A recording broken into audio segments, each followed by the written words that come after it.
On பண்ணா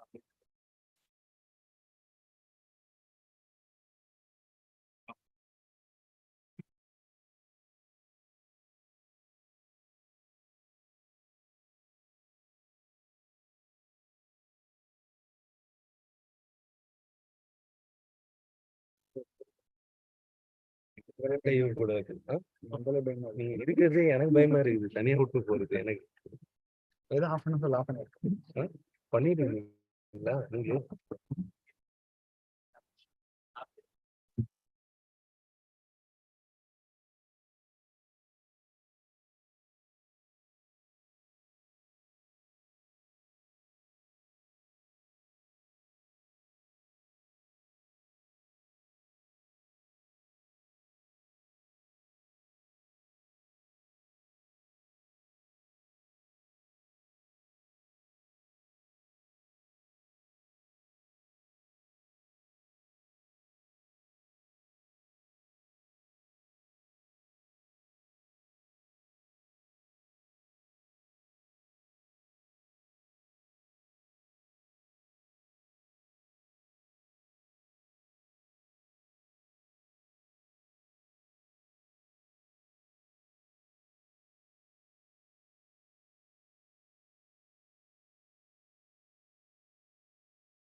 Please keep your mobile phones in silent mode. And in case of fire, exit through the nearest exit doors and assemble near the water fountain. Thank you. The program will begin shortly.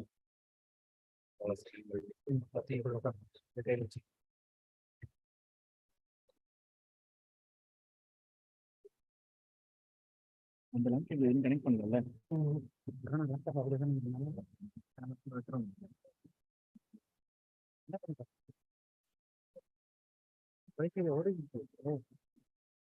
அதுதான் sir நம்மளோட சொல்லியிருந்தாங்க. சொல்ல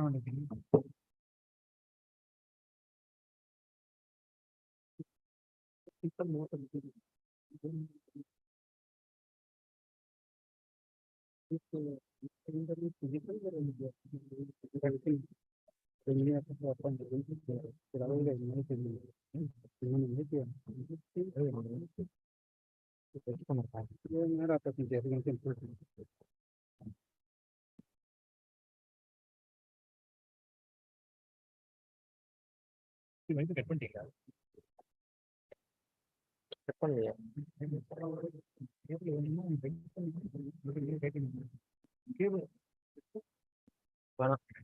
wifi போட்டோம்.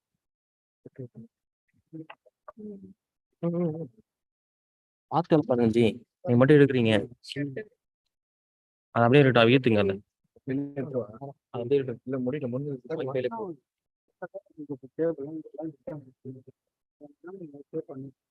ஒரு ஆள் இருக்கணும். Set பண்றதா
On this wonderful day, it is my pleasurable duty to welcome you all to the culmination of the 8th Annual Research Day celebration at JIPMER. At the outset, I invite to the dais our chief guest for today, Dr. Rajiv Behel, Secretary to Government of India, Department of Health Research, and Director General, Indian Council of Medical Research, Dr. Rakesh Agarwal, Director, JIPMER, Dr. D.M. Thapa, Dean Research, and Dr. Sonali Katta, Convener, Scientific Committee.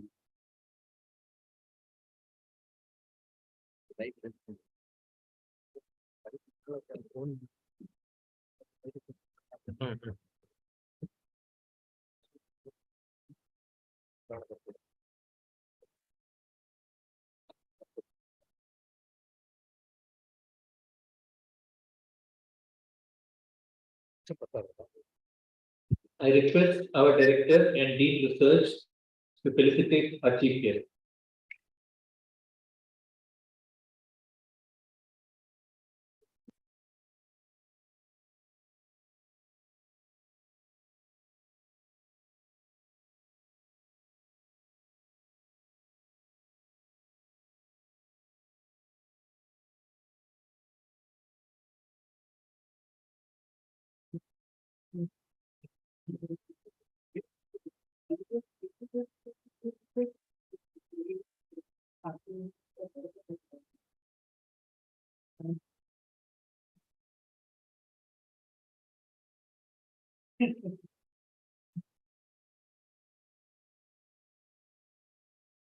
Thank you, sir.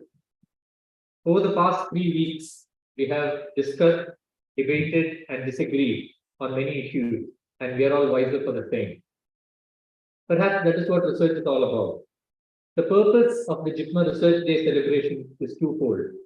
First, to promote and galvanize the research culture in the institute, and second, to create awareness about the ongoing research activities across various fields among our faculty members, PhD scholars, postgraduate and undergraduate students. Every year, the research day is celebrated over a 3-day period, but this year there were several changes to the structure and content of the deliberation, drawing good attendance and wide-ranging discussion. Today, the final and perhaps most important day of the celebration has been carefully curated to encourage and empower us in our research journey. We will now begin the inaugural function. I request everyone to rise for the invocation.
Thank you.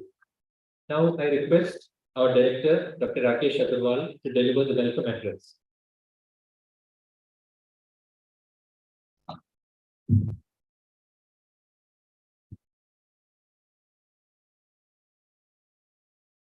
Thank you.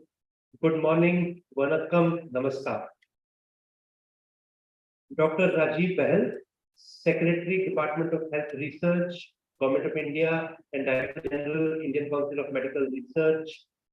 Our chief guest and keynote orator today, Dr. D.N. Thapa, Dean Research, Dr. Durai Rajan, Medical Superintendent, Dr. Chitoria, Acting Dean, Dr. Sonali Sarkar, Chairperson of the Scientific Committee of the Research Day this year, Dr. Ashwini Kumar, Director VCRC, Dr. Mahadevan, former Dean, now superannuated, and Professor Bade, previously our Medical Superintendent, now superannuated, members of the JIPMER faculty, PhD, postgraduate, and undergraduate students and staff, some of you here and many of you linked online through Zoom, other guests, ladies and gentlemen.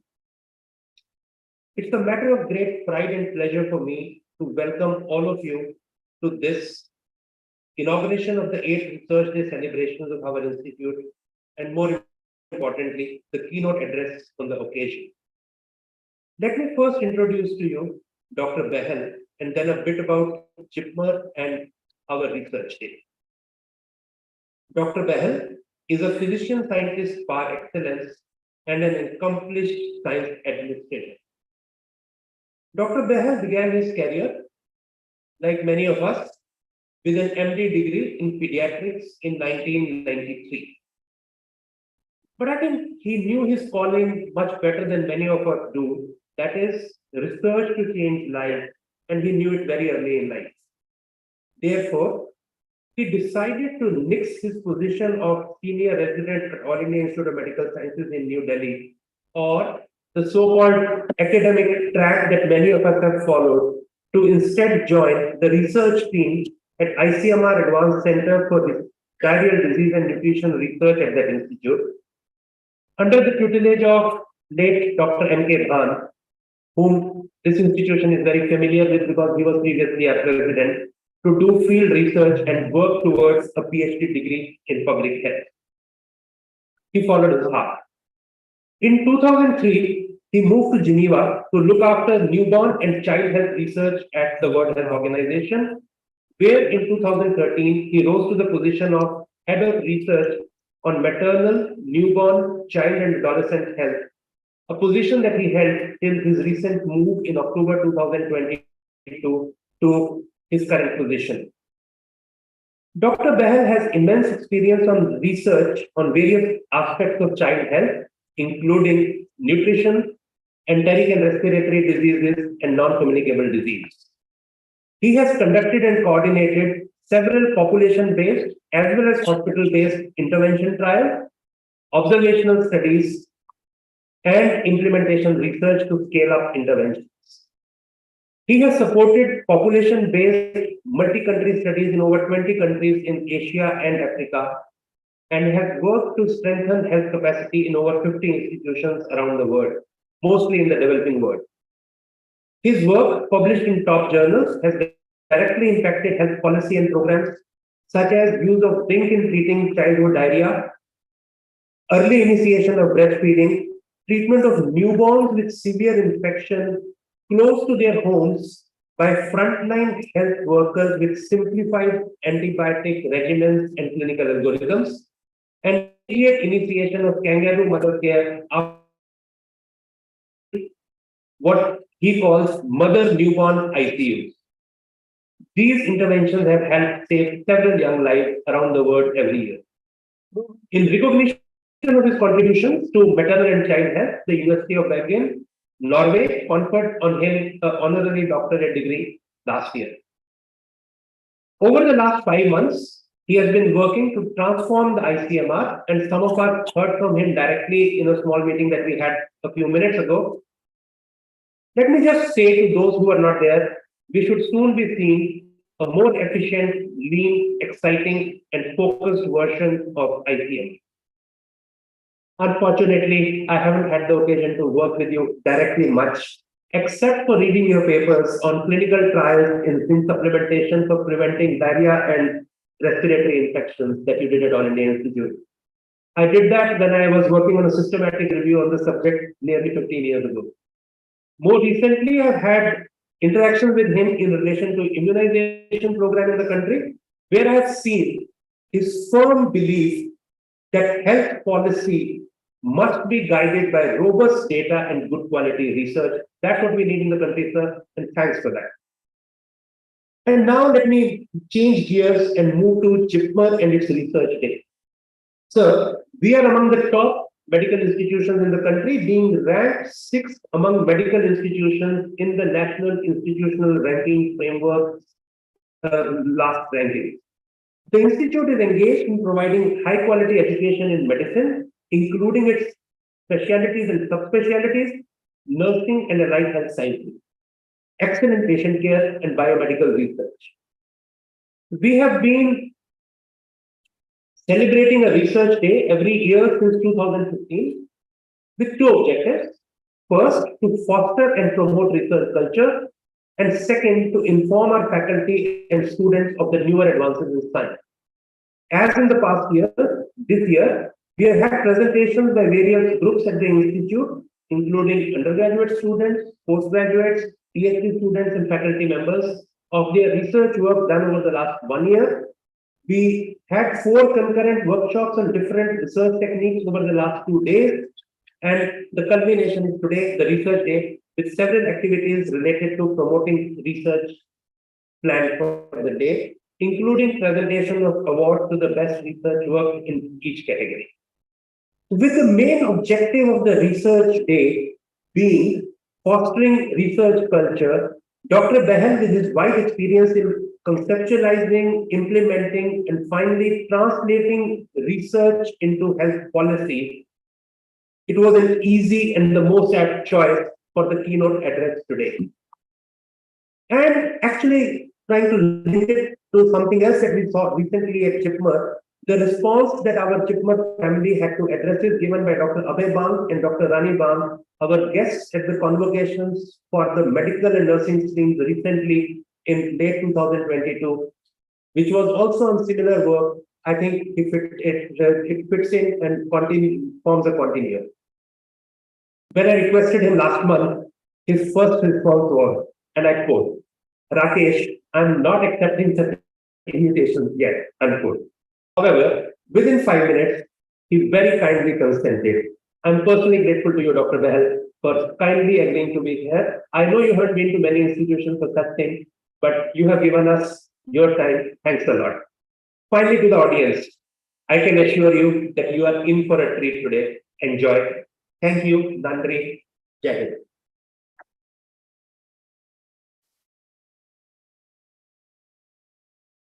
Thank you, sir, for giving us an overview of the inspirational body of work done by our chief guest and for outlining the various changes made to the Research Day celebration here.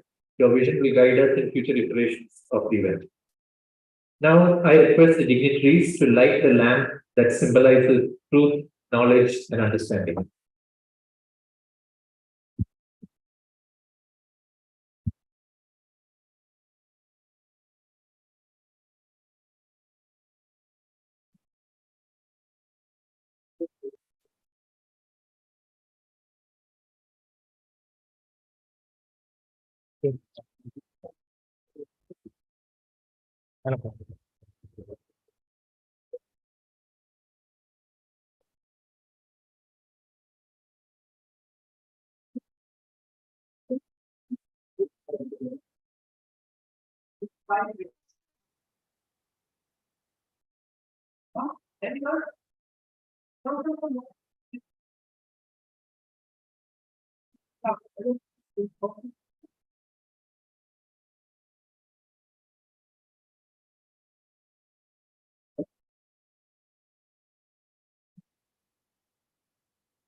Oh, மறுபடியும்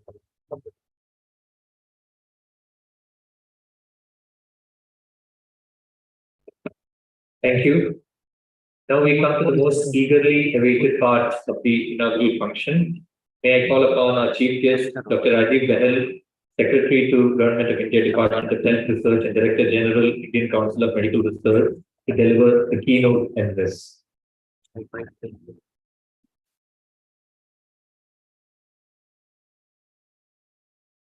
Thank you very much, Professor Rakesh Agarwal, for your very kind words introduction. Professor Thapa, Professor Navi Sarkar, all the dignitaries, front row, the faculty, students. It is a great honor for me to be here. I must now first say why I refused, because it's very easy to get lost into inaugurations and addresses and keynote speeches, because there are so many institutions, there are so many people who want to invite, let's say, TGICMR, etc., that there is not enough time to do the work for which I think I have got the position, which is to promote research in the country. Part of it is to speak with all of you, but then there are other things that you need to do to move things and actually get them moving on the ground. So I thought for the first few months, I should find my feet before making this type of speaking. But I couldn't say no to Professor Agarwal, not only because of who he is, also because of this institution. It's a great institution. And also my mentor, Professor Bhan, was the president of this institution. And I told him that I will come definitely, but I would also like to speak with the faculty who are doing research. It's lovely to see them. And it was great that you could organize that, sir. Thank you very much. It was a very nice, at least a start of a conversation. So it's not too long, but I hope we can continue it over video conferencing. Before I start speaking, I would like to know how many, if you could raise your hands, how many are MBBS students in the hall? Any MBBS students? Put a few. Okay, MD students, postgraduate students, PhDs, again a few of them. And faculty, I think they're all sitting in the front. So it's a very nice place. I will talk about research for public health solutions, and I'll only tell you two stories of the things that I have done. This is not a lecture, this is to share some thoughts about how at least I thought about a few problems, how I thought research could help solve those problems. And then you can judge for yourself if that makes sense. One of the most important things that I want to say is that we are not at the top of the world when it comes to medical research, health research. I was talking to the faculty that we are not even, we don't have an Indian institution among the top 100 institutions in the world on research. On the other hand, our Honorable Prime Minister has said that we will become a developed country in 25 years, by 2047. Personally, I have not seen, and I don't think there can be a developed country which doesn't do research and development at the highest. It's absolutely mandatory that research, development, innovation is at the top of the list if we want to become a developed country. Not only in health research, in all sorts of research, science, different industrial research, scientific research, others. So what is it that is lacking for us to do that? Certainly not the people. One observation made by our Honorable Health Minister a few months ago when I joined, it stuck with me. He said, I went to almost all institutes in the world, including NASA, NIH, MRC, Oxford, Cambridge, as part of my, some visits and meetings. And I couldn't find a place where less than 30% of the faculty, scientists, PhD students were not Indian. So at least 30% of our workforce, the best colleges, the best institutes in the world, 30% are Indians. So which means that we don't lack in capacity. That's certainly not the case. That we can rule that if we can be 30% of the best institutions in the world, of course, we have the capacity, we have the ability, we have the skill set, we have the education, which is strong. So, what is it that stops us then from becoming a similar research powerhouse within our own country compared to, let's say, the many people will say it is the ecosystem, it is the system, not encouraged and all. But if you break it down, I think that there is at least two C's which I would like to emphasize, and both from my personal experience. One is confidence. And I'll tell you, when I started doing my MD thesis, I had zero confidence in myself that my research will lead to anything. I did it because it was part of MD program. I couldn't get a degree without doing a research thesis. So I had to do something, but I had no confidence that anything I do will have any consequence at all, clinical, public health, anything. And I think that reflected on my work, even though I did it very well. But I had no confidence at all that this research will mean anything to anyone. And that reflects eventually in the work we do. And it all changed. In 1994, when I started working for a project at AIDS, where there was a confusion about a WHO study, WHO policy, whether newborns should be given vitamin A or with their doses of EPI vaccine. And they wanted to resolve it, and they had set up a 3-country study in Ghana, Peru, and India. And we were the investigators from India. And it immediately changed me because I said, oh my God, if we find something which is not the truth, this will make policy for the whole world. Children will either get the vaccine, get the vitamin A with their vaccines or not.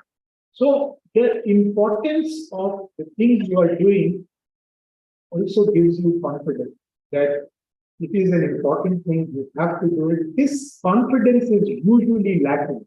I think it should have changed by now, given what you have seen with COVID. Given that we are probably one of the 5 countries in the world that developed its own vaccine for COVID.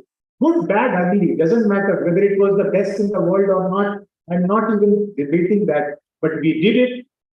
We made our own vaccine. We manufactured a vaccine on every single platform. We have vaccines which are mRNA and heat space. We have DNA. We have protein subunit vaccine. We have, of course, a killed vaccine. We have adenovector vaccine. We have everything that the whole world, I don't think even United States could manage it alone. We have a nasal.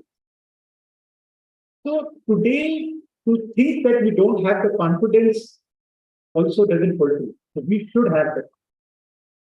Then the second C after that is commitment. Are we really committed? Do we think that we want to do research? This is something I would really urge all the youngsters. At least some of them should commit to saying, I am curious, I want innovation, I want to do something creative, I will do the research. And the last C is collaboration. This is one problem that I have seen. My view of the world at WHO, having worked for 20 years in WHO, has been that every developed country have been to, they can work with each other. Even if I hate a person, they hate each other, they will still work together. They may not have a cup of tea together, but they will work together. In our country, we cannot work even with our own friends. Because then we think, okay, I'm here, what will he get? What will I get? Is it my project? It is his project, her project? Who will get the publication? Who will be the first author? Last time it happened, I didn't get anything. That we have to understand that this is a world of team science. It is no longer a world where one person sits with a microscope and discovers something. It is not going to happen. We need to learn to work with each other. So those were the general things I wanted to say. If you are focused on these few things, that please think about it. Try to learn to work with each other without worrying all the time about the reward, who will get the for this. Unfortunately, that we must change if we want to do better in the talking about the two stories that I'm going to tell you, next slide, please. We can reduce some of this light. Maybe people can see this light. Light. Just reduce because yeah, next slide.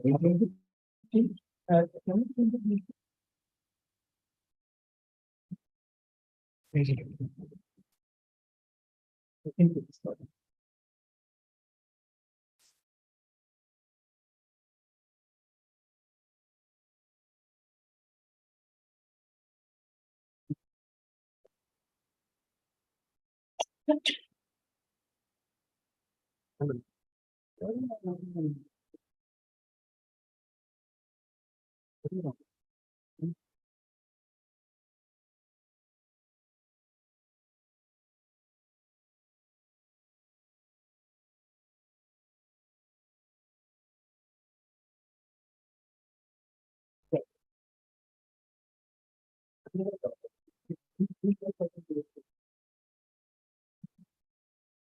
See, yeah,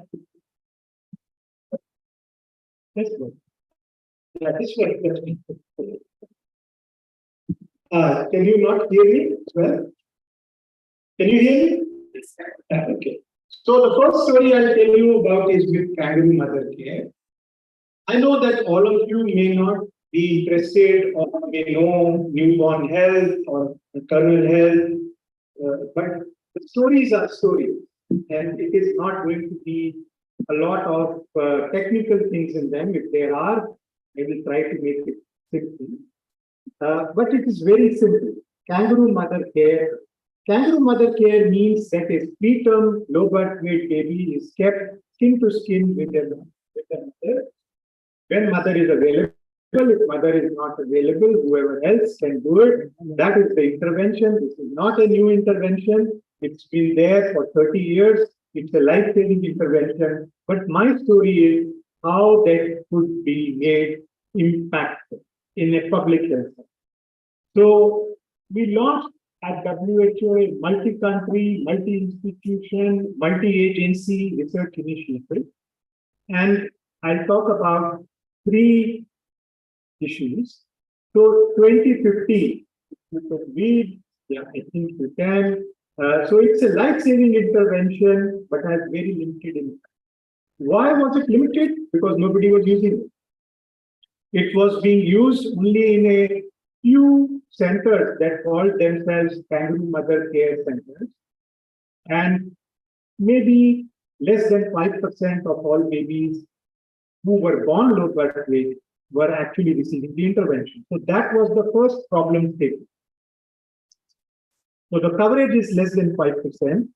It's used only in hospitals, not at home. It was not even recommended by WHO to be used outside hospitals. And it has to be used only for stable baby. After the baby is stabilized, which means if the baby has any problem at birth, the baby is not breathing well, the baby has respiratory distress, you wait for a few days and then you start handling the care. The second part is that what did we do? So all the evidence was for this part that if babies are in hospitals, if they are stable, then you give kangaroo mother.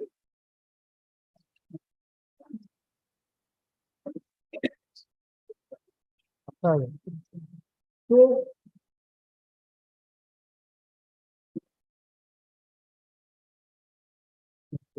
all the evidence that we are talking about, life-saving evidence, was under these circumstances. Stable baby in hospitals, you get a 30%, 40% reduction in mortality, all great. But nobody still is using it, coverage is still.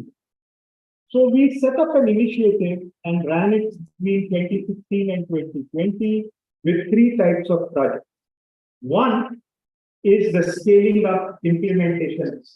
So to try and understand, I'll tell you what it is, try and get at least 80% coverage of all the needs.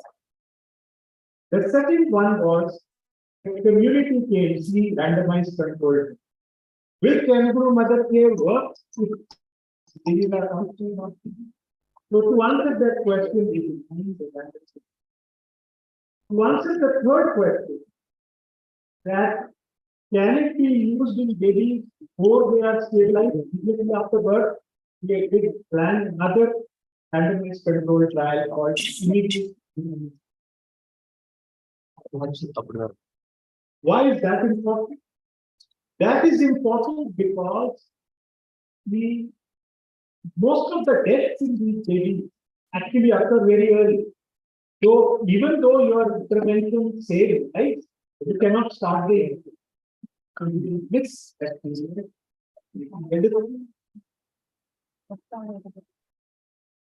In the end, there are new WHO guidelines. All these things.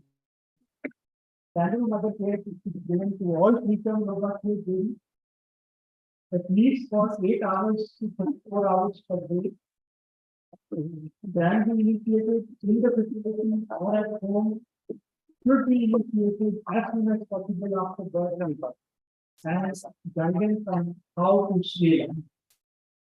That is the final result. So this slide just summarizes the story, but I'll tell you a little bit.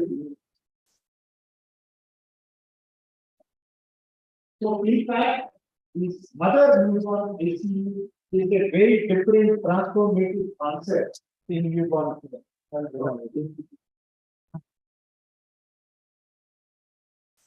So scale up. So we conducted a scale-up study in 8 million people in Ethiopia and India. We said, why do it really in a small one hospital or just take districts? Right. So India, for example, has 3 districts. One in Karnataka, one in UP, and one in 3 parts of the country. Similarly, Ethiopia has districts and within districts in 4 different regions. The idea was not that can we increase the coverage? The question was how can we increase? How can you remove the barriers to keep high coverage and quality to get people or babies to receive primary care? The methods were iterative cycles of implementation, qualitative, quantitative, optimization of the body for implementation, which was led by the state level Ministry of Health or the regional Ministry of Health.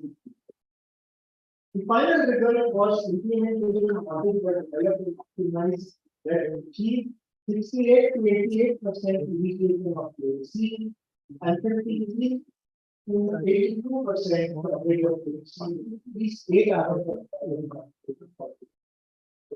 now simply verify simple recipes of what was required. And this we learned over 2 years of implementing this study. A, that you have to get the right rate of the review. You couldn't get the rate of the review by just training people or what. We found that it was much better to use digital range scales, provide these $50 digital range scales to each hospital. Each hospital had range scales in newborn. All the newborn ICU are digital. But the worst scales were found in the labor. Nobody cared about what was being done in the labor room, that was obstetrics. So we said you need the best quality scale in the labor room if you want to find nobody. Correct? Otherwise, the only way goes to come to you, you weigh with 10 grams and 5 grams. So we changed the labor room. That was one thing that. Second one was that we needed a dedicated environment. So units were created, AMC units were created. The biggest burden people used to have 100 things why AMC is not given. Families will not do it, others will not do it. No, this culture will not like it, that culture will not like it because it is interesting, it is this, it is that. There was zero resistance from family. Zero. Not even a single mother refused to provide care. The biggest was the staff. The conviction of the staff that kangaroo mother care is the standard of care did not exist. And this was the one thing that we had to work on to change that, to change that. The next important thing was respect and care for mothers. So obstetrics people were discharging mothers because they were well. And the pediatric people wanted carry mother care. But nobody was taking care of them. He was discharged. He had no access to a bed, to food, to a toilet, to nothing. He was like a person living in the corridor, or was expected to go home and come every 2 hours to the hospital. How can a mother do that? So you change that. You provide this AMC unit and respect and care to the mother. Sounds very simple, sounds very logical, but nobody was doing it. Even in many hospitals, I don't know if JIPMER does that the mother is discharged from the hospital, even if a baby. I hope you don't do it. But if you do, think about it. The thing was continued support at home because she is not going to be able to continue the same thing without supporting the family. And of course, the whole system cannot change without the ownership of the government of the institution. You put these things in place, you make it average at the population level, not in the hospital. We counted every robot weight in the whole district, found they were more than 80%. 50 to 80%. When I talk about this study in the RCT, which don't need to go into detail, it is a simple randomized control trial done in the rural and semi-urban areas. The idea was if you have community initiated PhD as your intervention, starting at home, and then support at home by the workers versus routine as one that PhD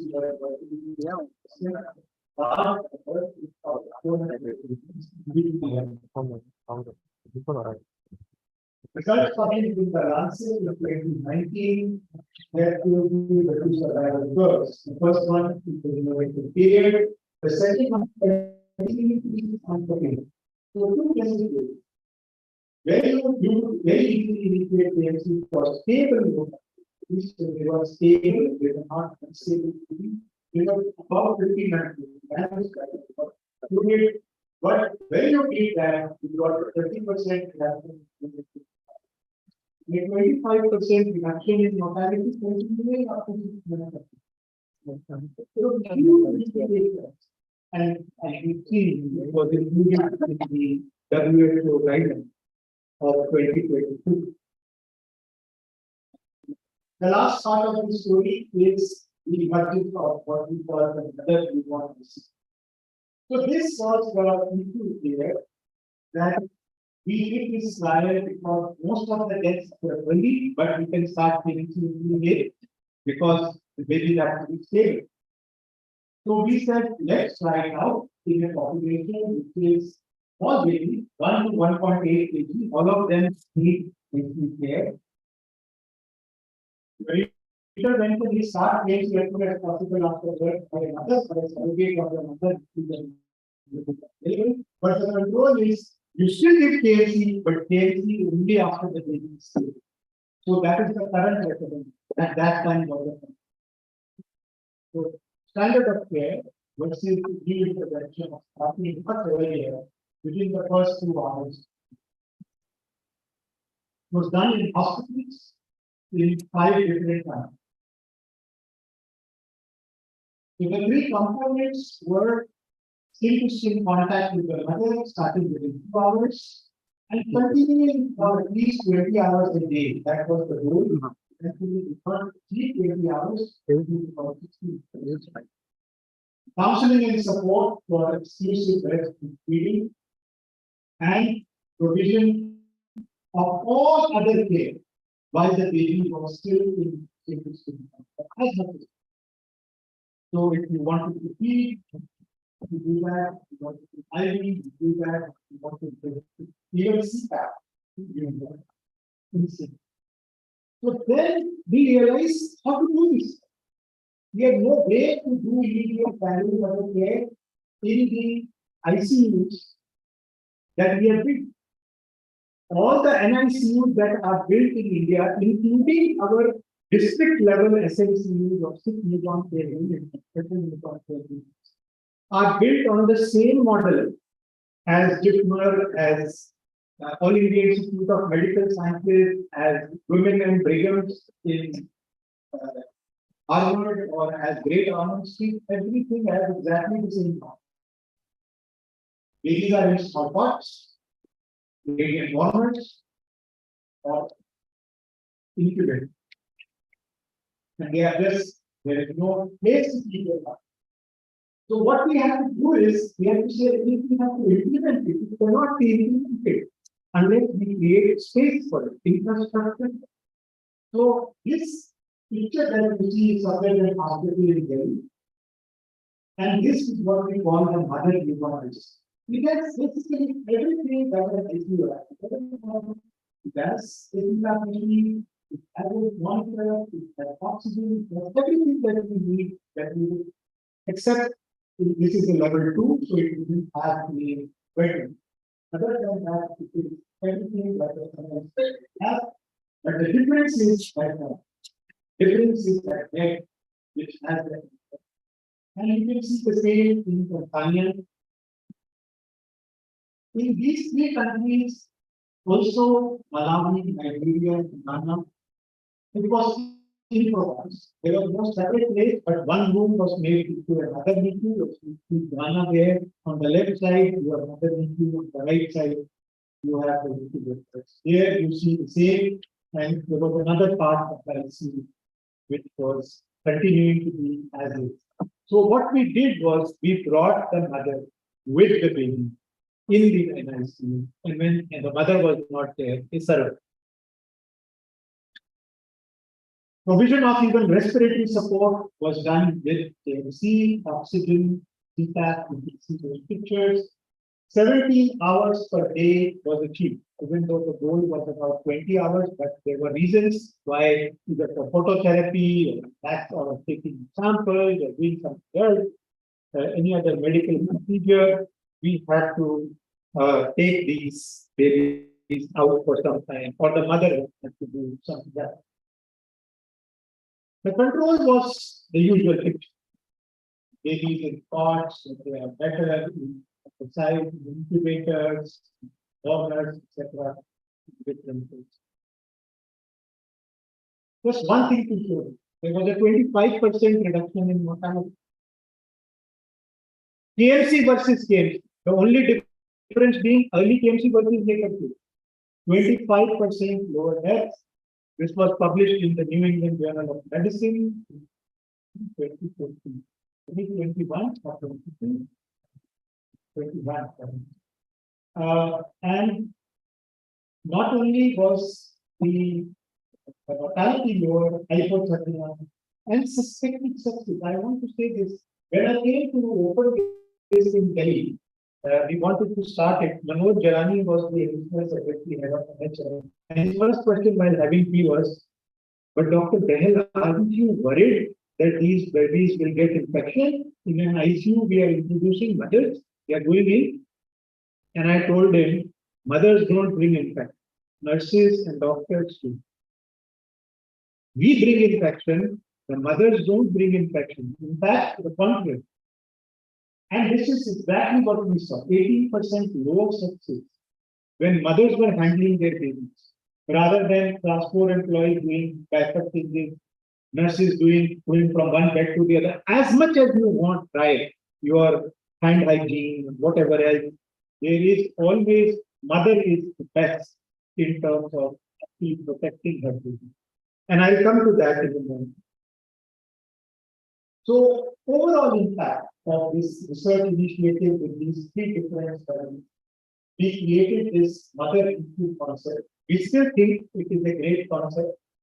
Not everybody will understand and take it where the word goes.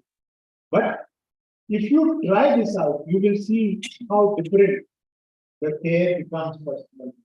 In fact, I would think it would also become good for all babies.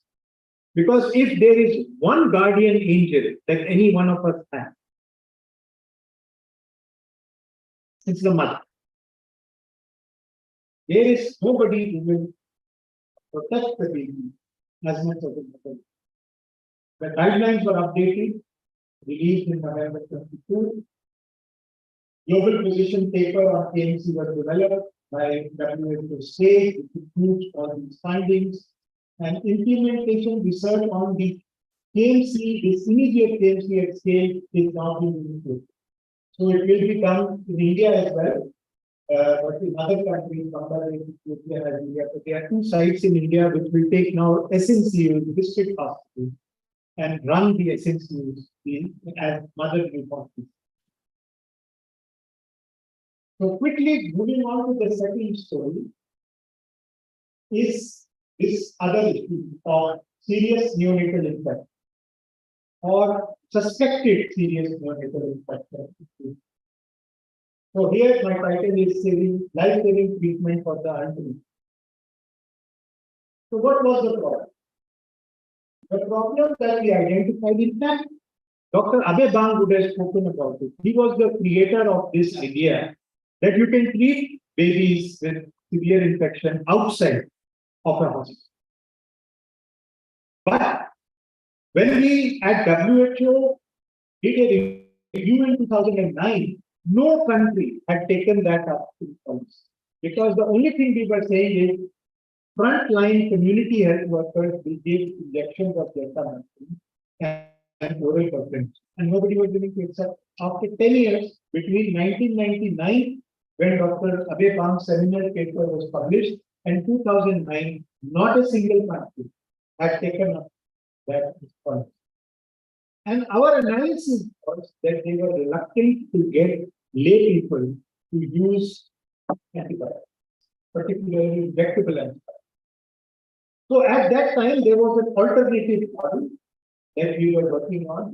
We saw in terms of in Nepal, where the decision to give antibiotics was taken by the doctors, but the actual antibiotic was given by a nurse, which was the one who was providing immunization. So taking that idea, But question is only 25% of the babies receive it globally in hospital. What about the remaining 70? How can we treat the ones that don't accept referral to the hospital or we cannot treat them? So WHO led research with several others in 2010-14. We did these studies for happiness and SAD, where referral is not possible. We developed this outpatient management system. Then we did implement, we became the guidelines. Then we did country level implementation and research, and eventually it is being implemented in important practice accounts. So that's the story. And now we are new randomized controlled trials to say, do all babies truly need to be in the hospital, or can many of them be treated outside the hospital? So this is a paradigm shift where, as in 1990, 1998, nobody was willing to treat neonatologists, even if a baby is slightly chance of sepsis, nobody was willing to treat them outside the hospital. Even if the family could not get hospitalization, they would just refer, and if they were not there, we would simply say, okay, you can't get admitted, go somewhere else. And then you leave them to chance. And this is Dr. Bang showed 10 to 15%. So I've stated the problem already. The first tranche was the 4 papers in Lancet and Lancet Health that established that this was a treatment that was fair, that was the very low mortality, was achieved. We compared simplified antibiotics with more complex antibiotic treatment, several injections, 14 days of 7 days of injections versus only 2 days of injection and oral treatment. No difference. So eventually, these guidelines came and we said we need to reclassify PHB9 or possible serious bacterial infection into those with critical illness that we can't do. But all the other 95%, if they don't accept hospitalization, don't send them or treat them with a combination of oral amoxicillin, vancomycin, and the post-serum facility. And this was then, as I said, implemented in 6 countries. I think law for this system. And this is what I want to do in terms of families accepting them. So we 2.6% in Nigeria, 5% in the UK, Dr. Carrier was to 90% in some of the sites. I think this was Maharashtra. And this is what the picture is, that in some places people will accept them, but for most places, they are poor here, they are universities, Dr. Henke, 17.8%. Some of the poor districts of the world.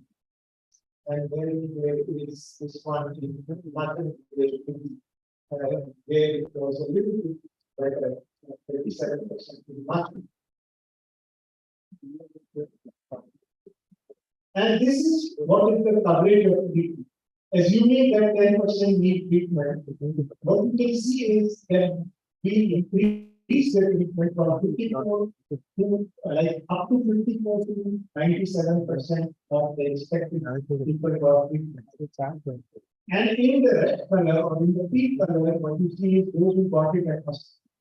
And in the yellow color, those who got it at completion. So what would have happened if we don't treat these people and we treat them only in the hospital? The remaining will go on and we contribute to them. So is it better to treat them? I absolutely believe it. Than to leave them on. It's not to say at the moment that they should not be hospitalized, but if you cannot hospitalize, you have an option. You created an option. We created this option for the providers Just to show you the outcome, if you had only fast breathing, the mortality was 0.1. With clinical severe infection, 3.2%, with critical illness, 10%. But those who received outpatient treatment, this is for all three, the mortality was much lower. So why? We are investigating that now. At least they are at WHO. I left that study. I had to go and do, but I designed that to understand why is it that the mortality is actually lower with home treatment. Is it just simply that parents know, even with the same symptoms, they know that their child is more sick, so they choose to take the sick children to the hospital? That's one hypothesis. But the second hypothesis is hospitals are not safe. You can get nosocomial infections, and we got two peaks of death, one early and one after 4 days. And probably that is because they are getting nosocomial infections in hospitals through injection, through treatment, through being there, IV fluids, whatever. The third possibility is there is a delay in getting treatment. Because by the time you go to the hospital, by the time you get your treatment done, and maybe this early treatment is the one that is, we don't. So the new randomized controlled trials are taking these babies with low risk of mortality, the first 2 days, relatively low risk of mortality, and randomizing them to either go to the hospital or not go to it, so that you can answer that question in a rigorous way. So again, going how I cover cheap, but I'm not going to details. The impact of this research initiative is that there is the guidelines of treatment, the update of the guidelines to include implementation research has been initiated in 2022. These new randomized controlled trials determine if babies with no mortality signs need hospital admission, and if those who need hospital admission, do they need to stay for 7? Can they be discharged after 2 or 3 days? If they are improving, can they be sent? So, to summarize, a few things that I have learned over these 30 years. Most of them were in discussion with Dr. Bhan, but many I have also gathered after on my own to say only these 6 things to you. One is, don't work on research that is not important. Work on the most important problem then. Not because it is convenient, this is available, there is an opportunity cost. Even if you are a full-time researcher, in your whole life, you will probably do 20 projects. Really, it takes 3 years to do it. And how much time we have between maybe you start at 30, you end at 65, you have 35 years of lab work. You will do 10 projects, and if you do 2 concurrently, you will do 20. So remember that every single project you do is 5% of your life. Choose wisely. Choose a project that will have impact on clinical care, on public health, which, okay, maybe when you are young, 1 or 2, you want to do something which, but don't choose projects which have no consequence. Have the confidence that you want to work on an important project. Think critically. Don't go by this, oh, this paper is like this, they did this, so I will do that, I will just copy that. You need to develop critical thinking, and that will only come with a lot of practice and a lot of mentorship. So if you are thinking critically, make sure that your students are thinking critically. Design bold yet simple and elegant solutions.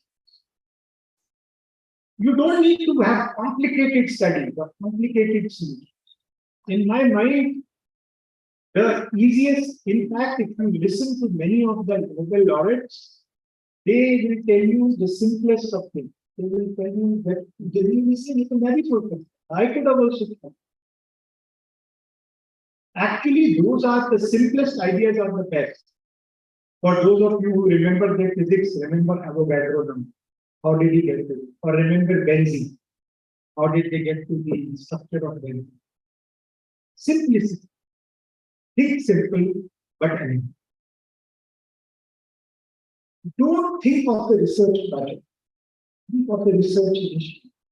Why did I tell you these two stories? Because I think if I had done only one here, one there, you called this morning, Professor Agarwal, as cow grazing. Wherever you find a project where there is something green grass or HIV, you do one project there, and you find something else somewhere, you do something else. But that doesn't give you a perspective. You don't solve it problem. You just do something and then do something else. You will get a publication, but you don't have that mental satisfaction of resolving an issue. And if think of yourself at when you are 55 years old and you are asked to give an oration, what are you going to say? You are only going to be able to tell a few stories. You are not going to be able to say that 300 paper published here, sabka main aapko abstract दूं. You can't do that. Right? You will only be able to pick up the things that you really think went from A to Z. Excellence in methods and implementation is probably more important than good things. Again, one of the things when I talk about commitment, it is not only we do great thinking. If we had whole committee in 1942, if you would have implemented that, we would have been wonderful. Our public health system would have been great. We were not short of thinking. We are short on execution, quality of execution.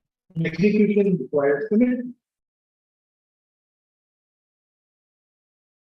Collaborate, collaborate, and collaborate. Just like the three secrets of French cuisine, which is butter, butter, more butter. The secret, real secret of success is collaboration, collaboration, and more collaboration. People who have been able to build teams are the ones you will find are more successful. Friendships, people to work with, different multidisciplinary. Don't make teams with all one type of people. Dr. Bhan used to say, this is not a team, they are all the same. And I now say, think of a cricket team with 11 bats. Will it ever win a match? It's impossible. Or think of a team with 11 batsmen, 11 or only 11 bowlers, or only 11 worse, 11 wicket keepers. You may have the best in the world, you will not win. A team means you need different skills. You need bowlers, you need batsmen, you need all-rounders. You can't have all-rounders. That also will not work. You need a few all-rounders, you need a few batsmen, a few bowlers, one wicket keeper. And everybody is ready to do fielding. Fielding is your excellence in methods and implementation. You are not a good fielder, you can't get into the Indian cricket team. You may be the best in the world in batting or bowling. You have to do the fielding, but you need to have your skills. So this is exactly the same. Collaborate and make a team with different skills. And my last, don't give up. Keep at it until you solve a problem. It may take you 20 years, it will be more true than saying, I did something I didn't find, I moved on to something else I didn't find. So that figure that I'm drawing, if there are diamonds on that other side of the you don't know when you stop. You could stop right there, just before you find the gold mine of the diamond. Don't stop. If you have a problem, take it to its logical conclusion. Say that either this works, that will continue. So I don't know if it was helpful or useful or this is what you expected me to say. But thank you all. It was a great pleasure to be with you and to be able to talk to you about a couple of stories and a couple of lessons that I have learned over these 30 years. Thank you again.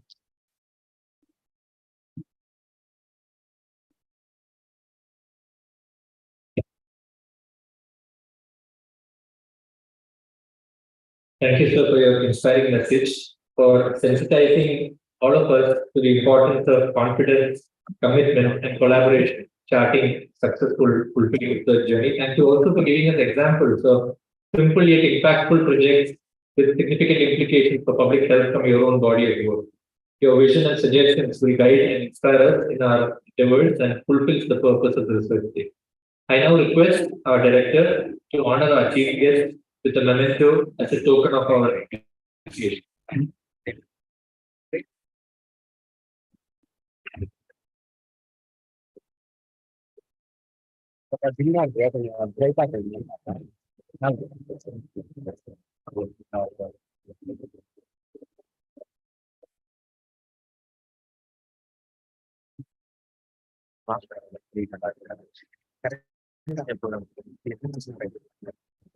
Thank you, sir. I now request our chief guest to release the research day souvenir, which provides a snapshot of important ongoing research activities at JIPMER presented during the research day celebration.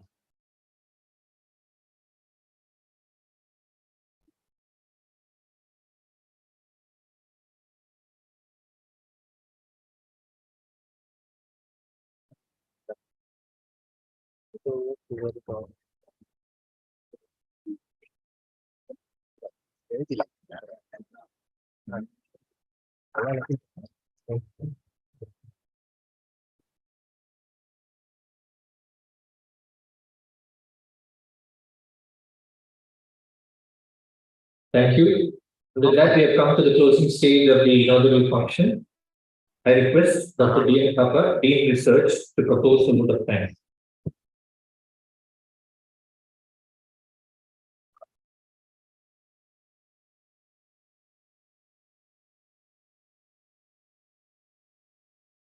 Good morning, everyone.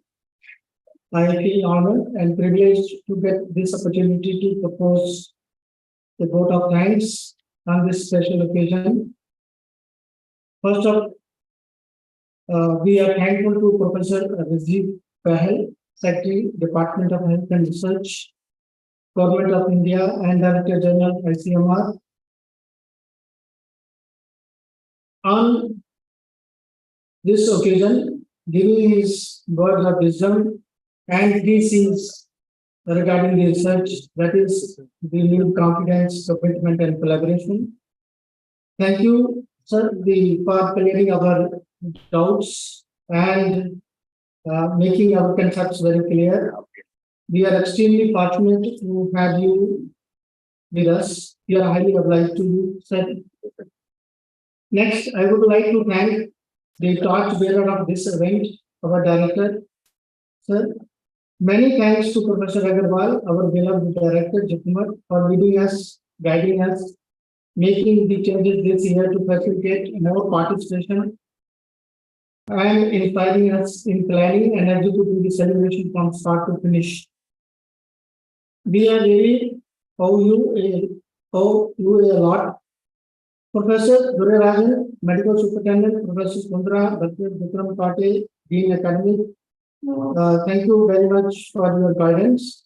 Many thanks to JIPMER administration for your unconditional support during the organization of this event. Our fantastic and vibrant team of Associate Dean Research, Dr. Meda for leading in many aspects, Dr. Sumita, Dr. Nishad, Dr. Shivinam, Dr. Shavanan Katamani, who have tried day and night to make this function a grand success and appreciate the help and support at every stage of this event, from conception to the completion. They really worked very hard and performed their duty diligently. At this juncture, I would like to thank our former Dean, Dr. Mahadevan, Dr. Ashok Vare, Medical Superintendent, who have come and graced this occasion. My sincere thanks to Dr. Ashwini, the Director, DCRP, for joining us on this occasion. We will ever remain grateful to you and we thank you for being with us today. Thank you to the scientific chairperson, Professor Dr. Sonali Sarkar, her team, for the action and the fantastic effort during this edition of Research Day. He had arranged a carnival of oral presentations and they post a presentation from 17th February to 3rd March 2023. And then we have followed this by the various workshops which were conducted by the various teams, consisting of Dr. Girish, who conducted the animal research, Dr. Jayanti for the PCR research, this new PCR, Dr. Palli did for STATA, Dr. Vishwajit for DNA sequencing. A special thanks to the Professor Chitoria and the IT team for being a huge support for conducting this edition of Research Day function. Many thanks to all our Research Day committees members, especially venue management, Dr. Lata and team, technical, Dr. Chitoria and team, finance, Dr. Ramesh Navasi, prize and certificates, Dr. Ilhamuddin, food and catering, Dr. Pradeep Nair, and souvenir, Dr. Deepak and team, banner, Dr. Gunesh Sajan. Many thanks to the staff of the Dean Research Office and supporting research staff for their support in making this function successful. Last but not least, I would like to thank all the volunteers who helped in so many ways and at many very event and every day this event. We wish and thank you to all of you for your wholesome support. And most importantly, all the people who have participated, the faculty, students, and residents, PhD scholars who have made their presence in this Research Day celebrations. We will cherish the memories of this great Research Day celebration for a long time to come. I sincerely apologize if I missed out someone. Thank you one and all. Thank you very much.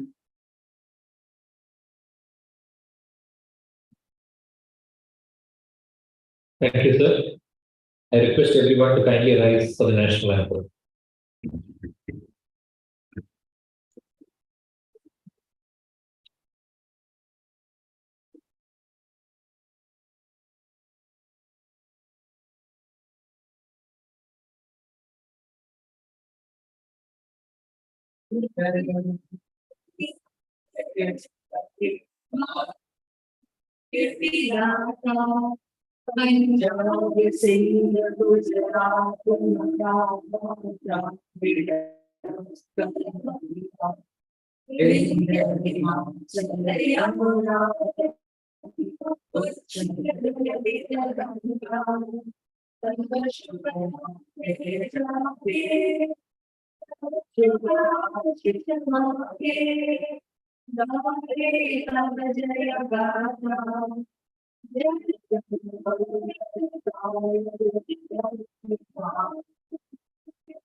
Connect பண்ணாங்களா?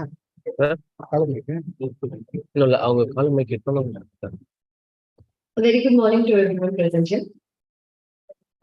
This is Abdul. And I'm Ahalya. We follow JIPMER.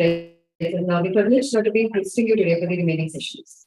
Our first session will be interview with an innovative scientist. I'd like to introduce our interviewer, Dr. Nandakishore Maraju, Professor of Surgery and Head of Department of Emergency Medicine and Trauma.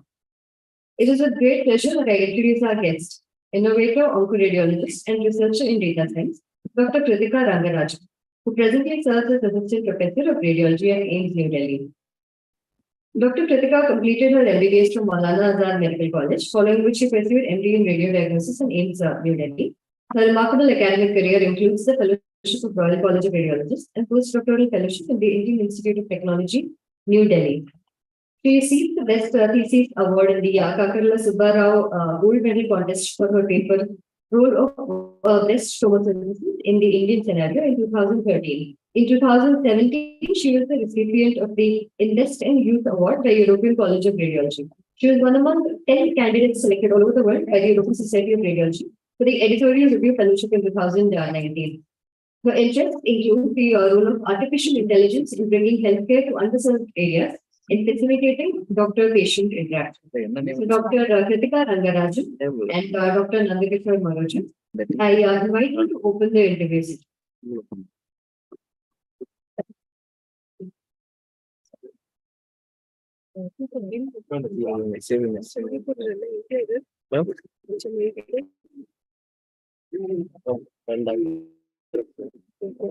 ஒரு mic connect பண்ணாச்சு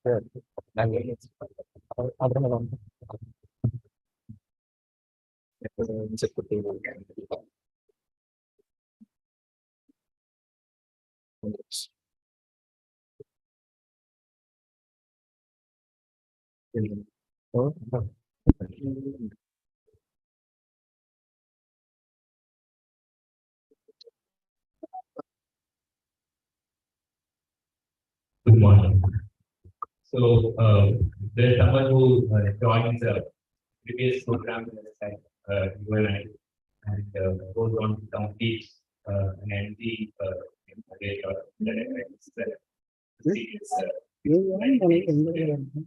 then suddenly just sideways for a postdoc at IIT Delhi, not at AIIMS, in the data science.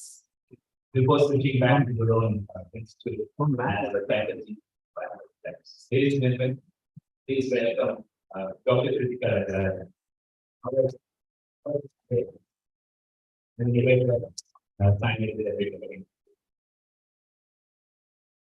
The state of the fact, looking at your career, this sudden later shift to data science for your postdoc and your PhD daily, where did it start?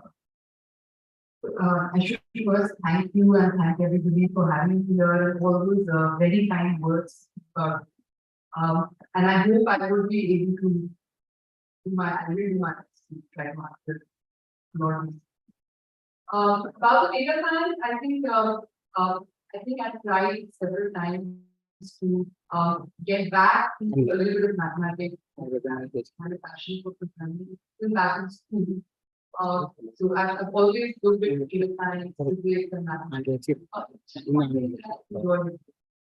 begin with, it was not about the potential that I saw, but it was about the fact that I just enjoyed mathematics. My internship. After a lot of which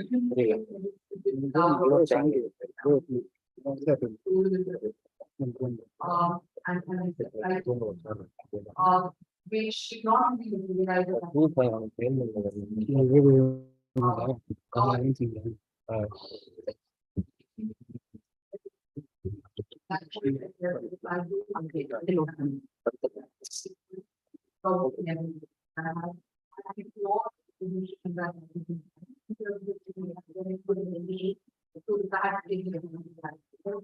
So just do what I enjoyed, that is exactly how it started. And then once I started doing it, and I realized how much potential it has to change. You've always been interested in mathematics, numbers, data. So would it be right to say that you shift to medicine or that the side just not the other way around? Yeah, we can't decision about how that is going. So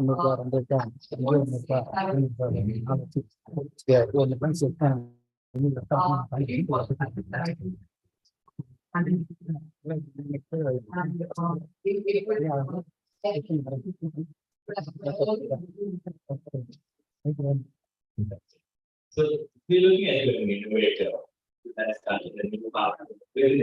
Our academy. So what personal traits do you think helped you go this way?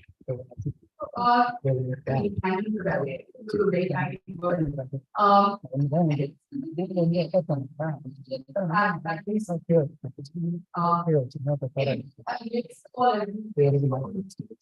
but I think education is not investing much. Always that is work. And I want to be my I think anything desire we want to reduce that. So you want to create a person, you want to do something else, and then. Yeah, I it's important to mind. This is a message to all many teachers out there. But then in this journey, how did the environment around you support or what things that were going in your favor? I think there were a couple of things which were very good. I think to say that after finally feel the market, finally that finally there earn a little bit. They will step back and say that I'm not going to do and I'm not doing that. I think it's a good thing. And to switch feelings into something which just as technical word of on the direction of the side. It's difficult. But having said that, I think it's very important. My parents were extremely supportive. They did not put a minute question what I was doing. They said, and I had a variety of very good people. So I think I was very fortunate because of the institutes that I came with. A lot of information was information. People looked at it positively rather than perceiving it. So you did mention mentors. I put there and look at you were in two different institutes. One was aims where obviously healthcare, etc. And then I think it's a research kind of a setup. Did you find mentors at either of these places, or was there somebody particularly really this field? After my university, when I knew I wanted to do something related to programming and I knew my something. At that point, I had absolutely no background, but I wrote to the director of IIT. I just looked up the email online and I just wrote to him. And he actually responded to me and he forwarded my email. So I think if that hadn't happened, or you just think there is no opportunity, it really wouldn't have gone forward. So I think I'm very grateful Dr. Bala and the director for actually keeping me safe. I was not something, it was just a random name that I similarly, I have sent an email to Dr. Auditorium, the director of IIT. And he actually took out time, spent an hour at that point in time, encouraging me to follow the path.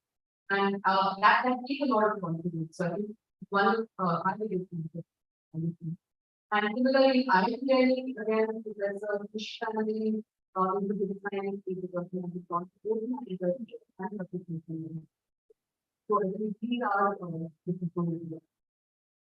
Thank you. That is a little bit of people to understand where you come from, what you are as a person.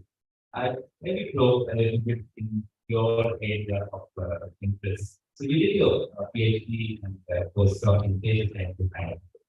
Can you explain to us a little about what data science is?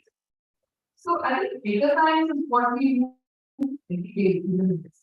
When you say that a mass which is for cancer, or when you say that you see a wide area aside in the X-rays and the lungs, it's probably infection.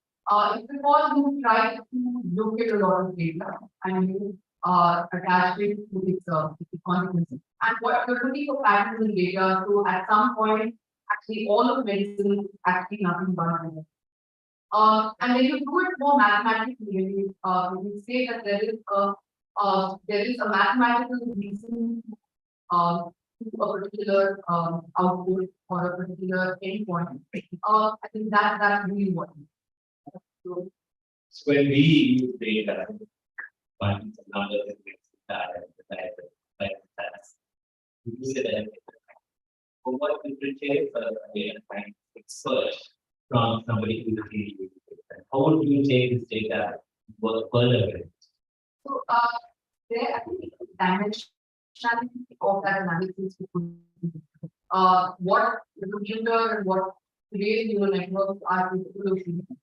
To analyze the data in many different dimensions. For example, if there's linear data, you all understand a linear relationship. You have a set of a series of inputs that say 2, 4, 8. It's easy to relate it to say 2 to 2 or 2 to 4 or whatever. But when this becomes a lot of different parameters which all function in their own way, then the human brain is not really very capable of understanding itself. We need more powerful ways to analyze it. So the multi-dimensionality of the data that we can analyze today with techniques such as neural networks, I think is what differentiates it from into that. When did, in your approach to this subject, when did machine learning come to the picture? What got you interested? So I think society is that that medical data is multidimensional, and there are so many factors that influence particular output and outcome that you need very powerful tools to really analyze. And that's exactly what machine learning does. I mean, you are giving inputs, you're giving outputs, and you can develop a very complex mathematical equation which helps you derive the output from.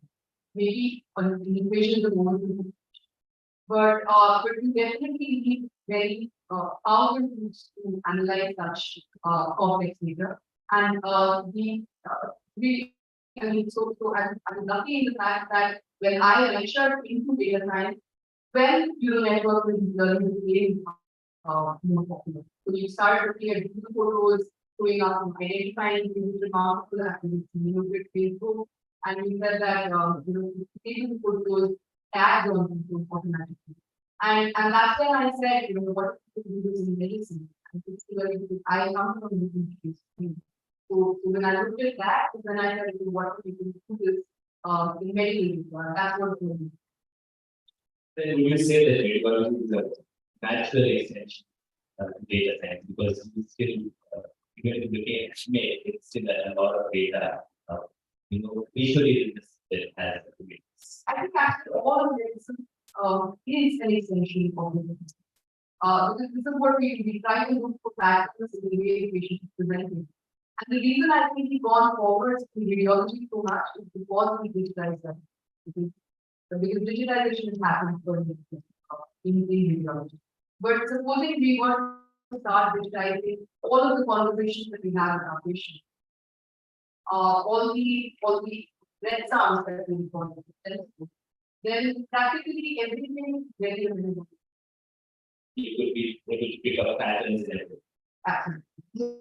More than what we see happening. Since you work in this IIT, what are the fields other than data where you think there is an immediate scope for data science to pick up and grow business? So as far as what between specialties are concerned in radiology, dermatology, oncology, medicine, all of these are readily available here in data science.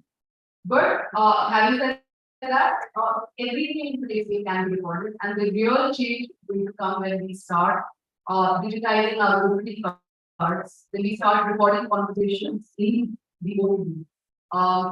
So today Google Translate, I mean, it is a very simple example of how we can actually start communicating with patients and give them the cards in their language. And writing recognition is very advanced in this computer vision. So we start using handwriting recognition for digitizing our OTP cards, so that we don't have to spend time actually typing in the EMR, we can spend more time talking to the patient. So I think these are things which should immediately be done.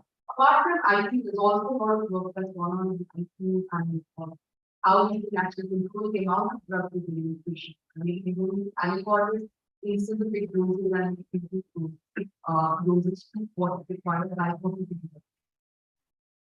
Bringing back to the same discussing.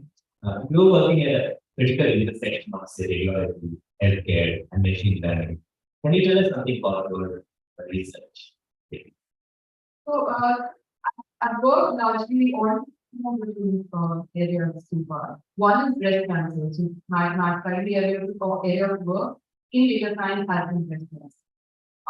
So we looked at many different aspects of breast cancer. For example, so breast cancer is among most common cancer in India. Also, earlier we believed that we are relatively protected, but that's not true in the sense that we can see rate of breast cancer going through the roof. And we also detected it very. So my initial work was centered around trying to see if we can start doing a screening for breast cancer, and we simply don't have the capacity to see every woman in terms of our manpower. There's no way that a radiologist can actually do over mammographies for every woman and see now patients who have breast cancer. My initial research was centered around triaging patients to see if a certain set of mammograms can only be seen by AI and say that okay, these are definitely longer than we don't use by before. So I will see if this increase capacity and enable screening for us. We quickly realized that I think even if we do that, we don't have enough resources to screen for this. So we moved into looking at some automated techniques for us. That's something we're working on. Again, just need to progress. But subsequently, we also moved into therapeutic. For example, breast cancer can typically it needs to be treated with today's day, and particularly in India, it is large cancer. Usually, give chemotherapy before to reduce the time. But chemotherapy is so effective that about 40% of patients who are actually completely disabled. And the only reason you do a surgery is to make sure you have it there. So we start using machine learning to tell whether there is a magical because what we're hoping for is that about 50% of these patients then not able to undergo surgery. So this is one area which we think will have immediate impact on patient care management, where we're actually reducing the number of surgeries and saving patients. Similarly, some work in breast cancer has been around capacity building for because in India you can become a radiologist without ever seeing a mammogram. That's few mammography. We're looking at whether you can actually generate mammograms using AI. And in this project, we allow the resident to imagine a mammogram and generate mammogram the way they would imagine. And put a cancer in the field so that you can see where the cancer is. You work in clinical applications training this is. I just wanted to catch up something that you mentioned. We can come back to that later. But with the help of AI, are we going towards an area where non-experts can begin? I would hope so, because I think I don't think so I think we need to all evolve and we need to reimagine this.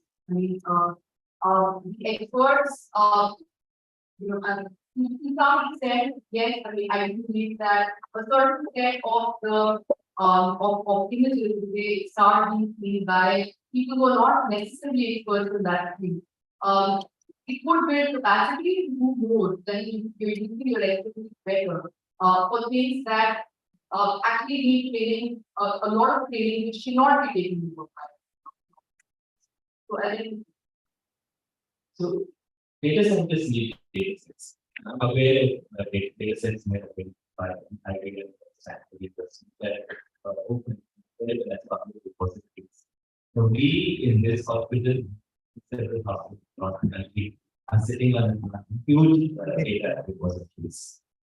What is your advice to our radiologists and doctors in making sure of converting this data that we have into usable data in terms of patient data? How do you think we move forward in that? I think the first thing is a very strong facts. I mean, I think nothing we can do the facts is the heavy injury. And every day you're using data because majority of the hospitals do not have a very strong fact. So we need to build capacity to store data and we need to store it with highly available without using it. These are factors which really affect the way of processing a few years down the line. Again, digitizing reports is also very important for me because there's no way you can sit down and mark away not images. You need to start using this new practice. Another thing we started doing is actually, I mean, this is still in the research stage, it's not really in clinical practice. But we start seeing the diagram if we can start putting boxes and labeling the images while we report is generated by AI, but the marks are given by the radiologist. So over here in the process of the everyday clinical reporting itself, you're also generating labeled analytical data which can be potentially used for machine learning algorithms. We also see that it actually reduces your time spent in reporting, which is an and with the patient it's really good to have. I think radiology departments are still better off because they're all already inherently using digital data. But we also need to start looking at how to digitize data for all the other specialties where it's not digital data. Also because that's typically the first time when you go out for public health. So if you can digitize your conversations, for example, then the potential that they can have in society is actually.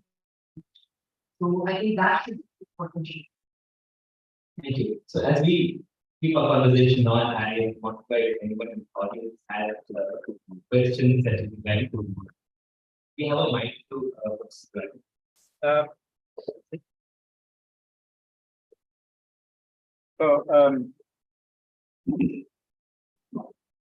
Yeah. So I did notice there was a discussion about pattern recognition and other things that you're talking about. So I was thinking a lot of things about artificial intelligence replacing natural. So especially in radio diagnosis with teleradiology and other things coming.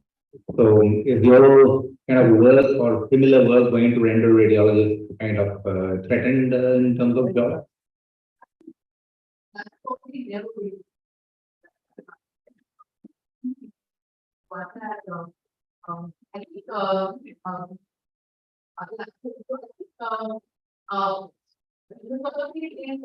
I think what we have in terms of artificial intelligence is a very simple way of intelligence. We don't have an artificial general intelligence. So if you train an algorithm to TV and if there's a cancer screen there, it's not going to do. So even if the cancer is staring back, probably going to say that the patient is not happy. So that's one. The second thing is, I think radiologists probably need artificial intelligence more than artificial intelligence in radiology because we come from an era where it took 1 hour to develop a radiograph before the procedure. To a point where it takes a few minutes to acquire 200 to 300 images. Each series that you're looking at is some 300 images, and these are probably like 500 to 500. So the amount of mental work that actually happens is huge. So you definitely needed something to come in and sort of can you sort of help in some aspect. And the third thing is that I think nothing really replaces a human touch. And I think AI can actually help get that back to the world. We're going further and further away from patients. We're not taking patients for the day. And perhaps that's some work that is right where we're annotating images alongside with reporting and allow AI to generate the report. The attempt to ensure that with that we don't want people to sort of stare into a computer, and instead we're saving some of that time and replacing that with actually explaining to the patient what really happened. So I think AI is actually making radiology come closer to the patient rather than Others have the, they have the preference. Even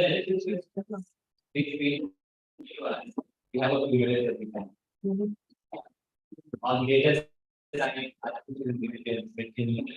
Maybe we can, those who want to ask question can raise your hand and come forward, so they might, yeah.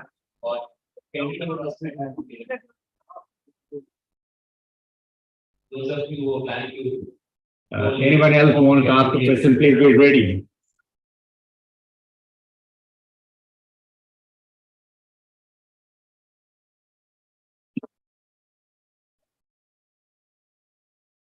I'm Sonit. I'm a second year MBBS student studying here at JIPMER. Thank you for the talk. I just, my understanding was that the technology is there, but the data required to train these models is like very scarce at this point. So how do you think that we can actually get more data and actually use it to advance artificial intelligence and these models in the future? Thank you so much. I think it's a very important question. I think it also relates with asking about the community. So one thing is these networks are data hungry. So the natural image models that we train on millions and millions of data, which is also practically difficult to achieve in medical science because you need experts who are already extremely busy to analyze image. It's very difficult. But short of that, pulling data world over, feeding data sets, I think like Stanford does, as you mentioned. So when you release a lot of data, it's now the check area. That's one area which has a massive amount of digital data which is currently available online. MIT has released about 4 volumes of check data. RSNA, which is the Radiological Society of North America, released some data on the patterns. We take these initiatives on the and spend some time analyzing probably the difficult part. But I think the more we're able to do this, that's really how we do it. Thank you. So there will be more questions. As we wait for them, what is the difference that you want to like about data science? What I'm most excited about how it helps us reimagine medicine. Because like I mentioned, so you wouldn't imagine that you could start drawing mammograms as something you would imagine in order to train patients, train residents. Or you would imagine a radiologist talking to a patient. So the fact that it allows you to completely reimagine the way we do things rather than going with the current way it's structured, I think is what happens.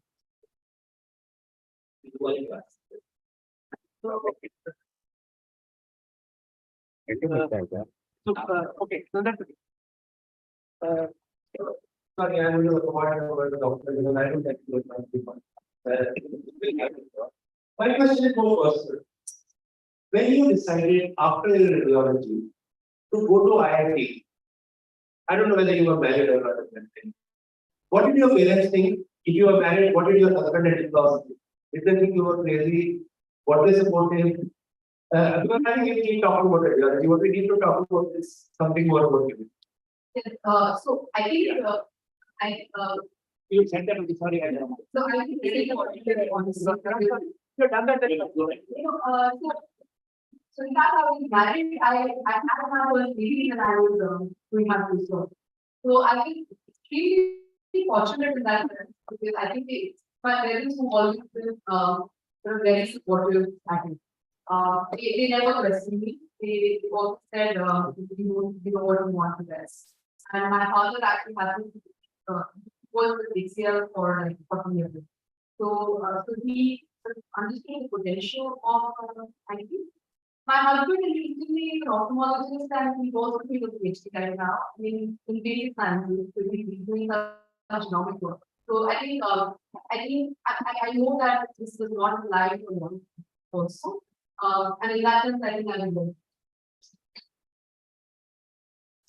To take on the question that Rajan mentioned about the things you said no when you get right. But what do your colleagues react to that? You have people who get into the very work with, generating algorithms to come and plans. So I think that was maybe a few years back. Maybe 2 to 3 years back when we weren't clear. But I would sort of take a look that I get past the fear now. Because I think now as more and more negatives also of AI are coming out, people now actually do understand that there's no way to replace that. And we start using it in simple practice more and more. I think there are feel of that as well. But yes, there was a lot of fear. I think that belief still extends to non-radiologists, because still non-radiologists who not actually use AI, who think that it might take a lot of things. But since radiologists started using it right now, I think they don't have that so much. One question is about using machine learning algorithms applications where human life concentration. There are obviously benefits of other pitfalls. And part of the pitfalls that could be as we let machine generate diagnosis, machine generate algorithms dictate care for the human lives. But it should never be left unanswered. Machine learning algorithm should never be left unanswered. No matter what the advantages could be. And the reason is that, for example, if you've written something on a white page, and tomorrow you write the same thing on a blue page, as a human being, you can easily read both the same that quick. But a machine cannot do that. With that much change, it's too much for a machine. It cannot translate the same thing.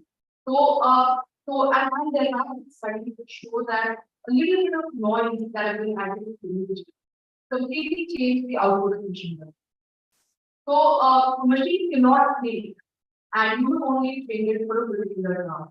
And for that reason, it's a frontline thing which is immediately having a big impact on the patient's life. You cannot leave a machine by itself. As to it can assist you, it can help you do the task faster, but cost of the machine can never do. Maybe I would think this insight you have is because you have been trained by very well. In the places that you work, say IT, actually do they nurse ambitions that machine learning will replace human completely in any area of hospital? Yes, so I think that is true, and a lot of the algorithms which are developed today are actually envisioned by engineers who have the ambition of replacing. In fact, in the radiology society of North America, the first time IBM had actually said their version of the algorithm, I think it was in 2016, and the IBM Watson actually presented how the machine can automatically detect everything. But post that about within about 6-7 years since that happened, and I think Watson is on a decline. Movie years I think Watson is and the important, I think that's the reason why it's very important that in feeding this change, because as medical professionals, it's important we understand what is required of the patient and what's required. instead of going the other way around, we need to leave the stage rather than doing bystands. And that's when the deeper applications actually reach. So I did have a very question, and I asked ChatGPT a set of questions that we asked yesterday. And I did get 20 very good questions. Not using that, but there were very good questions. So finally, is AI here to stay on the public judgment first? You said I think with AI on the public judgment. So, as far as ChatGPT. It's a debate after So, this is about ChatGPT. I have a session about AI, the NLP expert from Auditorium, had this cyber way about ChatGPT. That it actually essentially language you are generating may not be very accurate, but English. And that's how you basically, and that's what is true about AI in general also. Which is you create it for a particular thing, and whatever you create it for, extremely good at it. Which actually is the answer to the next part of the question as well, that because it is so good at specific tasks, I don't think AI is going anywhere. I mean, there will be so very popularly used about the Gartner cycle, where whenever there is a new technology, there's machine, a lot of excitement around it, you take everything. And then there is the struggle, this treatment where you see that it was not working, maybe it just doesn't work at all. And then there is lack of productivity where you see that, okay, so this is the situation where it works, and this is where I can like it, and this is where it is not working. Very, very nice. Any more questions from the audience? Otherwise, I have one.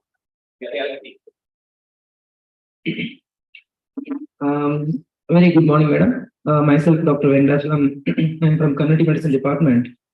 How accurate, especially the sensitivity and specificity of the AI detecting a particular condition? You are worked in the carcinoma breast. So for clinical decision making, how much you can rely upon that? That's first question. And second question is that in a resource limited setting, especially for this ultrasound is not available at the primary health center, or it is available, the doctor is not available. Whether this artificial intelligence mechanism can be placed in the resource limited setting, whether you can speed up that picking up diagnosis. The two questions I asked. Thank you so much. Yeah.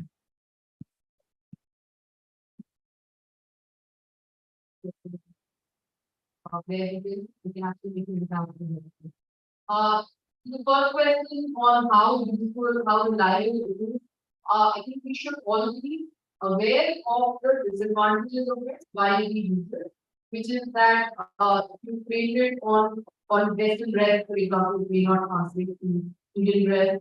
So just as every radiologist gets trained in the pitfalls of MRI, for example, you know what's the usual artifact. Same way we need to understand the artifacts of artificial intelligence in order to be able to implement it. And within those artifacts, knowing that this is where it is fairly accurate. In our study, we got more than 90% accuracy. But we need to take it to the digital world, understanding the response of it. And the second question, that really easier then, but like I said, we need design mechanisms where it's not being used in an unsupervised way. It needs to be supervised and used at some point, and within that bracket, hopefully you should be able to design something. Thank you so much, madam.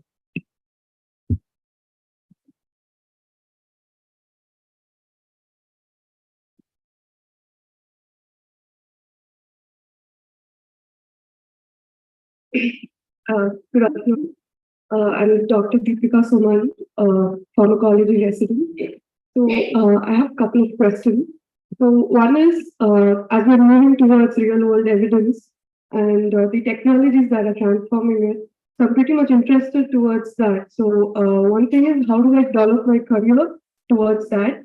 Second, when we use the AI, we use the technologies, we do get a response, and that kind of gives us a prejudice towards the results. So how do we not get prejudiced with that and use our own brains? Because once we have a response, eventually we kind of think in that way. We have only one perspective, and we don't use our tuned brains then. So how do we break from that? Thank you. Very good. First, the first question on how do you make innovators think?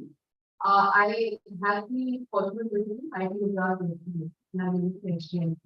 So then I think there are a lot of people mentioning as close to you, who are interested in we start a project, you have to be mentors to start a project. Be involved in the project. I think the project won't probably the first step where you can sort of get your hands in. Try actually moving it, try reading it, and see if you actually enjoy it. And then subsequently, I think it's up to us to we need to design more better defining paths where we can actually do something up. But short of that, I think these projects that are coming up, taking a position as a senior research, taking some time out, I think we're all in a terrible time. You will jump to the next exam and then and then sort of follow that path, but take some time out of yourself and you have your situation from that. I think that would be really good. You mentioned cattle in the past. Are you came on a cattle? Are you completed somewhere? I see the couple challenges on that. Cattle actually is a website that allows you to post. It allows you to just read the website, called the data set, and invite people to participate. And looking at it from the other front, in fact, you want cattle today. Cattle is now required by you. You will see a lot of challenges. You will see people who have annotated data, release that data, to join it either yourself or with you. You can find become interesting. And enroll yourself to a leaderboard where it tells you where you stand, depending on the information you need. So again, that is a different way of actually getting your hands into the business. And I'm just trying to and the second question was okay, so how does it work? The interaction. I think that's an excellent question. That's not something figured out yet.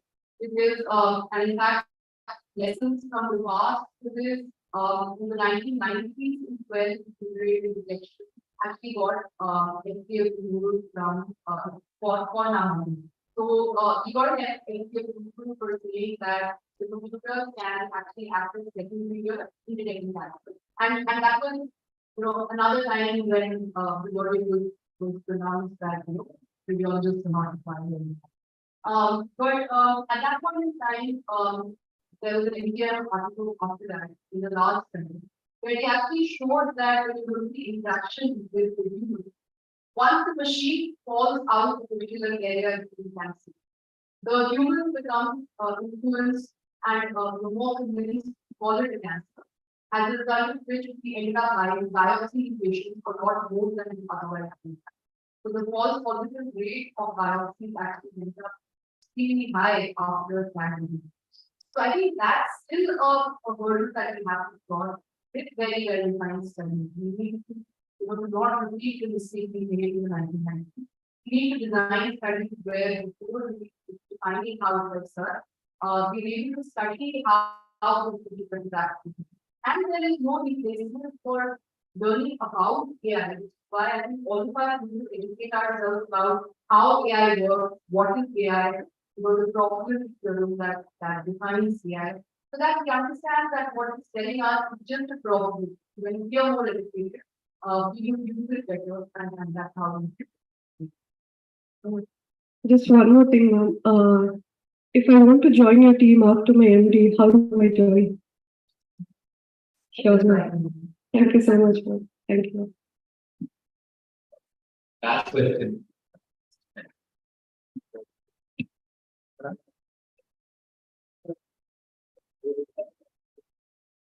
Yeah, it's very nice to hear to you. My question is, I'm in medicine, so can you give a kind of a flavor? What will I be using artificial intelligence maybe in next 5 to 10 years down the line? How it will help my work and how it will make my work easier? Last year, we did this project on again, trying to work on the vision. And, system acts as a relatively good foundation. The initial plan to be this training network, would write something for you for the vision activity. And we would quickly go over the summary and then have a conversation. So that's some of the examples that I can think of. Thank you. So many. Yeah, one. That is the last question. Very good afternoon. Myself, Abhinandan. I'm a dentist and in JIPMER currently I'm doing my master's in public health. Firstly, I was right after my BDS, I thought of joining health informatics for my master's, but somehow I landed here. But my aim is to, right from dentistry, I thought of using data to improve healthcare. So, but right from for the past 3 years, I was like confused, like where to start, how to start, or whom to approach. So, and this is my first question. The second thing is, as Sir rightly told, like since this technology is booming for the past 10 years, I also thought it will be like a bubble kind of thing. And since they are telling like next the advanced artificial intelligence, quantum computing are the near future. So my thing is like what language or the technology should I focus upon for the future? While we are enrolled in some course already, like if you're doing UR or similar things, it's difficult to give all your attention and start doing the project after. So in that sense, I would suggest that you just go online, look up the researches of different faculty who are around you. And if you see a project which interests you to getting attached to that group, might be a good way to start with the experience. So you can just email most people now to finding somebody who researches clients with yours. Then that might be good. And your second question, I think technology will keep evolving. For example, and begin with I thought I would go down the network myself.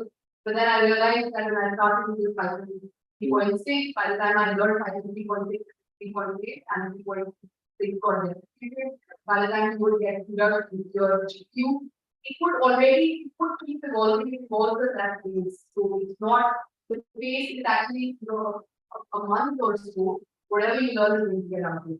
So I think like in the morning, like Dr. Mel's mission, it's just about collaboration, but I think your job is to find the right single question and then use all kinds of technologies to try to solve it.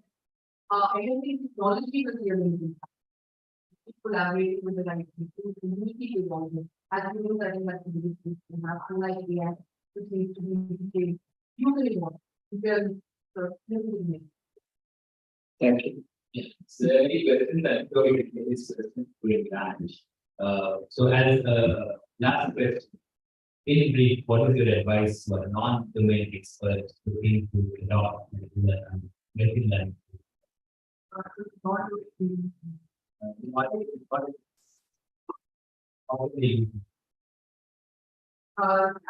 So depending on the stage that they are already enrolled in some level program or something, I think they should try to get attached to a particular project that is already if they have completed and they're looking out for the next step in the career, I think it's a good idea to take a leap of faith, not necessarily do the next thing which is the mission. Take some time out and tell the there are excellent institutions in India, IIT, IISc actually very good opportunity. Doing a short-term either fellowship or just a part of the project or writing their own project, you would say something like India and France allows them to that also. This is Absolute pleasure chatting with all of us. We are the very best in your career. Hope to scale greater heights in your chosen area. I'm absolutely honored to be here. I don't know if I deserve this here, and thank you very much for being here. Very much. Big hand for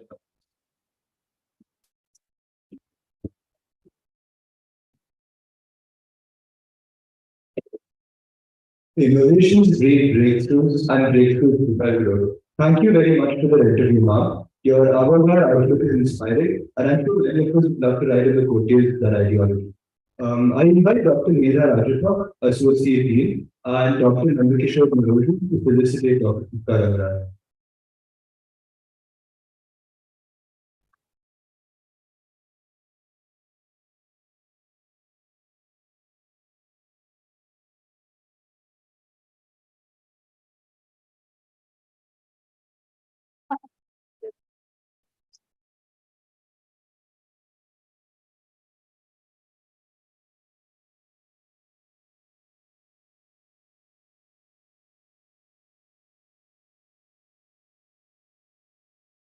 Thank you.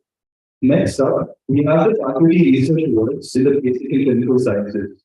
2023 marks a change from the pre-existing Senior Research Relation Award, which is now implemented to constitute two awards, one in the Basic Sciences and another in the Clinical Sciences.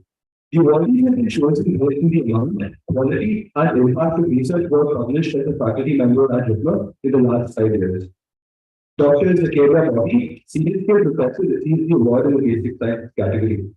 I invite Dr. Abdul, Director, and Dr. B.M. Thapa to research to present the medallion to Dr. Zakira Bobby.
Thank you. I invite the director to say a few words.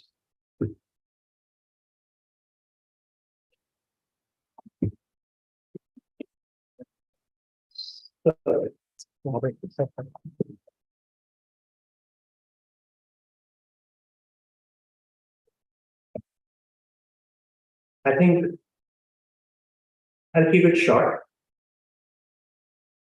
It's a well-deserved medal.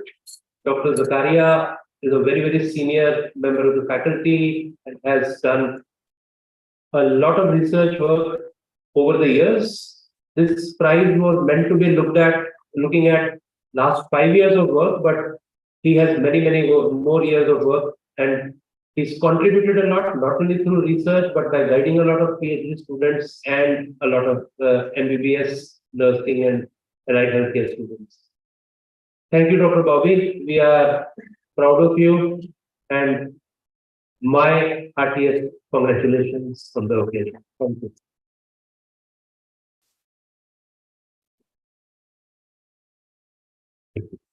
Thank you, sir. May I invite Dr. Zakaria Bobby to present his work?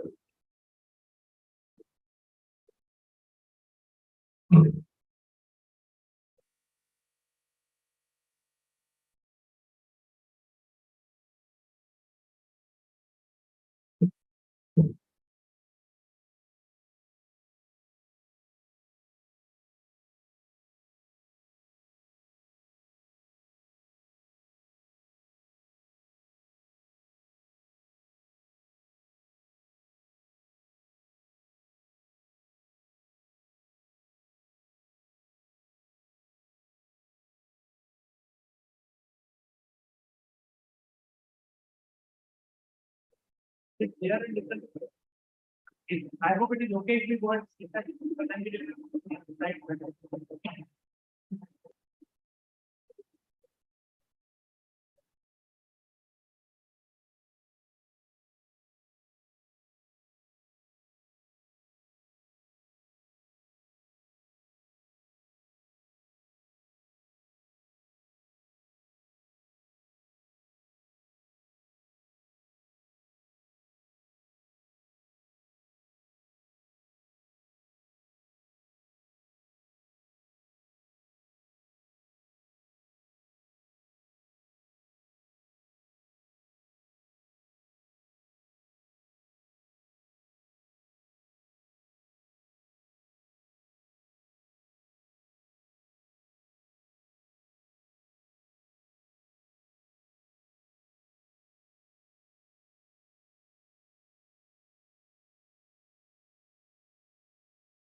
Droplet. Remote.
First of all, I thank JIPMER for giving me this honor.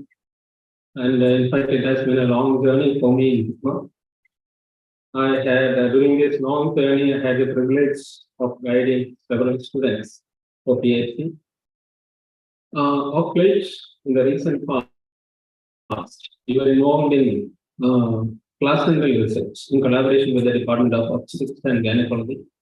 We try to identify the molecular basis of most of the major complications of pregnancy. These include hypertensive disorders of pregnancy, gestational diabetes mellitus, and diabetes in pregnancy. Today, I would like to present you the work carried out by one of my PhD students, Balachandran. Of course, today, Dr. Balachandran. The title of this study goes like this: Placental altered insulin signaling and lipid metabolism, molecular insights into fetal overgrowth in gestational diabetes mellitus. So, as you all know, gestational diabetes mellitus is characterized by the impaired glucose tolerance first detected or developed during pregnancy. And the prevalence of GDM among the Indian pregnant women is quite high when compared to the Western population, is around 17%. And there are two types of GDM. GDM A1, that is medical nutritional therapy, which is managed by the medical nutrition therapy, whereas GDM A2 is managed by the insulin therapy. We were focusing more on the GDM A2, which is managed by the insulin therapy. As you all know, the major complication of GDM is the fetal overdose, also known as the macrosomia.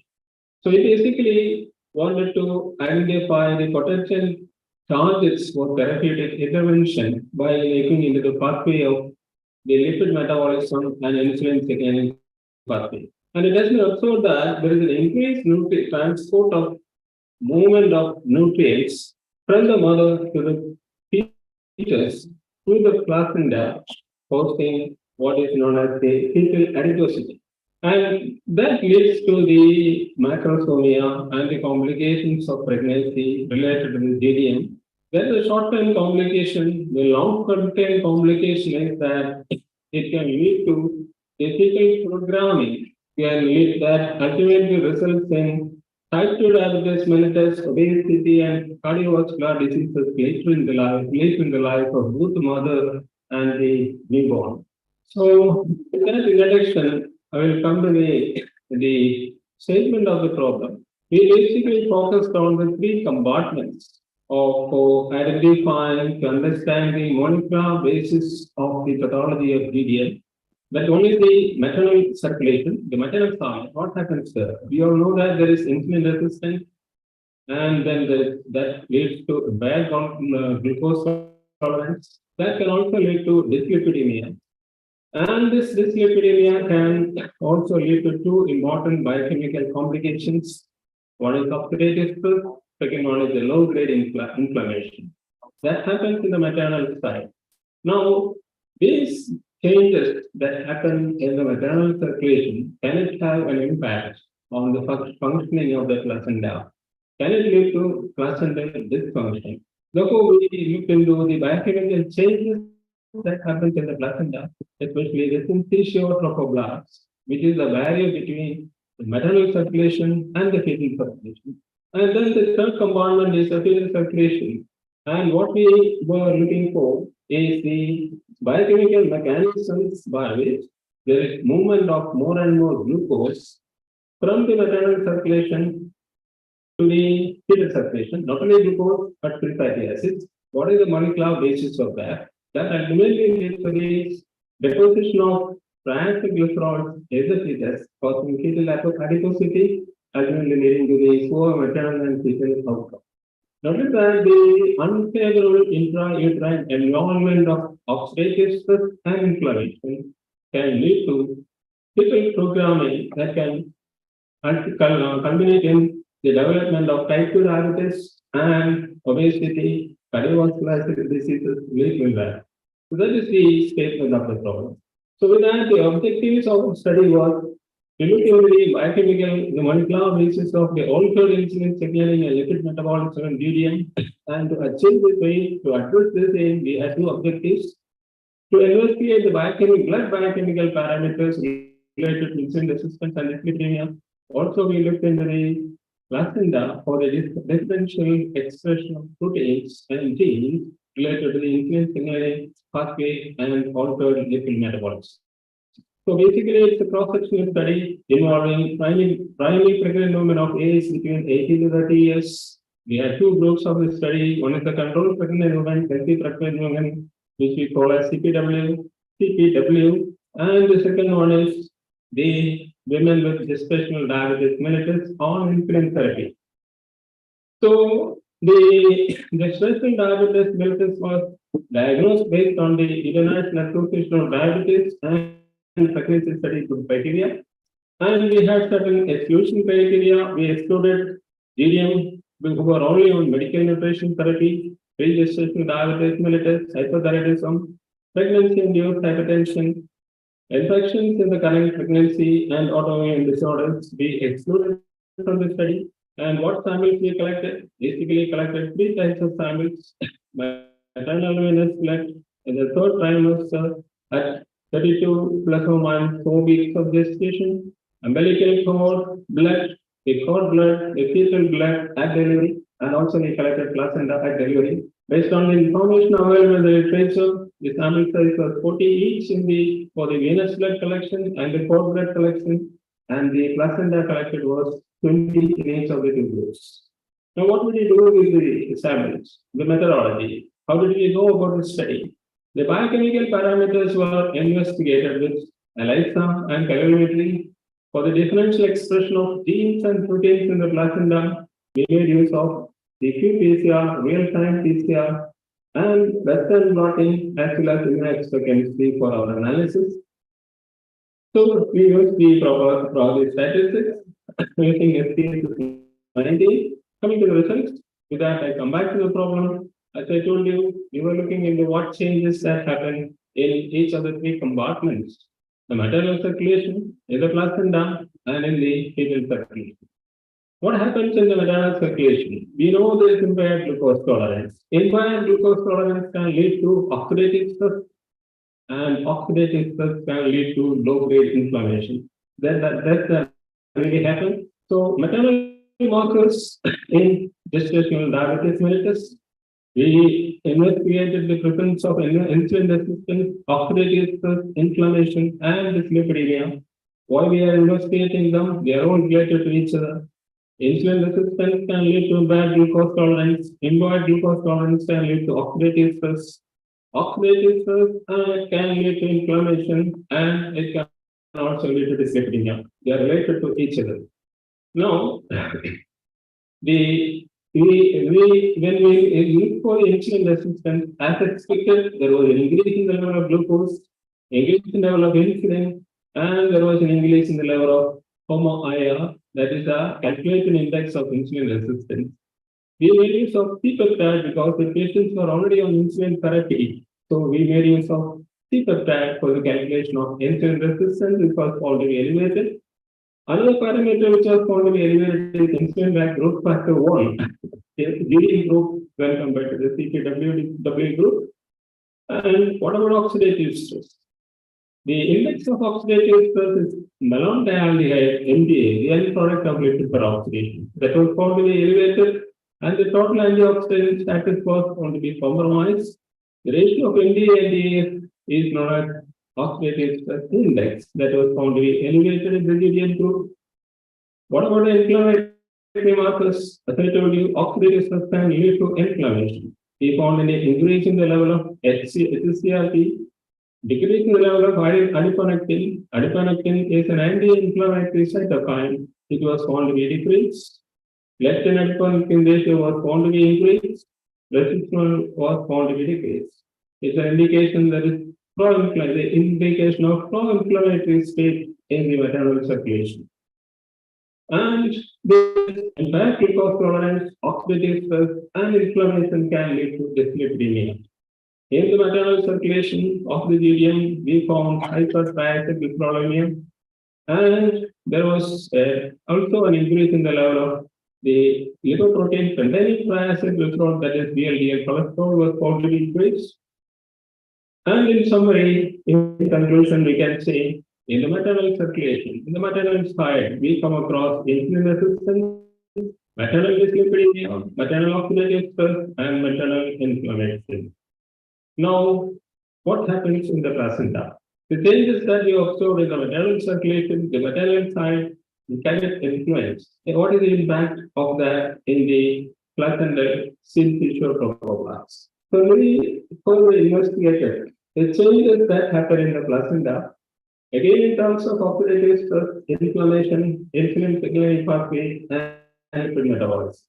Our hypothesis is that the changes that happens in the maternal circulation can influence the placental function, ultimately leading to an increased transplacental movement, the transportation of nutrients to the fetal circulation, especially glucose and free fatty acids, which can get deposited in the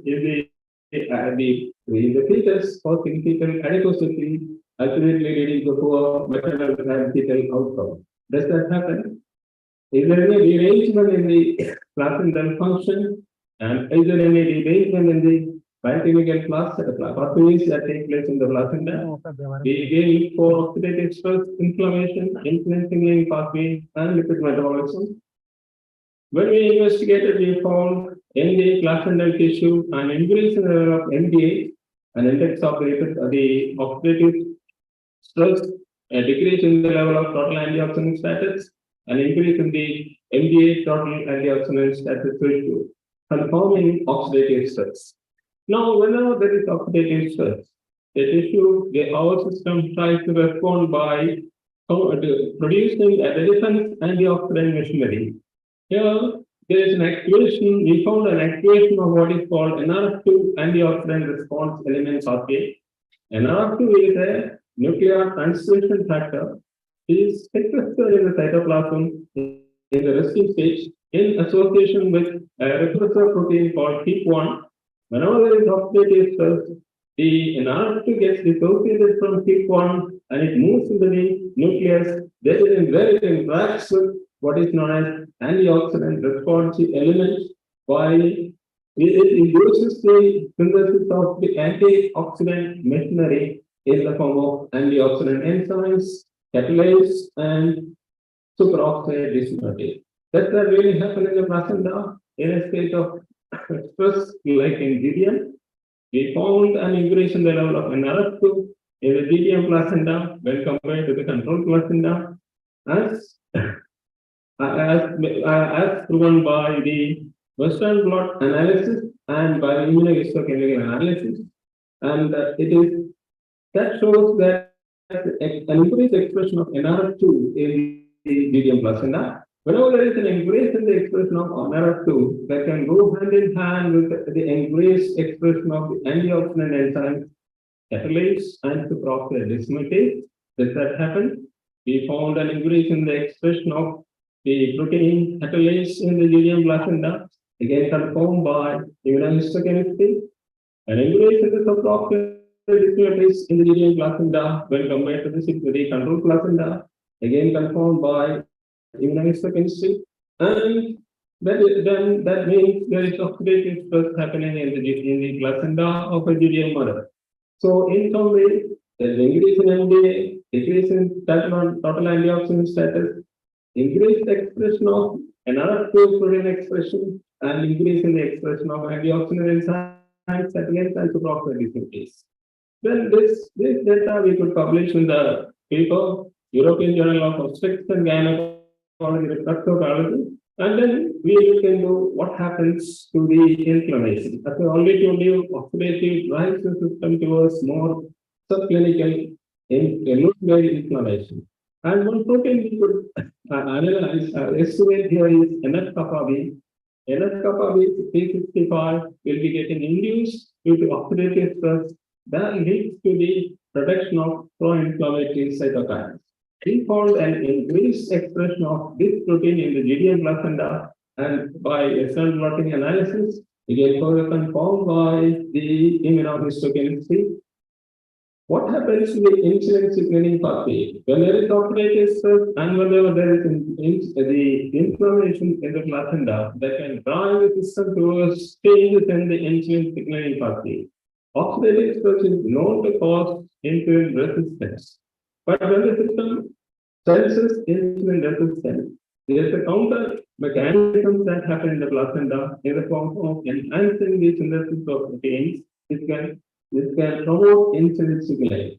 So if we look into the insulin signaling pathway, there are several proteins involved.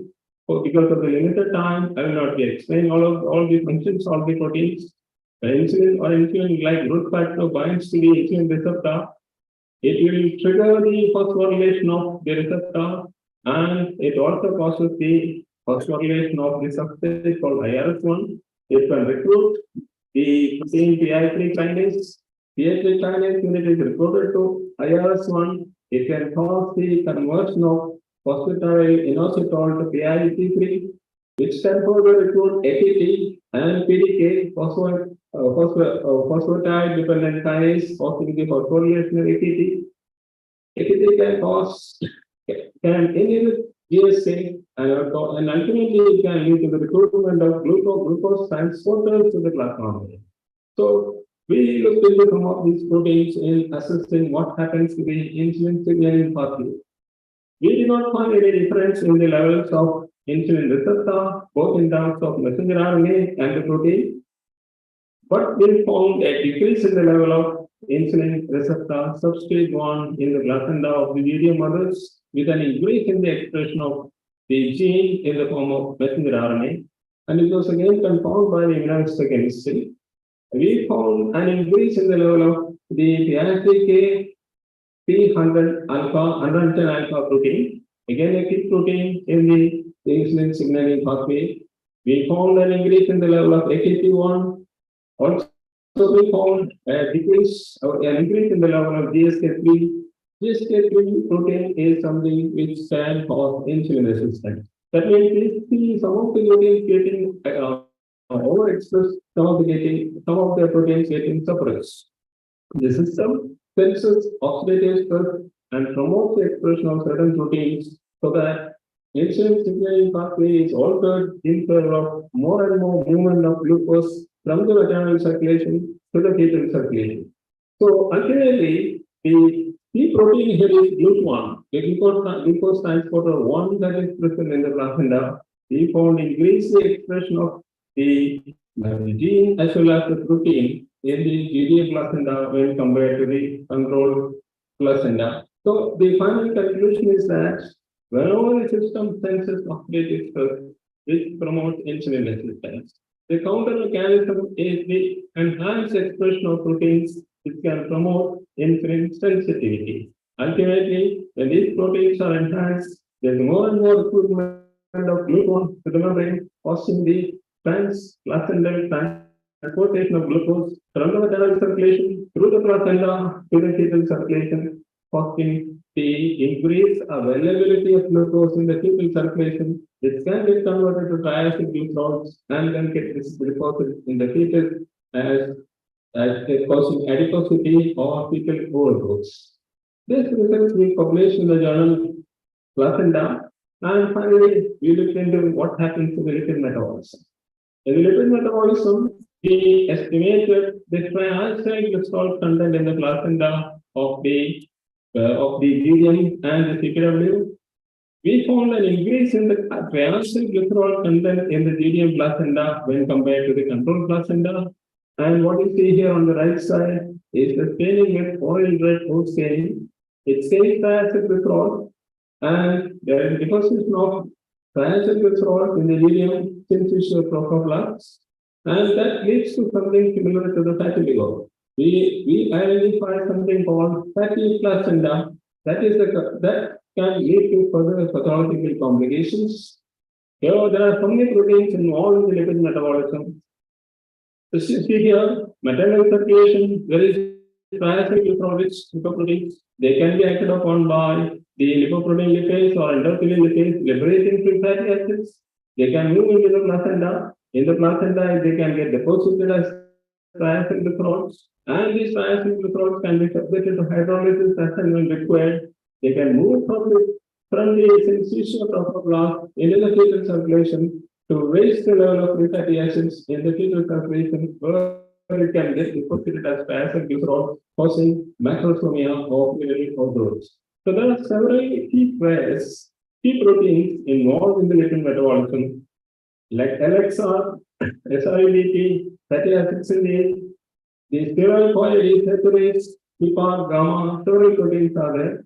We investigate the expression of some of these proteins to understand what is the biochemical basis of the transplacental movement or flow of two fatty acids from the maternal circulation to the fetal circulation. We found an increase in the expression of electron alpha, a transfer transcription factor which promotes the synthesis of fatty acids, ultimately leading to the accumulation of triacylglycerols in the placenta, causing what is known as fatty placenta. Also, we found an increase in the expression of STD1, steroid desaturase 1 protein.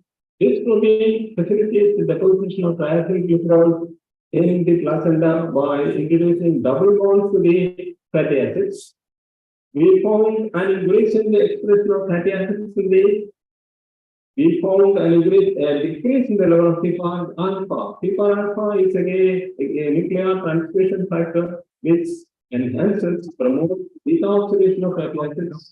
When this level, so that is what we found. So ultimately, we can conclude that fatty acids are made more available in the fetal circulation that gets deposited in the placenta. This also we could publish. Then finally, coming to the fetal markers, I told you 3 compartments we analyzed. In the fetal compartment, we found insulin resistance, and the insulin resistance in terms of hormone are C-peptide. And also we found oxidative stress in the fetal circulation, since we found an elevation in the NDA, total antioxidant status. And there is an elevation in inflammatory markers. And there's a dyslipidemia in the fetal circulation also. There is a decrease in thiazide and an elevation in the free fatty acids. So the summary is that in the fetal circulation there is insulin resistance, oxidative stress, and inflammation. This also we get published. And what about the maternal outcome? The gestational delivery was found to be decreased in the delirium, whereas induced labor was more in the delirium.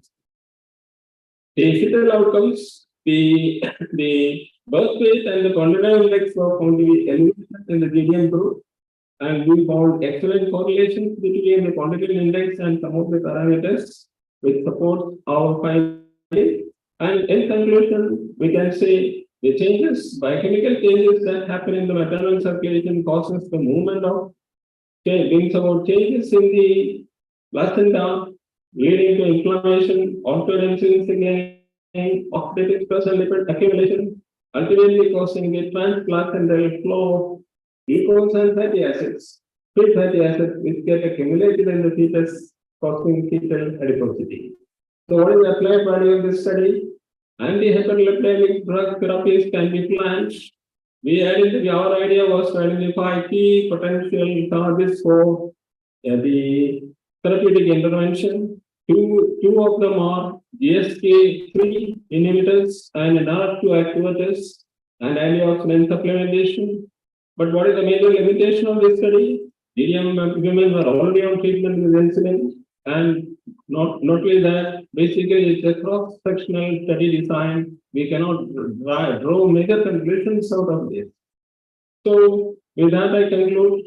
We thank the Department of Biotechnology India for the external research grant, and also JIPMER for supporting this study in the form of intramural research funds. And thank you all for patient listening.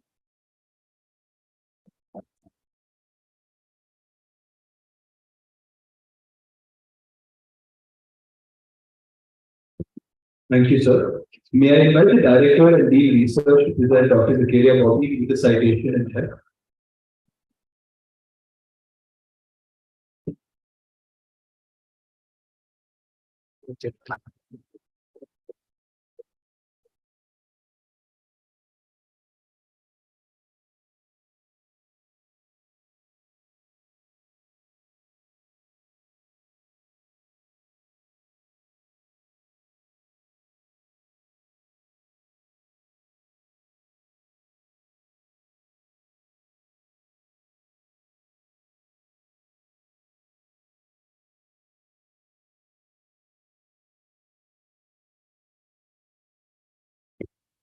Thank you.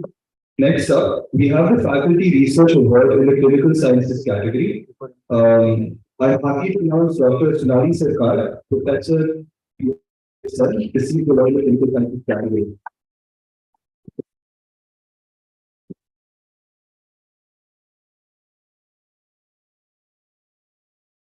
I request Dr. Rakesh Agarwal, Director, and Dr. Ian Thapa, Dean Research, to present the medallion to Dr. Sunali Sarkar.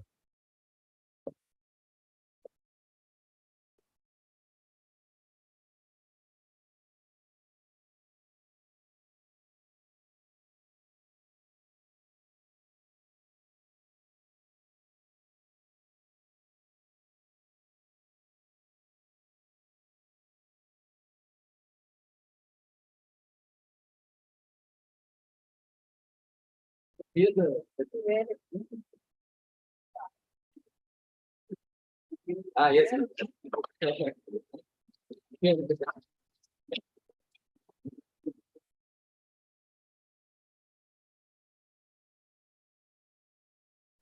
Thank you. I request Dr. D.S. after the research to please say a few words.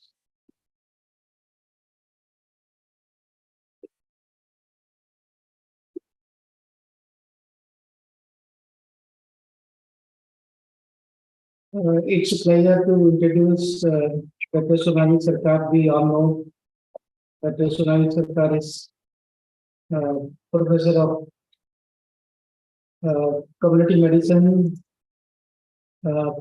She has been doing a lot of field work and the various interventions programs. The main program which had made her known in the national level is the tuberculosis impact program, and that is how she has come into the limelight. And she has various collaborative projects. So if we have listened earlier to Dr. Vijay Bahel, he was talking about the confidence, commitment, and the collaboration. So she is the one example of it. Thank you very much.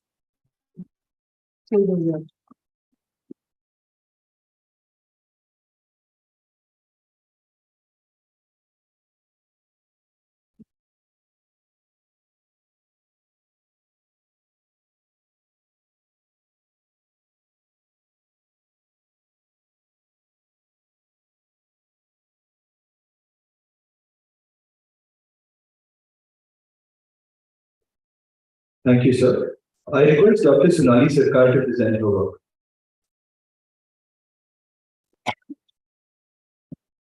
Respected chairpersons, colleagues, seniors in the audience, and dear students. Whether deserving or not, I accept this award from me, knowing very well that there are many faculty in JIPMER who have better research skills and acumen, but they don't apply for this award. I did apply to make up the bulk to make it more competitive, but I ended up receiving it. Anyway, so my research interest has been in TV. One of the research interests, I do research in other areas as well, mostly palliative care and also MCH. But TV, before going into my talk, that is on search for solution towards TB elimination, I would like to first start with technology. People usually come to this at the end of the talk, but I would like to start with this because whatever not I have done, we have done in the last 1 decade is because of these people. I was very fortunate to have Dr. T.S. Ravi Kumar, the former director of JIPMER, as a mentor. Department of PSM means a lot to me. Dr. Gautam Roy, who is not in audience, but I think he's watching this in the YouTube link, has been a strong support, never doubted my decisions, never questioned, had implicit faith in whatever I decided to do. And Dr. Subita, you all know her very well. She has been a pillar of strength and support for me from the beginning of the journey and till now continues to be so. And all the faculty in the Department of JIPMER, Dr. Prem Raju, Dr. Sitanshu, Dr. Ganesh, Swaru, Parani, Jaya, Maha, Venkat, everybody, Zuneda, has been so supportive. All this wouldn't have been possible without their direct and indirect support. And also support from my PG students. In fact, I could make this presentation yesterday with help of my student, Dr. Vishwan. The other departments we collaborate with is the Department of Microbiology, Department of Pulmonary Medicine. Other departments are not mentioned here, but we do work with is OG, neonatology, pathology. And finally, I cannot be honest to myself if I do not acknowledge the contribution, the learning I have had from Dr. Rakesh. The last 3 years in JIPMER Scientific Advisory Committee, that has been a real learning. I have, every time after the discussion, I used to think, how can somebody think so differently? Why can't I think this way? a different perspective at every issue, every question, that every plan proposal. Though it is demolished, but it has always been a great learning for me. I wish intelligence was added to as TB. So coming to TB, it's an age-old disease, we all know, but still we understand so little about the TB biology and even TB epidemiology. This is the Global Report 2022, which shows the burden of TB worldwide. And India, as usual, has the largest of the burden, because in absolute terms, it has the highest number of incidents of TB of all forms, as well as the India TB. Huge bubble over India.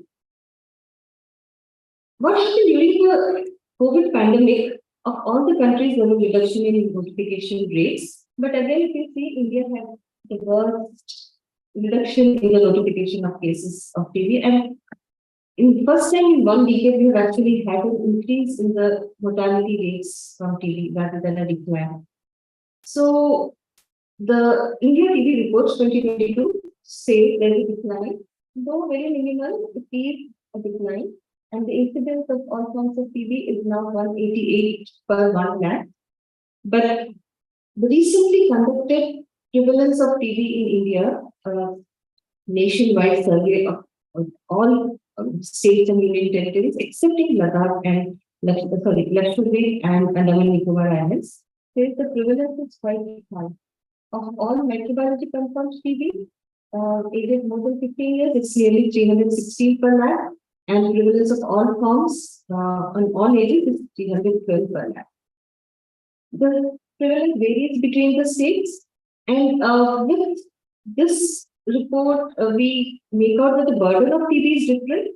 But from our studies, we also find that the TB epidemiology varies a lot.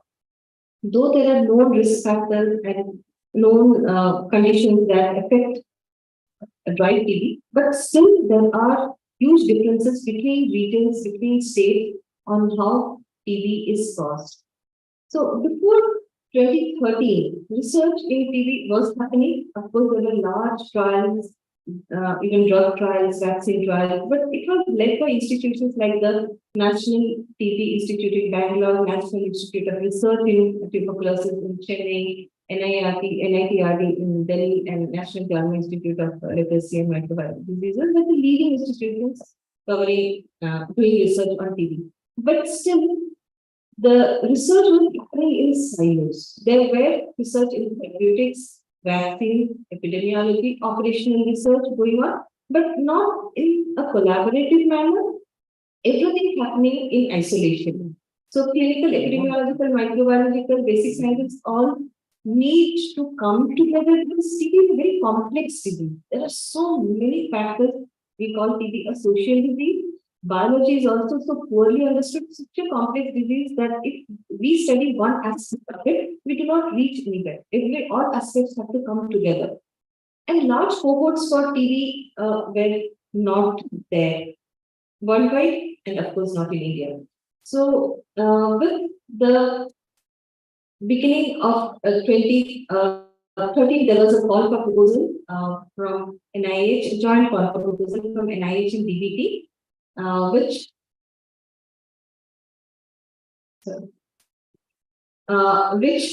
wanted to encourage TB research in India, and basically why it was needed. Because till 2014, this is a very well-known figure. All of you must have seen this. The decline of TB with the optimization of the available tools would be this much. This was the trend globally. This would have been the trend if we optimally utilize all the knowledge and tools available to us. But then we would not have reached our targets. To reach our targets, we need something more. That is introduction of new tools, vaccine, new drugs, shorter regimen, and treatment for active TB and latent TB infection, and point of care diagnostics. So the WHO document on international roadmap for tuberculosis research came up with this areas which needed research in TB, understanding the pathogenesis and immunity, rapid, easy, point of care diagnostic tests. We know the diagnosis of TB is still difficult. Sputum, mainly based on sputum and facial spray, and sputum we know is difficult to produce in infectious as well. And shorter regimens because treatment is still quite long, effective vaccine is still missing, and there are still a lot of gaps in the knowledge in epidemiology and implementation. So, with 2013 came the call for proposals for Report India, and we applied in collaboration with the Boston University and Rutgers, New Jersey in USA, with the aims to identify biomarkers. These are transcriptomic markers basically we aimed for to identify the risk of treatment failure in pulmonary TB patients. We chose pulmonary TB because it is easier to identify the outcomes, whether it is cured or not cured. For extrapulmonary, it's still very difficult to know whether the patients have been cured completely or not. And the risk of development of TB in household contacts of the TB patients. And also wanted to determine the impact of comorbidities, mainly the diabetes, HIV, malnutrition, smoking, alcoholism, and anemia on this risk of treatment failure, and wanted to see whether these comorbidities change the risk profile, transcriptomic risk profile or not. So with these aims, we were able to enroll in 5 years from 2014 to 2019, about 1,200 pulmonary TB patients and about 1,600 of their household contacts. These participants were enrolled purely community-based cohorts from Puducherry, Kalam, and Puducherry districts of Tamil Nadu, the neighboring districts. With this, we have been following up these cohorts till now, it's continuing. And in the JIPMER clinical research site alone, there were 6 sites in India when we were in the phase 1 of report. And in this, in the JIPMER site alone, we have these many samples accrued and still in our biorepository. So this is from our site protocol, and the lower table you see are for the common protocol. This on the left side is the cohort 8, that is the pulmonary TB patient, and on the right side is for their household contacts. So these many specimens, it's totally under our control in our repository, now lying there in -80° and liquid nitrogen containers in the Department of Case. So a lot of sample is there. We plan to use it, but why I'm bringing it up here is there are a lot of other people who are interested in doing research in TB. This is a very valuable resource that is collected.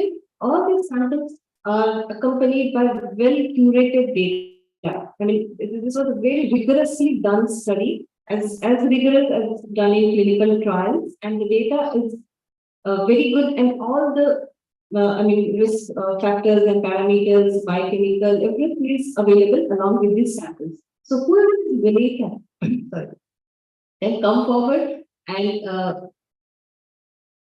collaborate with us and do studies using these samples. After we got the Report India and the data started coming in, we have had a number of publications. I'm sorry, I don't want you to read this because it's very small fonts. I didn't want you to go through each of this. There have been 31 publications from Report India in the last 5 years. There are many, if we include all from the beginning, many in epidemiology and many are lab-based as well. And so these are the major publications that have come from Report India. And there have been many other grants since that. So there have been many projects in addition to the Report India. 2 of them are the NIH R01 grants, and many are even ICMR, and there's a sponsored clinical trial on the BPM 1002 vaccine candidate as prevention of recurrence trial for TB. And there are other CRDF NIH funded grants as well. And we are also now running one project under BioLab, trying to validate a new diagnostic tool, which is after-based diagnosis. Hopefully, one point of care diagnostic will be available to us. So many more grants came in based on our performance, on what we have done, and we were able to show that we did good quality work with international standards, and the data and that we generate is all authentic and could be depended and reliable. So with this, I just wanted to show you few of our publications and where it has led us to. This was one of our initial publications. We wanted to test on this heat map you see here, there are a number of markers which are already available globally. We didn't have any Indian by then, Indian marker, but many genes where the transcriptomics were studied for multiple markers, various, these are the, I'm sorry, but the font size is too small, you won't be able to read because there are so many markers. All I wanted to show you is in the South Indian cohort, we could see that all markers are almost able to differentiate between the red is the TB cases and the green are the household contacts. They're able to very well differentiate the two groups. So these markers were not done in India, did not generate from Indian data, but they were good enough, applicable to Indian population as well. Based on this, the Sweeney 3-gene marker was actually developed. It's not our study, but I wanted to show you that Cepheid, which is manufacturer of Gene Expert, all of us know now Gene Expert is a good diagnostic that came up, developed by marketed by Cepheid. So Cepheid is also now manufacturing a gene post-response cartridge, which will be using the same Gene Expert platform and will be able to diagnose TB based on a finger prick, a drop of blood from finger prick. So all this problem with coughing up of sputum, getting sputum samples, and the poor sensitivity and specificity of the sputum microscopy, and all the difficulty with sputum being the basis of TB diagnosis is going to be overcome if this functions well. And we are actually now about to validate this in our cohort. See if this is equally good in diagnosis, and if it does, it would be a breakthrough for TB diagnosis, not only in India, globally. So along with this, there will be some more publications. We have basically focused on epidemiology of TB. Again, these are the titles that were published. I don't expect you to go through in detail each of this. So just pick a few to highlight what we have done. Some of the studies like effect of malnutrition and tuberculosis, mycobacterial burden in chest, radiographic findings, what we found. Again, I'm not going to read through this. Already we are running behind time, so I want to finish it so that we can have lunch and the later on programs on time.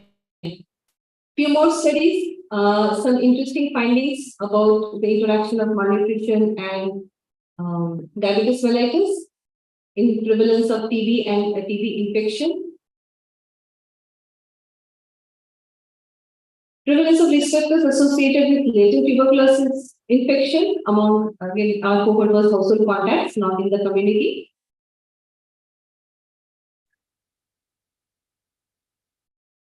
Predictors of loss to follow-up among men, because we have a larger proportion of men being lost to follow-up in our cohorts. We wanted to see what were the factors. And interestingly, we found that those who had diabetes was a protective factor against loss to follow, because I think they were already used to coming to health facilities regularly because of their diabetes problem, and when they got TB, they were more adherent and loss to follow. Some other studies effect on treatment adherence and association between sex and unfavorable treatment outcome. We always saw that men have worse treatment outcome as compared to women. But we wanted to know, is there any biological difference, or what exactly is causing this difference in treatment outcome? Men having more adverse outcomes. So we saw that it is actually basically being, we did a mediation analysis and found that it is because of adherence. So women adhere to the treatment better, and that is why most of the interaction was explained by the adherence. We have also a purely qualitative study to understand stigma. As we started building up this cohort and doing more studies, we realized the stigma is so much there, not only in the general population, but also the medical fraternity. We in one of our studies found that there was a delay in seeking treatment, more from the well-to-do people, not the poor people. Well-to-do people, more educated, better earnings, were actually delaying in seeking care for diagnosis for TB, because as soon as we have symptoms of cough, even if it is for more than 2 weeks, none of us are ready to accept that it could be TB. And we know what are the hazards of delays in diagnosis of TB. It keep on spreading the infection and the burden goes on. So this was another interesting study, and we found some solutions. People kept talking about what could be done to reduce the stigma, perceived and enacted stigma due to TB. So just to summarize, whatever we have found in the JIPMER report, clinical research science study unknown, we found that the comorbidities are extremely common, especially we found that the population attributable fraction for malnutrition for TB was nearly 60% in males and little higher than 60% in females. And food insecurity was very common, and severe food insecurity, even in Puducherry and Tamil Nadu, which is better performing state in terms of health, in terms of per capita income, and many other social and health indicators. The severe proportion of families who had TB, the severe food insecurity was quite common, at least 1/4, and that's very unfortunate. And after this, we have this direct benefit transfer for TB patients in the program, but this has not been assessed whether it is actually helping or not. And the population attributable fraction, what we found for alcohol in Pondicherry among males was almost 74%, very, very high. I mean, in Pondicherry, actually, tuberculosis is being totally driven. I can be confident enough of saying this is because of alcohol, because alcohol was the major reason for delay in seeking treatment among men. And we also found that some of the risk factors, like we're talking about diabetes and malnutrition, are interactive and potentially modifiable. The interesting finding was that diabetes and malnutrition was a substantial risk for TB. For poor treatment outcome, but presence of both conditions, malnutrition and diabetes, in the same individual nullifies the risk. It was a little contradictory to what we would have expected, but this is what we found. So interaction between diabetes and malnutrition, we find that TB risk was 2.2 times higher for the low BMI compared to normal BMI, but diabetes increased the risk twofold in normal BMI and sixfold in the obese and overweight TB patients. So this was mostly the studies that we got from the Report India phase 1. Now we are in the phase 2 from 2019 onwards, and Report India, these are the sites. Mostly we were in the southern part of the country, and in the phase 2 we have included PGI, Chandigarh and Nickens, the north and northeast, to make the report data more representative. And this is Report India organization structure. I just wanted to show this because JIPMER plays a very important role in Report India. We are the coordination hub for the whole of the consortium, which includes all this Indian and US institutions, and we also host the data coordination hub. So we handle a lot of data. You would have heard one presentation from a data manager during the research day section. So we handle a lot of data from a lot of studies, because within Report India phase 2 itself, we have multiple studies. This is a giant project with 5 aims and many sub-aims and many studies within each of the aims. A lot of samples being collected and accrued, and the case report forms actually run into hundreds of pages. I mean, it goes up to 160 to 100 pages for different time points of follow-up. So all the data is being handled by JIPMER. And because we have a good infrastructure, a good setup, we were able to show that we can perform well and do good quality of work. We were actually identified as clinical coordination site for handling the whole genome sequencing of MTB bacilli that is just about to start. We have in fact actually started. The first batch of 218 samples have already been sent to ICDEB, which is going to do the DNA extraction, and then the whole genome sequencing will be done at NIDNG, Kalam, West Bengal. So these are the sites, Report India sites, which are handling this project, and we have ICTEB, CCMB, NII, and NIDNG, all partnering institute under this project. This is a huge task. We are proposing to do about whole genome sequencing for about 32,000 MTB specimens. So this, all that we have done, we are doing, and we continue to do is because of an excellent team that we have. The staff is about 58 now. It is only growing. I hope we can manage it when it becomes even bigger and bigger. But all of them are so self-motivated, committed, and it's an excellent team that I'm fortunate to lead, and which does all the work and presenting on their behalf. And I thank JIPMER, everyone here for being patient, listening, supportive. Thank you all for this.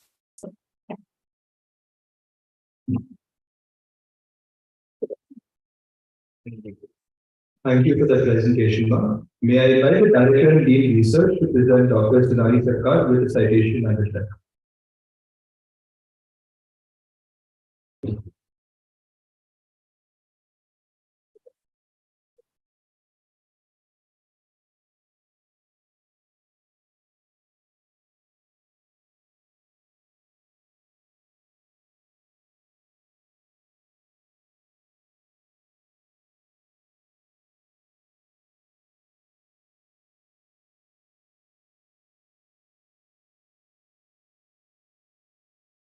Thank you. It's time now to take a stop and review before we move on to the afternoon session. I serve faculty members located within multiple halls in the ground floor for lunch. Students proceed towards the good, which is to my left. Considering the time of nation of this solar, I request everyone to have a quick walking lunch for 30 minutes and return to this auditorium for the afternoon session. Thank you. Session will review by 2 p.m. So please try to be done by then.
among all the AI based on language learning model, I don't think anyone has made conversation like Chat GPT has. So today we have two very interesting debates on AI and Chat GPT, and both of them will be on the dais, and they will be ruthlessly scrutinized. And with that, I would like to welcome our moderators who will be presiding over this very promising session. So Dr. Prashant Tenmadu, Additional Professor and Head of Surgical Oncology, and Dr. Lakshmisha Chandrasekhar, Professor, Department of Dermatology. The floor is yours. If you can come onto the dais.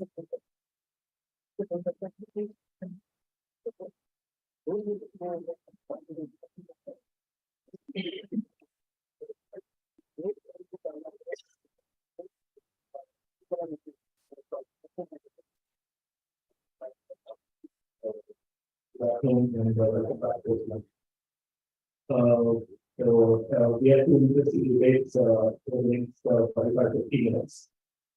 So the first debate, I would like to start off with the question: how many of you have heard of what ChatGPT or Megasense or everybody? How many of you have used it? Oh, many. Okay. So another range of things. Impact of ChatGPT on research. A paradigm shift. How many of you are on the topic? Yes, good or bad? A true paradigm shift. So you're actually okay. So very few. Okay. So good or bad?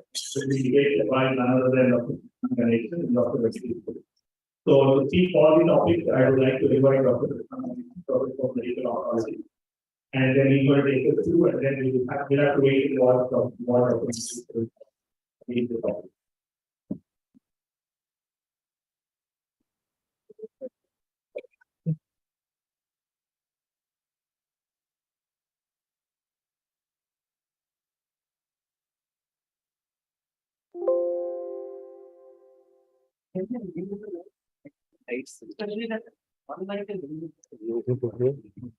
On the light, slides. Slide. On the light. Slides clear together. All the senior by the council to keep all of the way. Post and can you switch on the top light speed so that the speed and invisible? I thank the team moderators. Good afternoon to all the dignitaries, my fellow faculty, students, and staff of JIPMER. I'll start by introducing you.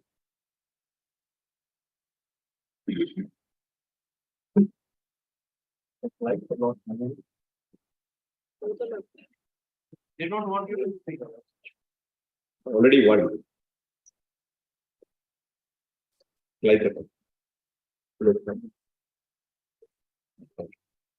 Okay, let me start by introducing you to one Dr. Clifford Stall. He was a respected astronomer and a famous internet researcher in the 1990s. He wrote an article in 1995 where he poo-pooed the effects of internet. In fact, he said the internet will have little or no impact in the coming years. Going on, this is Dr. Robert Metcalfe. He's an internet pioneer. He actually co-invented the Ethernet. He predicted that the internet will go spectacularly supernova and catastrophically collapse in 1990s. Today, we cannot imagine a world which is not touched by World Wide Web in each and every aspect of it. Needless to say, both these gentlemen had to eat their words. Any technology, ladies and gentlemen, which makes your life easier is ignored at your own peril. Hence, the new poster child of artificial intelligence, the ChatGPT, is going to shake your world. It is going to change research like we have never imagined. And yes, it's going to be a paradigm shift, as I will demonstrate in the coming few slides. The components of research, as we know, have not actually changed, and I don't think they're going to change for many centuries before and many centuries after. But what does change in every century or every few decades is the way we approach each and every step of research. For example, taking the same internet, 25 years back, there was no internet, and so the research was conducted without the help of internet. Now, can you imagine doing research without the help of internet? Possibly not. It is the same thing with ChatGPT. I'm going to show you, because some of you have mentioned that you have not actually used ChatGPT. So let me take this opportunity to introduce you what ChatGPT can actually do to help you in your research. The first step in any research is looking for literature, how you can search the literature for data which is already out there. So I tried asking ChatGPT to help me out with a small research question I had with respect to using beta blockers in cancer. So I asked this question to show me the studies which have done this, and this is the output I got. Sorry for the small font, but it is detailed all the studies which have used beta blocker in cancer in a wonderful, succinct, small table. I did do a literature search on my own. Surprisingly, I found that it was for the most part accurate. And the whole thing took about 30 seconds, which would have definitely taken me a few hours to complete. If this amazes you, let me move on. I just extended this theme a little bit more and asked ChatGPT to design a randomized phase 2 trial of propranolol in platinum-resistant ovarian cancer. It showed me the study design, the patient population inclusion criteria, the intervention, the endpoints, and even the sample size calculation. To my surprise, it was again, for the most part, fairly accurate. This work would have taken me minimum of a few days, and this was a beautifully accurate summary which it gave to me again in less than a minute. When I further probed, I could change the endpoint, I could change the intervention, and I could change the sample size also, and it helped me with all these things again, spitting out its results in a matter of few seconds. Like this, each and every component of research, starting with grant writing, refining your grant proposal. What about data collection? Of course, at this point of time, when you do an experimental study, you have to do the data collection yourself. No AI is going to do that. But suppose you're engaged in secondary research, suppose you're going to look at articles in the internet, you're going to do meta-analysis, definitely ChatGPT is going to take over that too. And now coming to the most important question, many of us believe that ChatGPT is only a large language model and it's not going to do much with data analysis. Let me prove you wrong. This is how ChatGPT can extract and do data analysis for you. This is an Excel sheet which I gave it to ChatGPT through a Google link and asked it to analyze the data for me. And again, in a matter of seconds, it gave me a very beautiful output of the baseline characteristics of my Excel sheet in the form of a table. And further, when I queried, it also gave me a summary in the form of text, which can go into any manuscript, and there was hardly any mistake. So what about statistics itself? Suppose just for a second, imagine that I have no clue about any of these basic statistics, and I'm a newbie researcher, and I just have a few questions which I want to ask. This is what I did with ChatGPT, and I asked this very simple question: can you check for any association between smoking and gender in this data? The ChatGPT not only suggested to me what precise test has to be used, it created a 2x2 table for me and did the chi-square analysis and also interpreted the chi-square analysis for me. So most of the statistics which are required for research can be done eminently by ChatGPT. Going ahead, which I'm not showing you here, it can help you visualize your data in the form of graphs and figures. A little bit more work is required for that. And also it can help you with cleaning large volume data. Meaning, research can be done by anyone, anywhere. What this means is that just imagine that you are a researcher with poor resources. You do not have access to data or PSS. You do not have a statistician in your institution. Or you're a startup researcher who does not have a mentor who is going to guide you on how to do research. Only you have a good idea. All you need is an internet access and a computer or even a smartphone with ChatGPT, and it's going to help you. This is going to make a sea change in the way research is being done in the world. Whether you're a student, whether you're an early career researcher, whether you have good English language skills or not, whether you are from a resource-rich or resource-poor background, the ChatGPT is going to help you do high-quality research, which is now called as the democratization of the research, and in a true sense, globalization of the research, which is definitely going to lead to diversification of scientific perspectives. So does this mean that ChatGPT is going to replace the human? No. You still need the Newton to provide the spark of creativity. But what it does is give the researcher wings. Wings on which I think you can soar, leaving the mundane parts of research behind and focus on being more creative, more efficient, and more productive. Thus, the art challenges the technology, and the technology now inspires the art. There are challenges to overcome, no doubt. There are biases in the way the ChatGPT has been trained. We do not yet have transparency on what the chatbot has been trained upon. We need to establish rules and boundaries, and humans are needed to check the output and to be accountable for whatever research comes out. But none of these takes away the transformative potential of this wonderful, wonderful tool. What more? ChatGPT can help a researcher be more productive in some other ways. Imagine the time an academic researcher has to spend on peer review of protocols, peer review of manuscripts, and other editorial tasks. I promise you, this tool will be a wonder and help you cut down time in doing all this work so that you can spare your time on more productive research. So what is a paradigm shift? That's what we are debating today. A paradigm shift is a major change in worldview, concepts, or practices on how something works or is accomplished. Truly, the ChatGPT is something which has changed the way we do research to something faster, better, and something which is more global. And I do believe that this is a paradigm shift in research. You have the AI, you have the human. The AI is going to take care of many of the tasks which the human is doing right now. And now it's going to spare the human for being more creative, focus on new and creative experimental designs and aspects of study design, and finally being responsible for their work. A great man once said, genius is 1% inspiration and 99% perspiration. Let me rephrase it for you, my fellow researchers. Embrace ChatGPT, leave the perspiration to the AI, and get ready for the inspiration. Thank you very much. And now I invite on Dr. Abdul. We would like to make the platform a little bit up, and let's see what Dr. Abdul has to offer.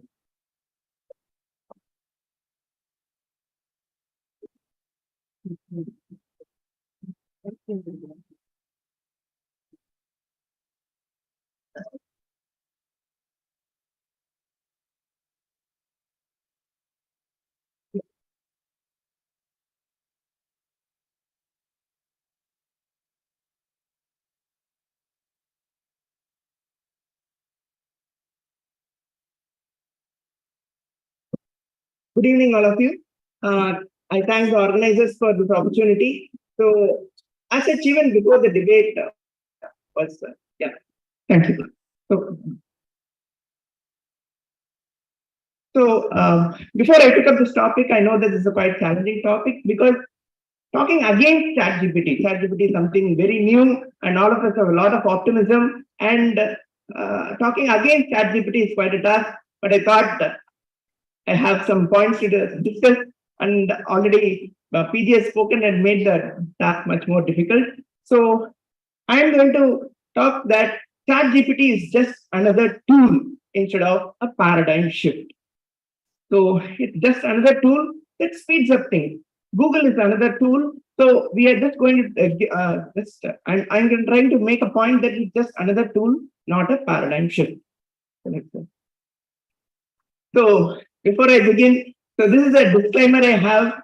So confession, I indeed used ChatGPT, but it did not help me much. That's the sad part. So, but try to ask the same question. ChatGPT, can you tell me what is downside for you? We didn't give much except for very vague replies. So next. So I'll try to first take up the word research, then take up the word paradigm shift. So what do we actually mean by research? Research have two aspects we can define it. Either it helps you to understand the basic mechanisms. This is Niels Bohr. I've taken examples from physics. So Niels Bohr helped us to understand so one of the pioneers in quantum physics. He helps us to understand the basics. The other is purely applied aspect of research. And that goes to, say, Thomas Alva Edison. Sadly, he never received a Nobel Prize. In fact, applied research was never looked upon as research. And this Louis Pasteur was had both aspects, and this is called the Pasteur's quadrant. If research is viewed as way by which we understand the mechanisms and the way by which we solve day-to-day problems, either by refining or understanding or innovations, can ChatGPT answer these questions? No. It is an assistant. It's a slave. It's a slave that never gets tired. So that's my first point. So coming in second, how are we going to measure the impact on research? Are we going to look at the impact on research with more understanding or more applied aspects? Or do we going to measure it as the number of publications? If if you are going to measure in terms of number of publications, then definitely ChatGPT is a paradigm shift. But when we define research as basic and applied or in a real perspective, I don't think ChatGPT is a paradigm shift. Okay, next. Yeah, as already said, it's a democratizer, it's an equalizer. So here we have Dr. Shakuntala Devi and a kid with a calculator.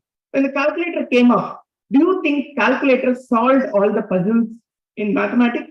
Hilbert came out of the turn of the 20th century, came up with so many problems. Did calculator solve all the problems? It requires the element of ingenuity, and just what ChatGPT gives can be obtained by Googling some 10 pages. All ChatGPT does is saves you time. There is no paradigm shift. It saves you time. Whatever ChatGPT gives you has been already known to human beings. It's already established. These content are just fed into the ChatGPT, and what you get is already known to this world. There is nothing new. Yeah, can you move to the next? There is nothing new, but we can challenge. I asked ChatGPT, can you write a poem on William Shakespeare? And within seconds, it came up with a very nice rhyming poem. Is that not creativity? Yes. I want to highlight this point. When it comes to imagination, when it comes to innovation, the question is the imagination making a difference in the real world or in the imaginary fictional world? If we take an example here, Einstein did no experiments. He did only thought experiments. All he did was imagination. And because of genius, he solved the problem. He's not an experimental physicist. He's a theoretical physicist, armchair physicist. He just takes the pen, does all the experimental. So imagination is an important part, and that's what will take the science forward. Shakespeare is another. He had the imagination, but whatever ChatGPT spews out will be a piece of imagination. If you ask it to be creative, it cannot come up with imagination that can solve our problems. So you want to think about it, the imagination that helps in science rather than being creative in fictional aspect. I hope I've made a point. Next. Yeah. Coming to the review of literature. Whatever Dr. Prashant said is all about summarizing what is there in the literature. We call it ROL, review of literature. But there is a problem. It is biased. We have to again verify. Do you think once the ChatGPT comes out within 30 seconds, job is done? No. You have to go line by line, verify it, and whether it is true. And he did not mention that. He did not insist on that. This is going to take almost the same time. And many times, ChatGPT comes up with wrong suggestions. Of course, it is a machine learning algorithm. It will develop over time. But at least I can be pretty sure that the chance of bias will never go. Whereas in science, all we want is an information which is unbiased and much dependable. But that is not the case with ChatGPT's output. It is always biased because it starts from the content that is fed into the system, which is already biased. The bias is inevitable. Human beings are biased all the time. So ChatGPT is a system with bias inbuilt. So there is no way that ChatGPT outputs are for the other last word. So there is a lot of bias. It doesn't stop with bias. Next slide. Next slide. So it is not with bias, stops with bias. There is a chance of blunders. And how many of you have used ChatGPT where you have got responses which are totally wrong? Yeah, totally wrong. So it cannot understand what are emotional, social contexts. It can fake emotions, but it cannot have real emotions. So even the blunders can happen if you are going to rely on ChatGPT. And when asked, why did you say such a wrong answer? Yeah, I apologize. This all stems from the probability it calculates. Say it's browsing several pages, gets the content, and with that, a neural network probably gets the message across. It is well trained in language. all outputs of ChatGPT are grammatically correct? Do they have the content that is correct? That is the problem. The content is always biased. If not biased, there is a risk of blunder. Except for few facts, most of the output of ChatGPT are opinionated pieces, which has there is a lot of bias. In fact, we insist on the difference between narrative review and systematic review. You know, the narrative review, there is a bias. There is a chance of more bias. So that is the point I'm trying to drive. ChatGPT, though it's a wonderful tool, it's not a paradigm shift. It doesn't totally change the way we are going to think of doing research. It's just a small tool that will help you across the research pathway. Thank you so much.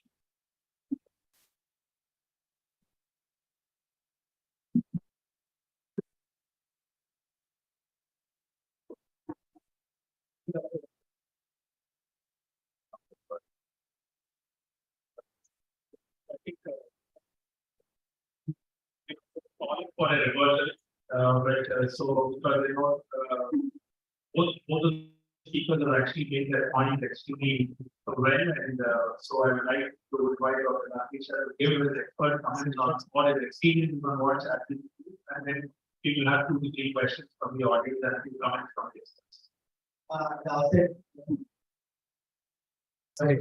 I think they got out on the pieces of the challenge. It's obvious that we have a person, but after the approach, it definitely reduces there's no doubt about it. So if you use as somebody who understands the subject, it's a great thing. But if you notice, then obviously you're not sure whether it's right. So point number one is if you already have an idea of the then maybe ChatGPT can be very good. Now, the second issue, the major issues are like to general based ChatGPT. So those are issues which I think when the discussion happens. What do you do about purely ChatGPT? Because it's sometimes really difficult to differentiate from it. So different. Because language so those are some of the challenges which we face. Those entire mainly challenge. What do we do? I mean, it's not a possibility can happen. So the solution is not to know the way of past factor to basic way. But things I think it's an experience with just that has a video and have a code. You know, as we ask to imagine alpha meeting actually complicated job. And there is not a people that alpha was finding a guess. Probably you know there's one point so when you there's application understanding that it is possible for ChatGPT and for you know not a amount of biology. Microsoft days back, and is only the issue where you're getting vague language, vague messages, actually also could be taken care of by that. And this is actually so the thing ChatGPT keep asking questions, we find the response better. All English and better prompts, we find better. So, so I think that it can be great tool for researchers, provided it's used in the right way. So I think now the audience comments and questions. And we have a lady person. Yes. Yes.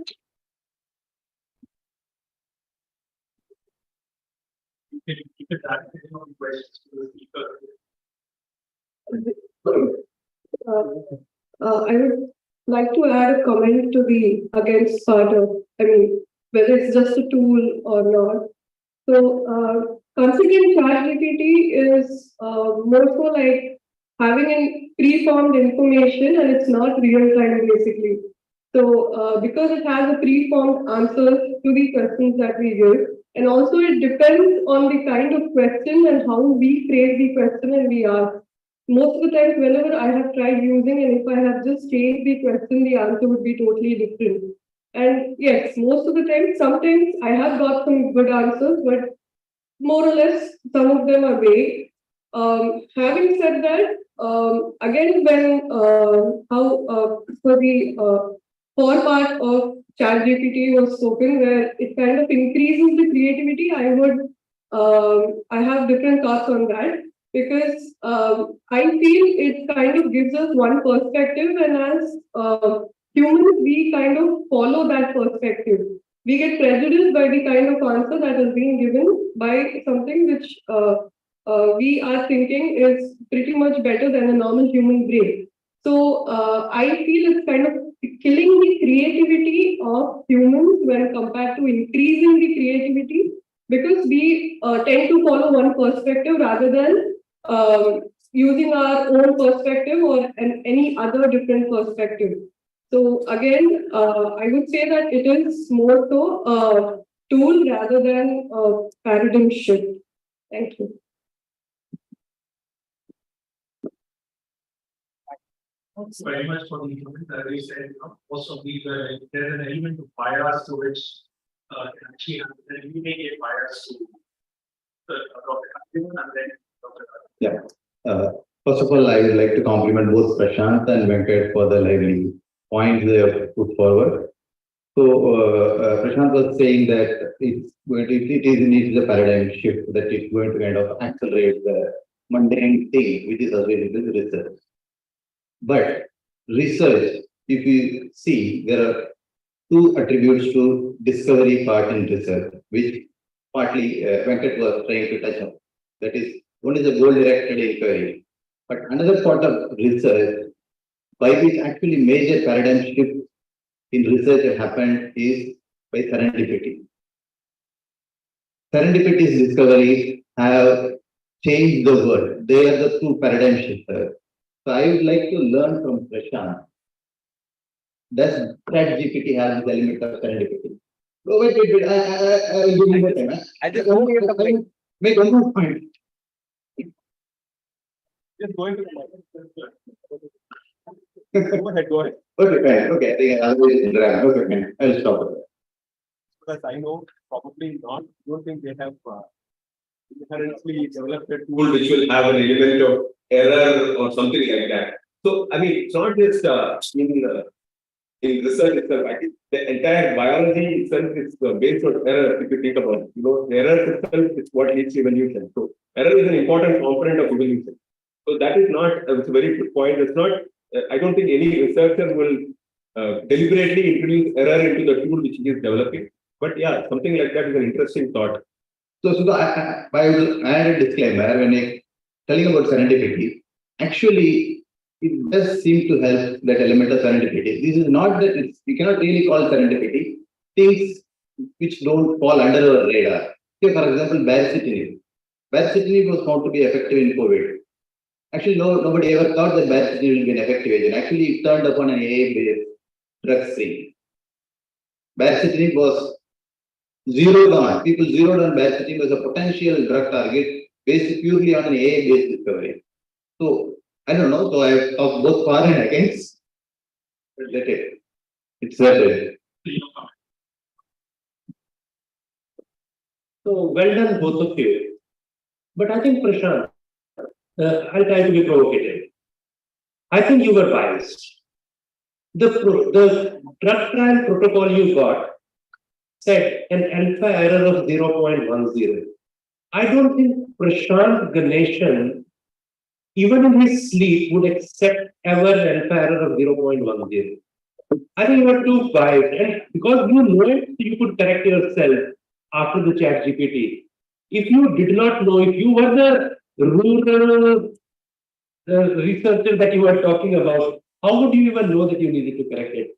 Sorry for this, but I thought we could back. Quick response on that, sir. Two things. Yes, as a debater, yes, I was trying to bring out points in favor of ChatGPT. That's one thing. Second thing, sir, just to differ in a phase 2 trial, an alpha error of 0.1 is still acceptable. So it's okay. Thank you.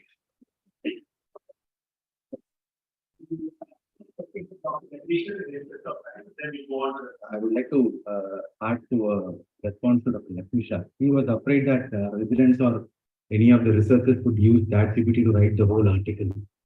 I don't understand why are we afraid to do that. As long as we have found our results in the study, we can use any assistant to create the entire article for ourselves. So the purpose of the study is to publish our results. What if ChatGPT could write the entire details for us? What we are afraid of, we should not create results for us. We should not, if you are putting forward a question, can you create a positive outcome response based on the study which Dr. Prashant Ganesh has created? Can you show me the results of the study? So that will produce an imaginary response. But if we start with the results out of your research and ask ChatGPT to produce the entire article by itself, I think we should embrace that and we should move forward rather than wasting our time over years or together to do this entire.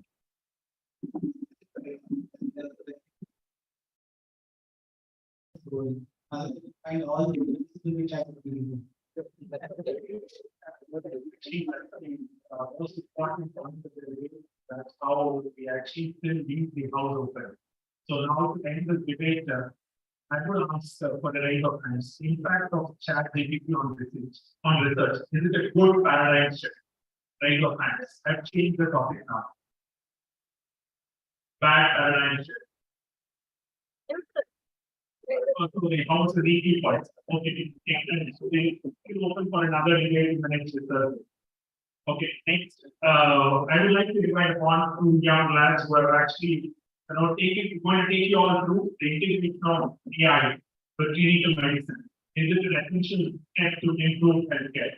So I call upon Dr. Abdul who will be speaking for the talk. And we'll have to wait and watch what all the things we have to say again.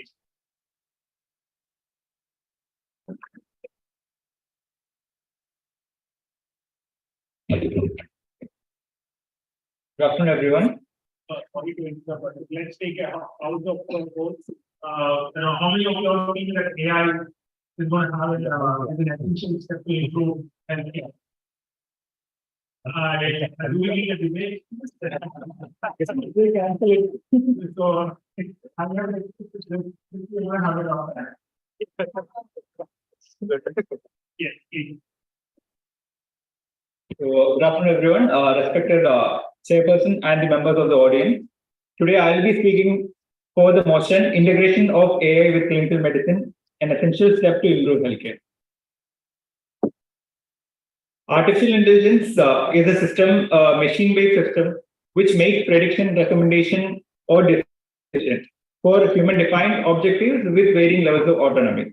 So, as we all know, like in our day-to-day life, it could be anything as simple as Google prediction, or maybe real-time traffic prediction, where you get the estimated time of arrival based on the real-time traffic, or all the personal assisted softwares which work on natural language programming. All this which we unconsciously use makes use of artificial intelligence.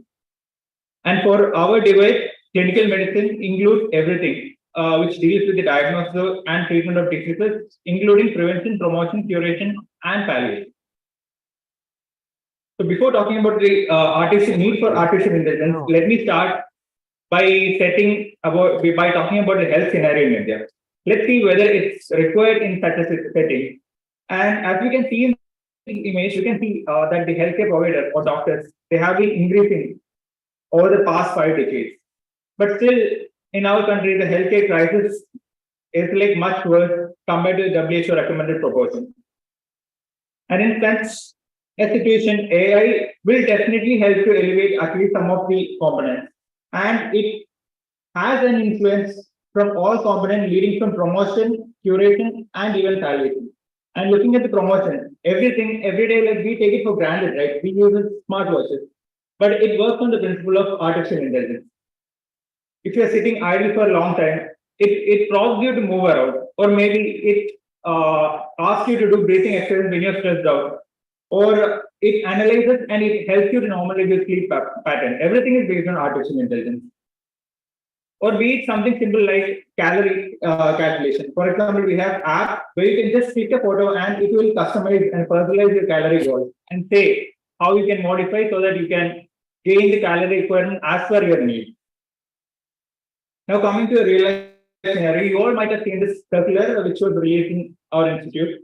So as you can see in our institute, due to the issues like significant time of our technical staff being wasted or spend in verifying the forms for completeness of patient information and valid indication for doing CBNet. In our institute, per day we are just hardly able to do like 20 to 22 samples for CBNet. So this is something where AI can bring a change by assessing and replacing dull, repetitive, labor-intensive tasks. There has been artificial intelligence used for this particular purposes by automated health record analysis. Similarly, look at the scenario. Like I'm just taking you through the entire spectrum of healthcare delivery. So another situation where you are in an MRD, you are an MRD staff and you have around 500 patients in front of you. You have a little bit of time, and based on the input, you are supposed to triage patients and direct them to appropriate clinical specialists. So all this thing can be done as part of artificial intelligence, and be it a case of a busy scanning center, where you are the only center in a village where all the patients are being referred for mammography, who have suspicious lesions are being referred for mammography. And as per the report by European Cancer Society, they themselves say that even an expert radiologist can miss up to 10 to 20% of cancer lesions. So that's where the study says that AI achieved higher sensitivity than mammography in detecting malignant breast lesions, with a sensitivity of around 96.6% while compared to mammography, which was 87.3%. So human fatigue is a real thing. See, like we are training for cervical cancer, and I have hundreds of slides in front of me from all the peripheral centers. For example, I am working in a healthcare setting in a peripheral institute. So from my peripheral center, I am setting a sample for pap smear evaluation, and we are taking around 3 to 4 weeks for me to get a result. So consider a situation where a pathologist is getting information from or slides from multiple peripheral centers. We have so many slides, and we have to screen to all from the head end to the tail end of the slides and make a diagnosis. Consider such a situation where you can make use of this PAPNet. So PAPNet, what it does is it will automatically screen the entire slides, thousands of slides in fields, and it will highlight the suspicious slides. Suspicious cells can be highlighted, and based on that, the clinician or the pathologist or the healthcare provider, they can decide whether it's abnormal or normal. Similar principle has been used in leukemia management also, and in that they have gone a step ahead. So if you identify the pathological cell, then they will further do cytochemistry and cross-cytometry, and they will give you the prognostic as well as the staging itself. And nowadays we are going through so much information overload. So in 1980s, if someone asked me what are the types of lymphoma, my life would have been much easier. But now if you ask me classification of lymphoma, it's like endless. Similarly, every year the guidelines are changing, clinical criteria are changing, classifications are changing. It's difficult to remember, and it's practically bit difficult to make a decision based on this up-to-date guideline. This is where clinical decision support system comes into play. So using this clinical support system, you will be able to, based on, you'll be able to generate dynamic treatment strategy, and doctors can choose the best course of action. So this way you will be able to, like artificial intelligence will look at the patterns, and it will give you personalized treatment plan. And not only with the patient perspective, from the doctor perspective, from the patient perspective also. It's not just about diagnosing and giving medication. The patient has to remember it and take it properly. This is more relevant when it's an elderly population who has cognitive impairment. So we have AI empowered for that also to minimize medication risk. You go to that AI will send you the reminders to take the medicine. Then it will verify whether you're taking the current medication. And based on this, we have seen that like around 30 to 40% reduction of medication errors can be done. And further, we can make predictions, risk prediction models where we can see and stratify the patients, and we can act before some complications happen. We can take the preventive steps before the complication happen. Even the counseling, in case if we have to do tobacco counseling, cessation counseling, or alcohol de-addiction counseling, in that scenario also we have AI to augment our counseling sessions and to make it more effective. Florence by World Health Organization is an example where the artificial intelligence can communicate with the patient in natural language. Not stopping with that, further for patient follow-up also we have, this is from our own setting in our TB, for our TB patients, we have AI tools which can predict loss to follow-up based on the information, and based on that, idea, whatever we get, we can plan further interventions which can escalate adherence support system. We can further plan interventions or home visit, and that way reduce the loss to follow. Last but not least, this might face live also at times. So I need not talk much about it. Based on the sensors and based on the patterns of heart rate, at times your life might be saved. So this is not just limited to the patient care alone. When we look at the building blocks of health system, at each of the 6 building blocks, AI has touched and made an impact. And just giving some of the examples where AI has improved the service delivery. For example, we have now chatbots which can give customized diet plan or exercise guidance or give a demo of how to take medicine. And we have something called as IoT, which IoT is like Internet of Things. IoT enables devices which further it's a device with a sensor and a GSM carrier attached to a patient, from which the information will be transmitted to the care provider, and if something goes wrong, then it will give alert and it will give predictive results. Similarly, we have in disease surveillance integrated health information platform where they collect data from multiple PHCs, and based on that we can predict whether an outbreak can happen, or and based on that we can decide our preventive plans.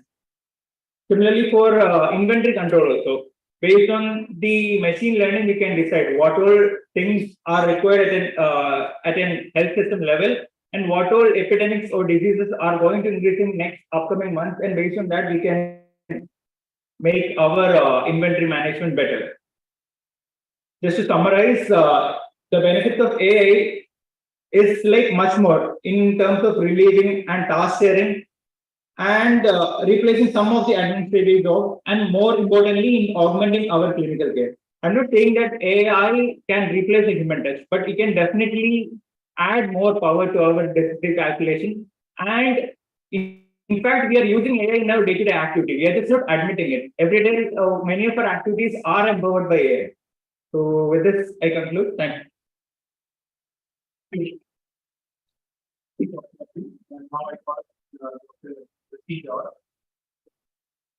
To speak again the topic on integration of AI with clinical field.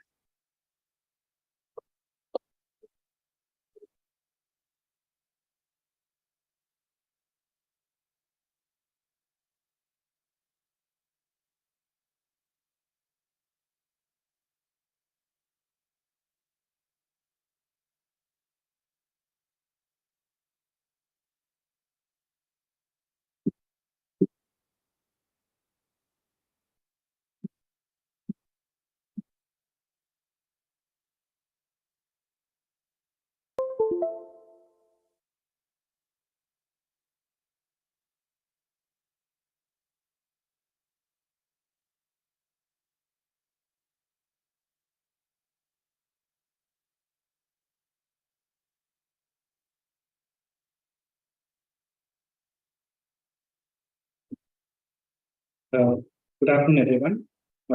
Honorable dignitaries, chairpersons of the days, respected faculty, and my dear colleagues.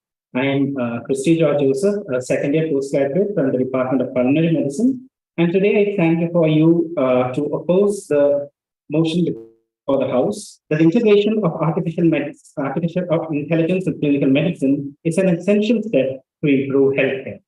Now, whimsical as though this definition of artificial intelligence sounds to be, for the purpose of our debate, we have defined artificial intelligence as a system's ability to interpret data, to learn from such data, and to use those learnings to achieve goals and tasks through flexible adaptation. So this flexible adaptation is an important part of artificial intelligence, which means that if you feed the artificial intelligence algorithm enough data of good quality, it will be able to create its own strategies for excelling at a specified goal.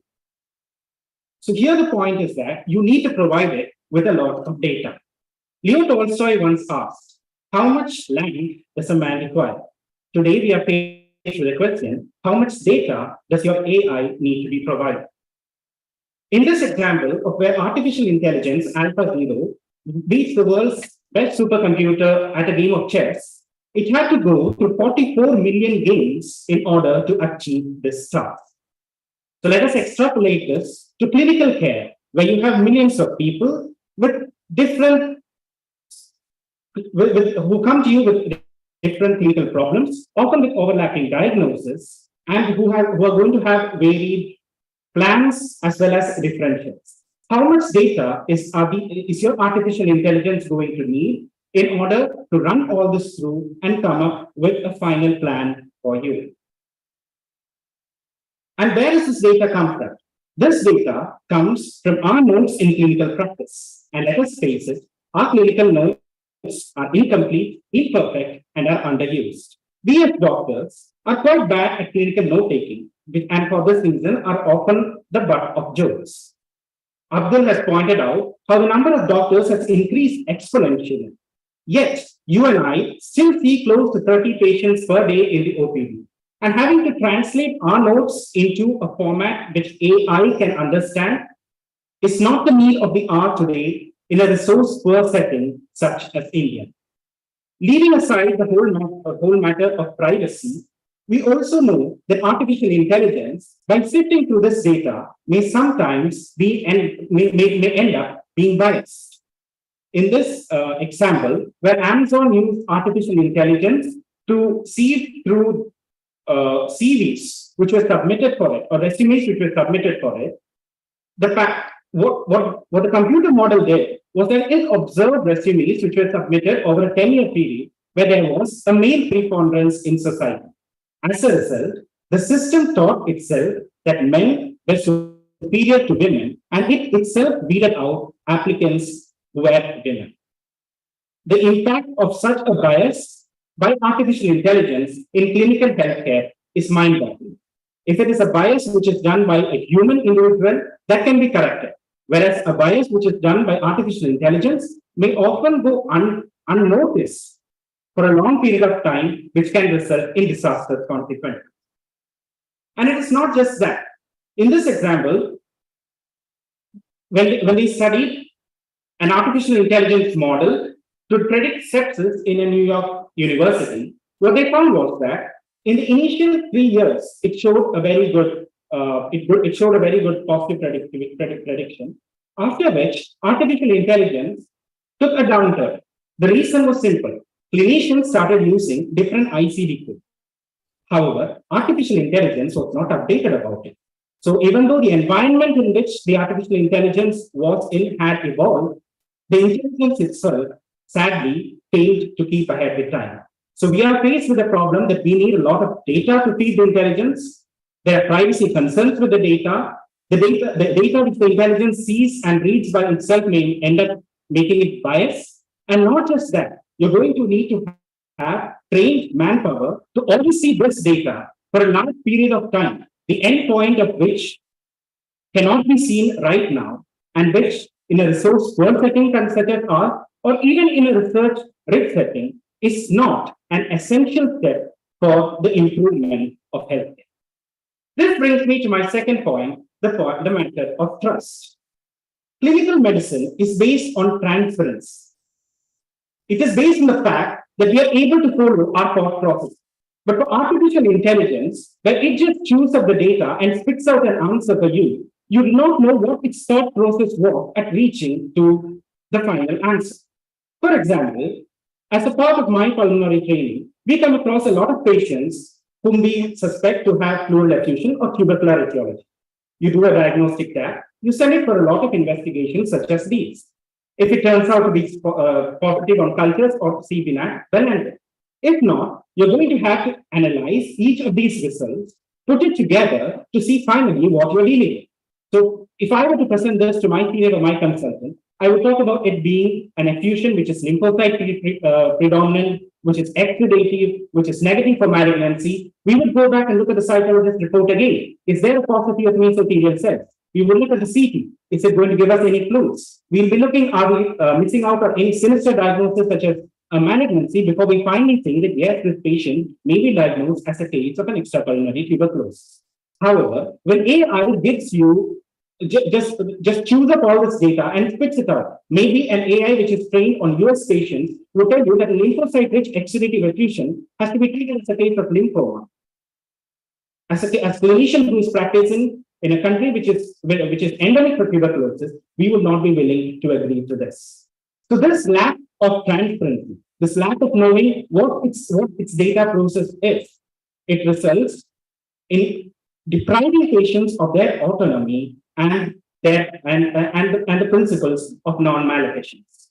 This reminds me of Mr. Weasley's quote from Harry Potter: "Never trust anything that can think for itself if you can't see where it keeps its brain." Moving aside from physicians, patients too have shown remarkable reluctance to trust artificial intelligence.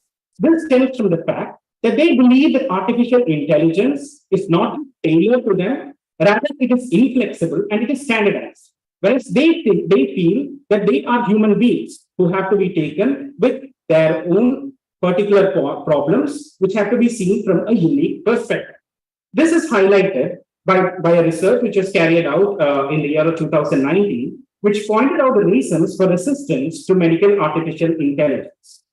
Here, the researchers pointed out that uniqueness neglect, a concern that AI providers are less able than human providers to account for consumers' unique characteristics and circumstances, drives consumer resistance to medical AI.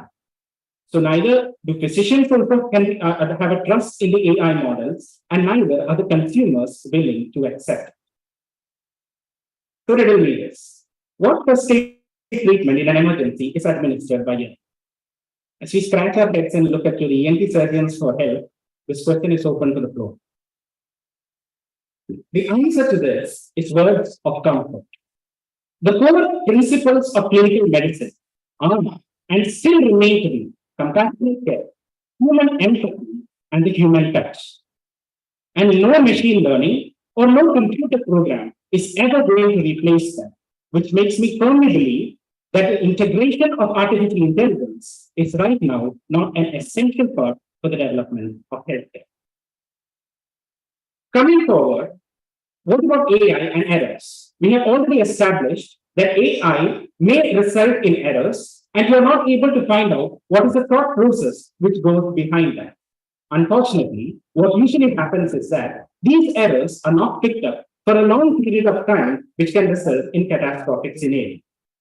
In this study, which was published in the Lancet, researchers looked at the validation of a deep learning system for the detection of proximal femoral fractures in the emergency department. Now, I'm not used to looking at chest radiographs, but this seems to be a pretty obvious fracture over here. In fact, I quote the authors when they say that it was a surprising false negative in a patient with Paget's disease, which was not picked up by the artificial intelligence model.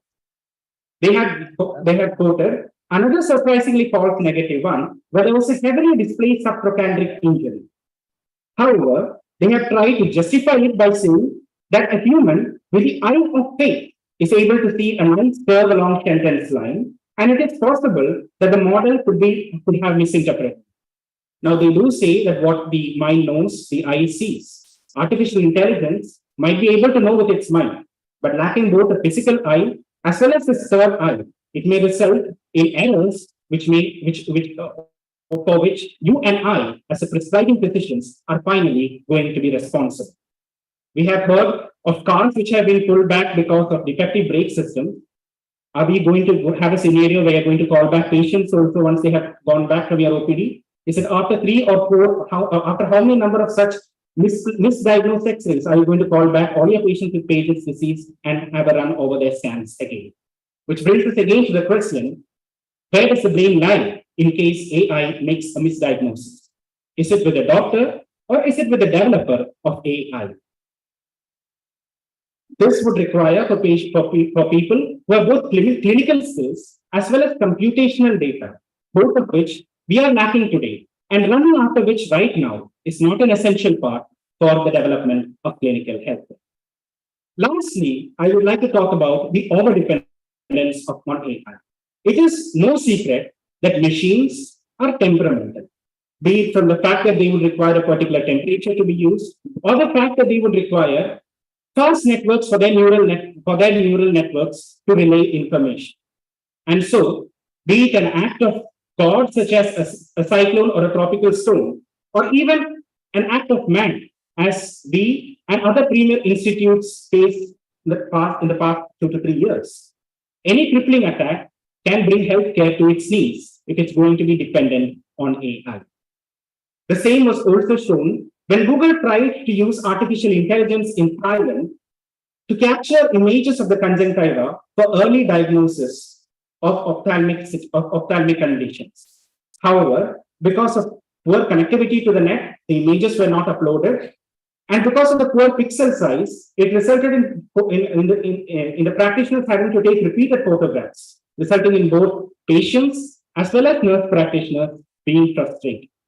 The use of AI in such niche areas will not only result in loss of such clinical skills in those areas, and suddenly when this AI falls because of any particular reason, you're going to have practitioners scrambling for an alternate explanation.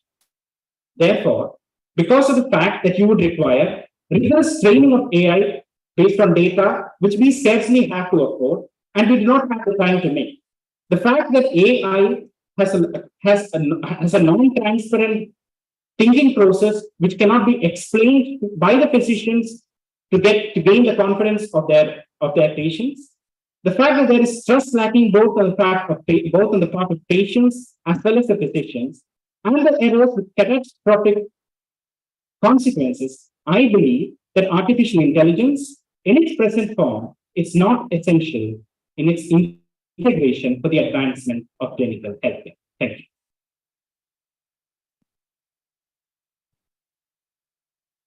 To Dr. Kristi, I'm even waiting for the house for range of the same question. Ethiopia and clinical medicine is not an essential step. You have a lot of, I think it was zero and now you have a lot of. So, any questions from the audience before? So, you would like to revert? Would you like to say anything again? If there are no questions. Again, the audience. So what I want to say is like, to start anything, we need to take small little steps, right? So if we don't take that little steps, we can't make a big leap. So if we wait for our system to become so perfect that we are not integrating anything, we are not touching, we are still going with the traditional medicine, then it's going to cost us a lot in the long run. So as I said, let me quote another example from my own work setting. For example, we are doing active case finding for tuberculosis in our community. What we are doing is like, we are going to houses and we are asking questions which makes them vulnerable for TB or something. And basically, we are supposed to take X-ray. We have got an X-ray machine. So what happens is that we take X-ray and then we send it to pulmonologists. And we have to wait for their reply so that we can take a decision. Now we have many of the AI algorithms which have been adopted by ICMR, and in our research also one of the PhD scholars has done a work on it, which can at least show us, like at least the clinicians work, it can make it easy. It can show the hot code and clinicians can focus to see whether, or at least we can rule out whether it's normal or not. If it's normal, then we can at least leave that patient, and whoever is like being positive, we can focus on them. So that way, when we look at the overall big picture, then it saves a lot of time. And if we are not taking any step in this aspect, we are not integrating. I'm not telling like we have to replace human touch. Human touch cannot be replaced as of now, but we have to assist and we have to make that to augment the clinical risk so that things will happen fast. See, like a contagious disease like tuberculosis, if we leave them just like that, it will cause much more health cost, catastrophic. So, excellent. So, yes, Dr.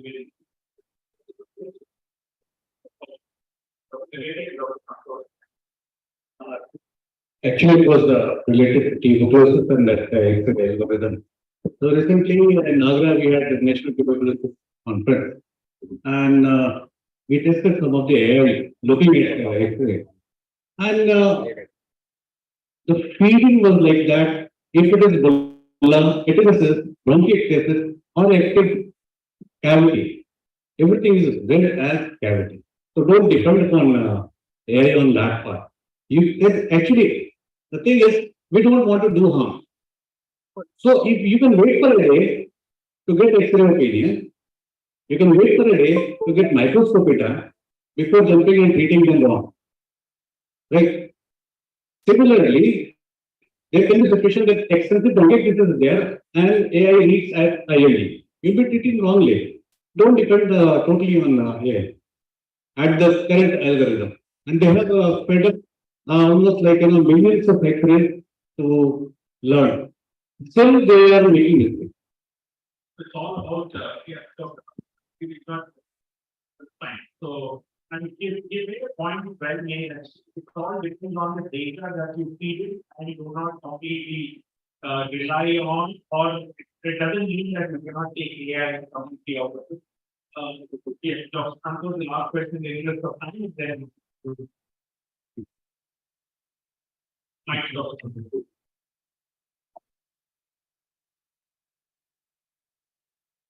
This is a question to the audience. How many of you have used AI today since 8 a.m.?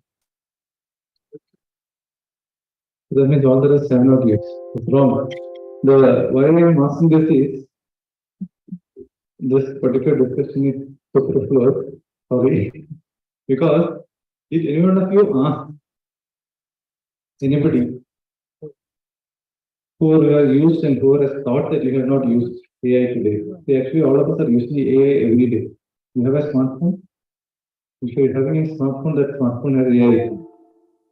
So the problem is, it is not in our hands. AI come into most of the radiology tubes, and ChatGPT has come in. But even without ChatGPT, every email that you write, every app that you are using has got a lot of AI functionality.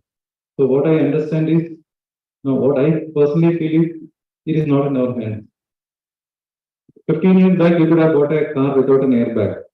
Now you cannot buy a car without an airbag. Correct. Every car has got at least one airbag. So same way, AI is going to come into medicine. But the only thing that all of us have to act at this particular point of time is, unlike the engineers pushing things into the cars, more and more medical professionals, more and more doctors, more and more medical students and researchers have to understand what AI is and closely collaborate with the engineers so that we have a better product. Okay. Thank you.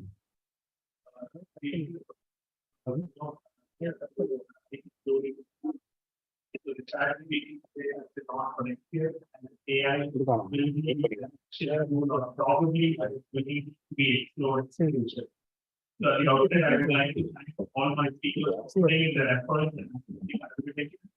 So thanks to Dr. Prashant Ganesh, Dr. President, Dr. Abdul, and Dr. A round of applause.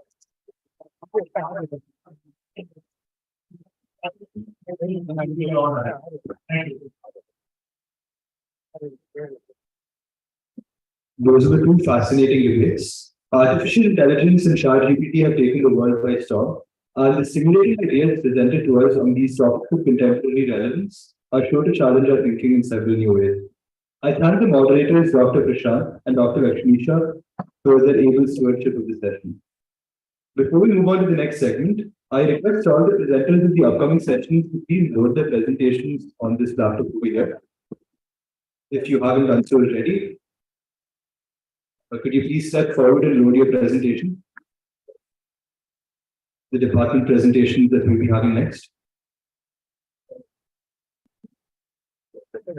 In the next session, the winning papers in each category will be presented. So I call upon Dr. Sonali Sarkar, Professor, Department of Preventive and Social Medicine, and Dr. Medha Rajappan, Professor, Department of Biochemistry, to chair the next session.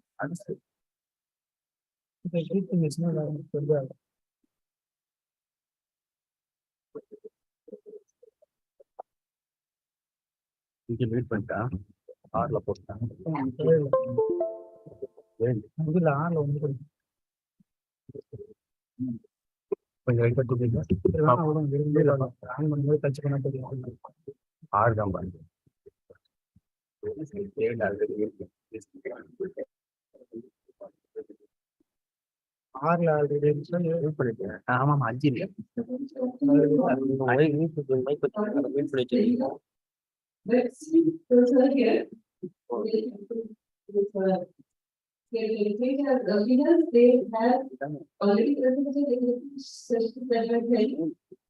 But it's not very but it's the presentation process. And then now we will start with the undergraduate presentation first. Sound கம்மியா இருக்கா?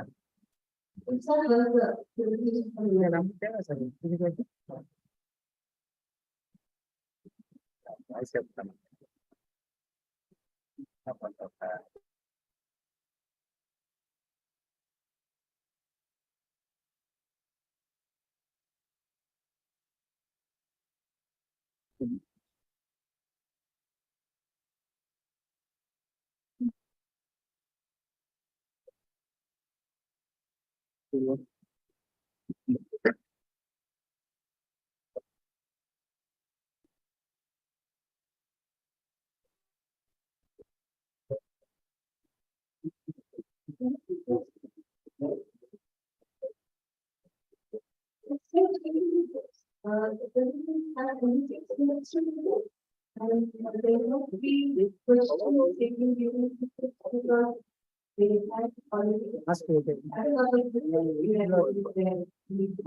The building of the undergraduate course presentation, which is here was a combination of both research and JIPMER experience project. So congratulations, no, very well.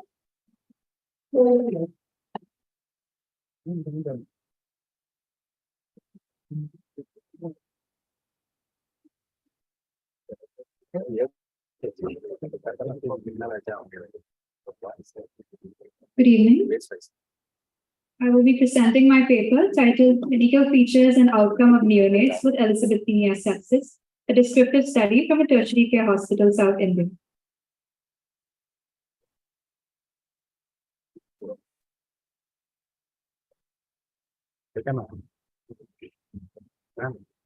First, a little background on the pathogen in question. Elizabethania is an aerobic gram-negative bacillus that is widely distributed in the environment. However, it rarely infects otherwise healthy individuals. It usually infects immunocompromised patients and neonates. Now, the NICU at JIPMER witnessed several outbreaks of this pathogen in the last 4 years, and hence we have this study. The objectives of the study were to enumerate the clinical features in neonates with culture-proven Elizabethania sepsis, to evaluate the clinical outcomes in these neonates, and finally, to describe the antimicrobial susceptibility patterns in the culture-positive isolate. Methodology: this was a descriptive study with retrospective data collection being done over a 2-year period from January 2020 to December 2021. All consecutive neonates with culture-proven sepsis were identified, the medical records retrieved, data collected and analyzed, and presented with categorical variables being expressed as frequencies and percentages. These were some of many clinical features that we studied. Meningitis was defined by clinical and laboratory or biochemical criteria. Ventriculitis and hydrocephalus by USG. Clinical outcomes were defined in terms of either mortality or discharge, whichever occurred earlier. Moving on to sample processing, species identification was done by the multi-toss systems, ASC by the Vitic-2 systems, with the isolates being classified as sensitive, intermediate, and resistant. This was the antibiotic testing panel that was used on the pathogen. Moving on to results, over the 2-year period, we had a total of 4,459 NICU admissions, out of which 471 neonates had culture positive sepsis. Now, from these, 93 neonates were positive for Elizabeth leukemia, which was isolated from either blood, CSF, or both. These were the characteristics of the neonates that we studied. 76 out of the 92 neonates were preterm, and if you look at birth weight, low birth weight babies made up about 90% of the neonates we saw. Now, even though this is not a risk assessment study, low birth weight and prematurity are known risk factors for occurring this infection.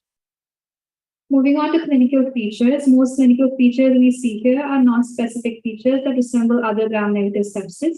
The most commonly encountered ones here were apnea and respiratory distress. And what is concerning and important to note here is that a very large proportion of neonates, 63 out of the 92, developed meningitis, and 10 of them went on to develop obstructive hydrocephalus, with 5 of them even requiring placement of a ventriculoperitoneal shunt. Now, out of the 92 neonates, 11 of them died during the course of their NICU stay. These were the results of the antimicrobial susceptibility testing. Now, this pathogen is known to be resistant to beta-lactams and aminoglycosides, which are routinely used in the treatment of gram-negative sepsis. Here, high susceptibility was noted towards minocycline, 100%, followed by levofloxacin, 92%. Whenever sepsis was suspected, neonates were empirically started on cefoperazone, sulbactam, and amikacin combinations, and later, following the results of AST testing, they were switched over to levofloxacin or if resistant to minocycline.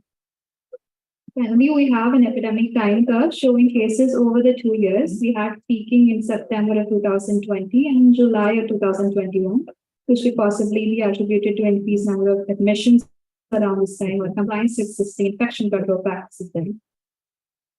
Now, the predominant species that was isolated in the present study was Elizabeth anopheles, which was only recently described in 2011.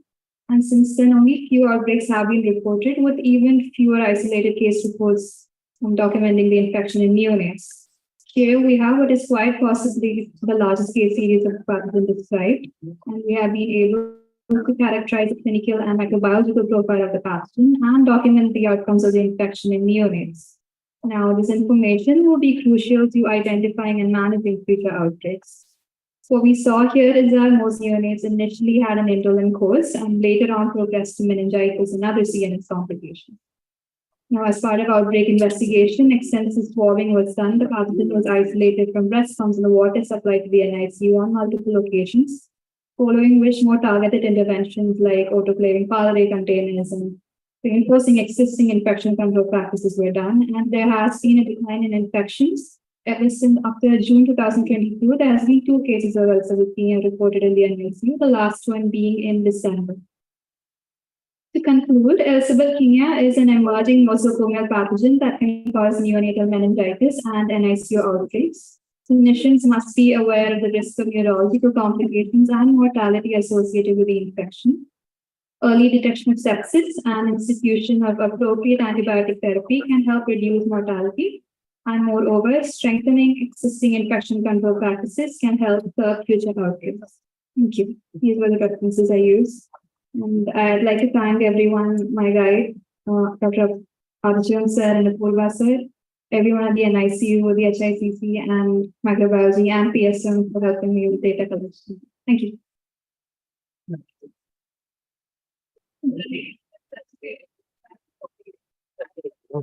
Thank you. Thank you.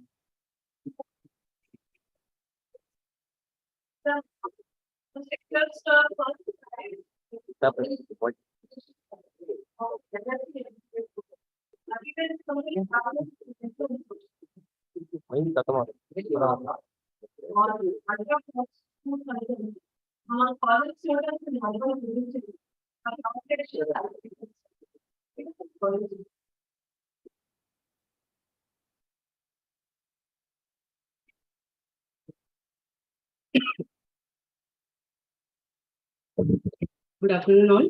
So, my name is Atira, and today I'll be presenting my study titled Ultra-Processed Food Consumption among College Students of Urban Puducherry, Cross-Sectional Analytical Study, done under the guidance of Dr. Subhita.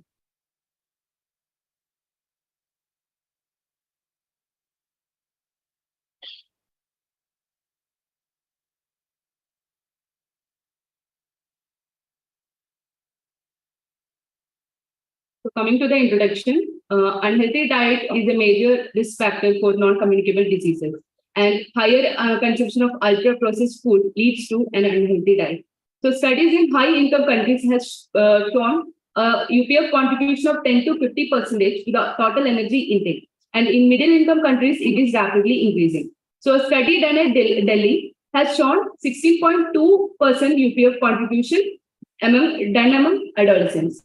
So countries like Brazil, Uruguay, Israel, and France already introduced ultra-processed food consumption in their national dietary guidelines. And in India, NAPI and BPNI have launched a new campaign to reduce UPF consumption. And also they have reached out to FSSAI and Government of India to bring out it as a policy. But still study in India are limited. So we need more study to develop new guidelines and intervention to reduce the consumption and to promote healthier food choices. So coming to classification, it is developed by a group of scientists from University of Sao Paulo, Brazil. And UPF is the fourth group of novel classification, which are basically industrial formulation derived from food substances, which have some additives like preservative or colors to increase the longevity and hyperpalatability. So examples would be packaged food items like potato chips, breads, cakes, cold drinks, etc. So coming to the objective, among students from selected colleges of urban Puducherry to determine the contribution of UPF to the macronutrient intake in the overall diet and to define the association between anthropometric measurements and UPF consumption. So this is a cross-sectional analytical study, and those participants with chronic illness and were on prescribed medication and diet, and also pregnant and lactating women were excluded from the study. Calculated sample size was 630, and we could recruit 630 participants from 3 different strata by using multi-stage cluster sampling technique. So coming to the data collection, initially a Google Form-based 24-hour dietary report was developed and pilot tested. And data collection started with a briefing on portion size estimation and using the locally used utensils and introduction to the tool. So dietary data and socio-demographic was collected using a Google form, and then anthropometric measurements were taken. So this dietary data is entered into diets of software, and later they are classified into NOVA categories, and calorie contribution from each group was calculated. So this is a software used for nutrient analysis. And this is the tool developed by us, and these were the utensils used for the briefing of portion size. So statistical analysis was done using SPSS version 22. So coming to the result, 53% of the participants were males and 73% of the participants were day scholars. And socioeconomic status, 47% of the participants belong to upper socioeconomic status. And coming to anthropometric characteristics, around 28% of the participants were either overweight or obese, and abdominal obesity was found among 21% of the participants. Also, higher waist ratio was found among 40% of the participants. So these were the food items reported by the participant in each category of NOVA classification. And out of all ultra-processed food items reported, major contribution was from biscuit and wafers, which contributed 25% of all UPF items reported, followed by packed potato chips, which were 16.2%. So coming to our first objective, contribution of ultra-processed food to the overall diet intake was found to be 9.3%, and processed food, which was NOVA 3 category, was 73.9%, and NOVA 1 and 2, unprocessed or minimally processed food, was 13.5%. So participants in engineering college had significantly higher UPF consumption at 12.2% compared to other colleges. So coming to daily energy and macronutrient intake among the participants, there was increased protein consumption among male, that is 20% more, and there was increased total fat intake among both males and females. Also, we found an increased sodium intake among males and females, also reduced dietary fiber intake among both males and females. So this showed the food diversity among the participants. So out of all food items reported, 38.3% of food items were cereals, roots, and tubers, followed by 19.7%, which constituted vegetables, and finally 14.2%, which constituted ultra-processed food items. So other studies, global and English studies, showed a higher prevalence than what we found in this study. So for this is the first study among South Indian population using NOVA framework. So limitation include recall and social desirability bias, misclassification of food items because this is a self-reported questionnaire. Also, there would be information bias because of the difference in comprehension regarding portion size. Also, we could not address the difference in diet between weekdays and weekends. So more than half of the energy were from processed food, and anthropometric measurements were not significantly associated with ultra-processed consumption. Area of residence, father's education, socioeconomic status, and type of college were significantly associated with UPF consumption. So our recommendation would be more include more minimally processed or unprocessed food in diet, and health education regarding UPF consumption and friend of packet labeling, which is a strategy introduced to address this. Also, more initiative to healthy eating and healthy nutrition environments. Thank you. Thank you, Arpina. Next up, we will have the junior resident category. Then we call upon the first time winner from the oral presentation category, Dr. Rubal Raj, from the Department of Revenue and Statistics. His study was entitled Effect of Palliative Care Compared to Standard Care Alone on the Quality of Life of Patients undergoing cardiac surgery at JIPMER Puducherry, as ratified and underwent for Dr. Rubal Raj. Thank you, ma'am. Good afternoon, everyone.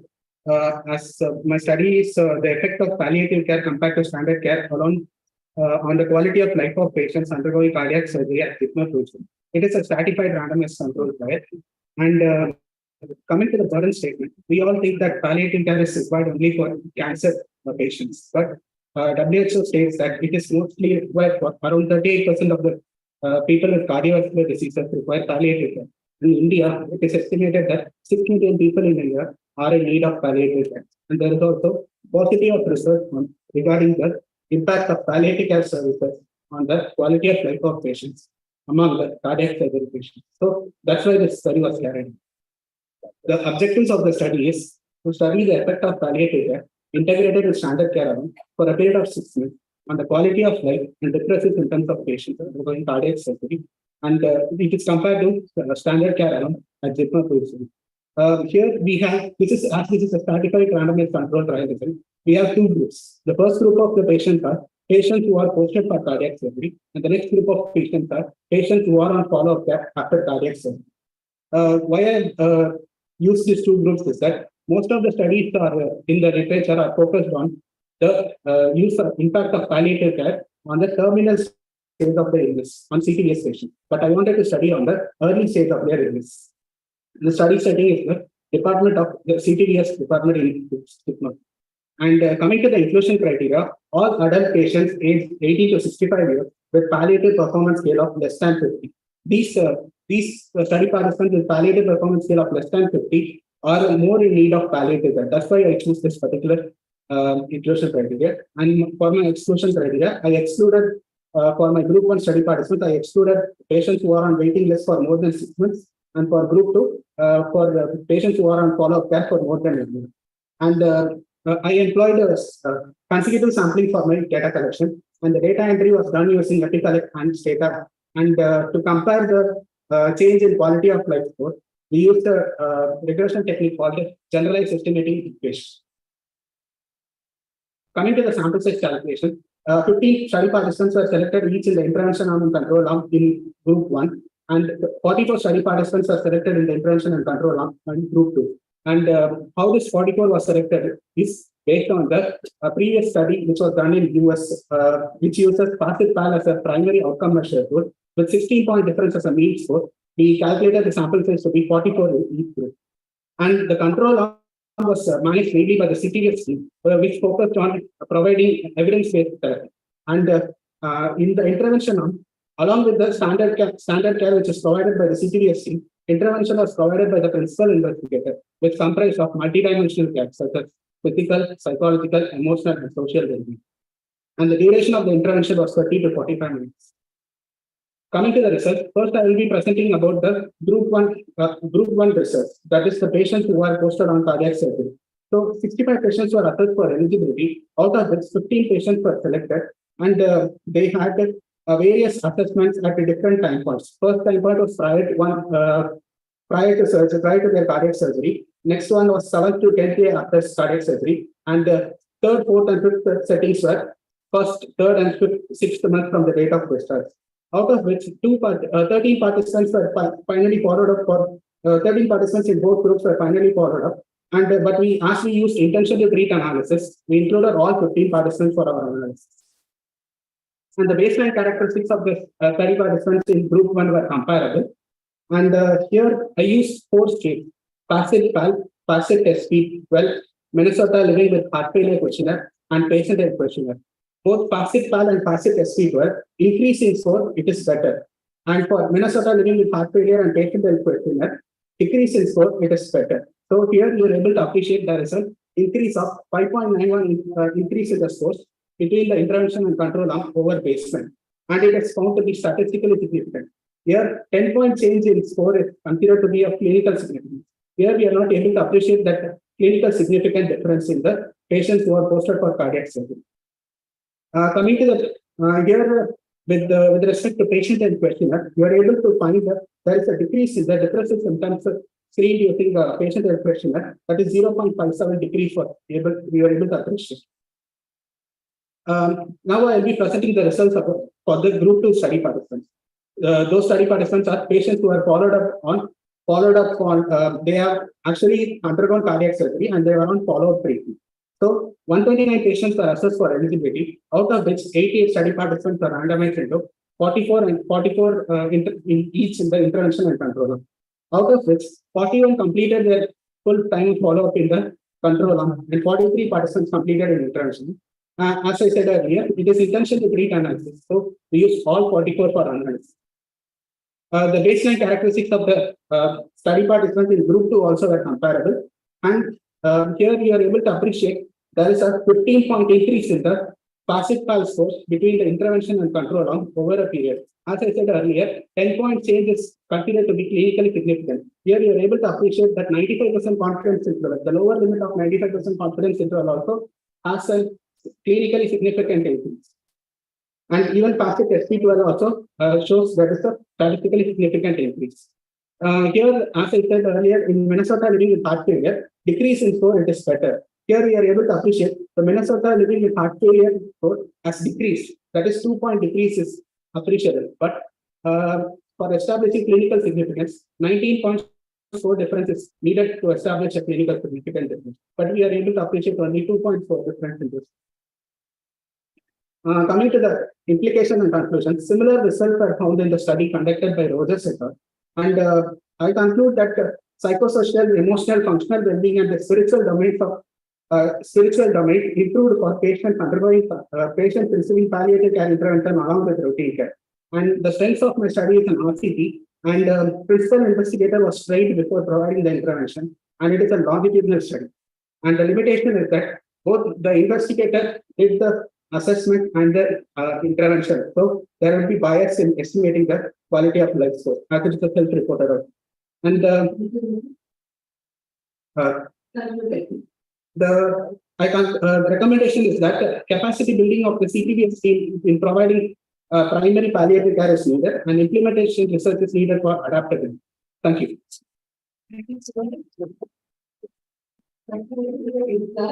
And highlighting the importance of palliative care along with other taking survival. So next category winner is Dr. Lakshmi Sandhya, senior resident from the Department of Medical Oncology. Her phase 3 double-blind placebo control study of colonoscopy level issues from the advanced. Congratulations, Dr. Lakshmi Sandhya, and Slowly girl.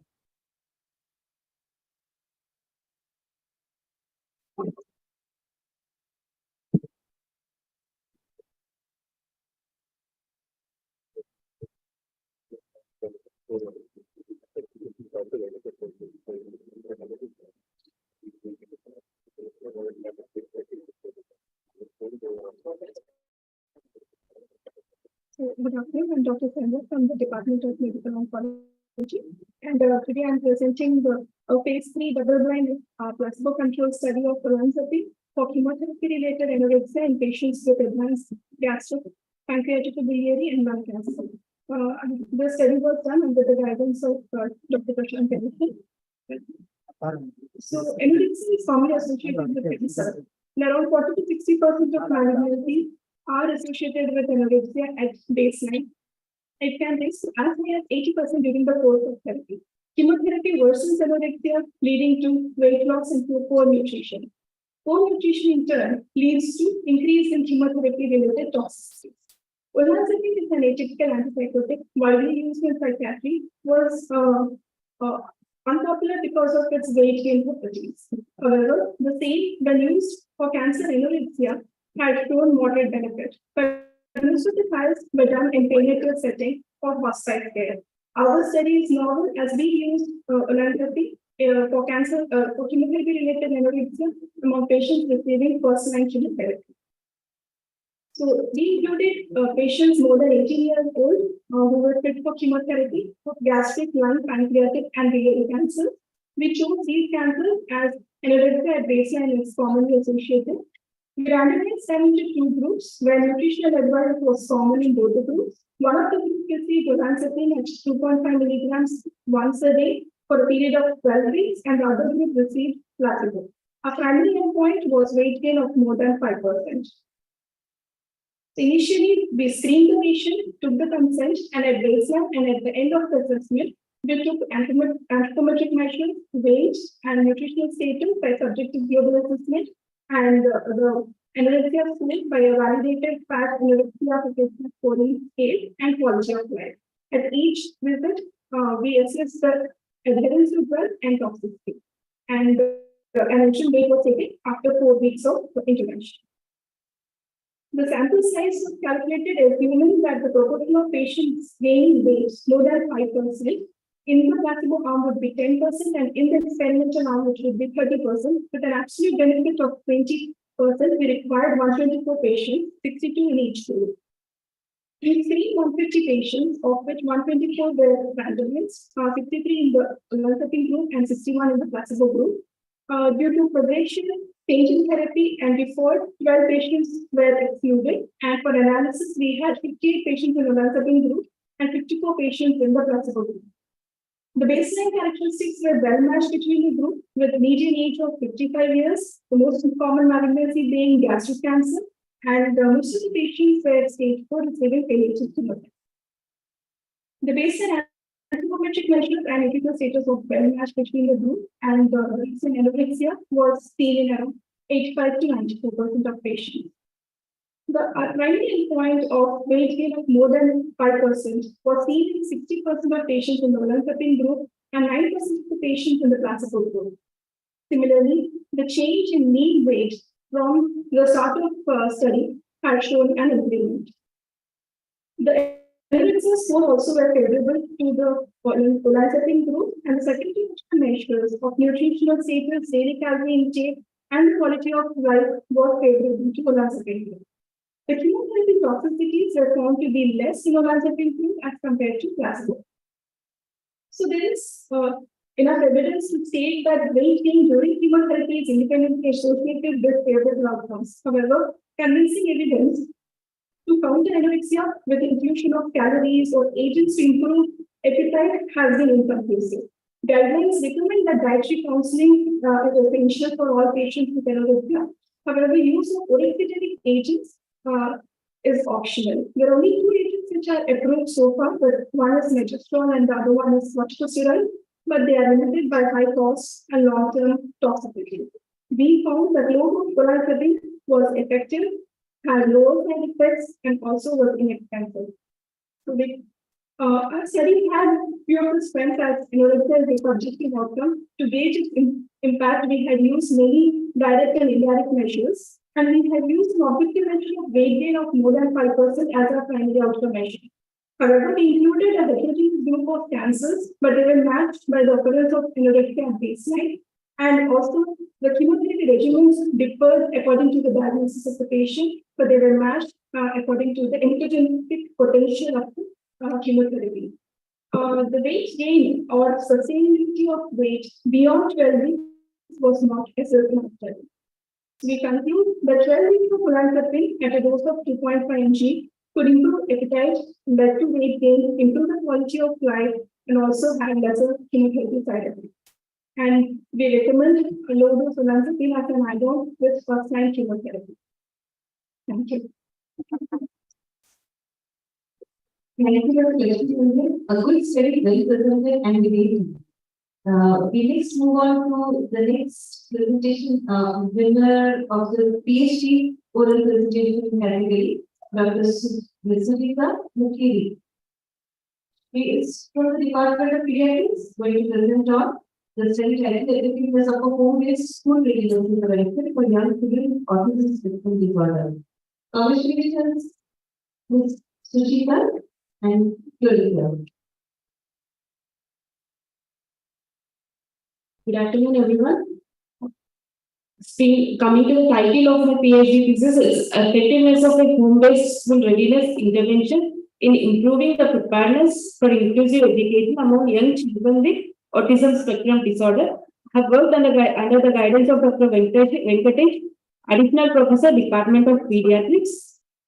Autism is a complex neurodevelopmental disability where there will be qualitative impairment of communication as well as social interaction, and even restricted repetitive stereotyped patterns of behaviors, interests, and activities.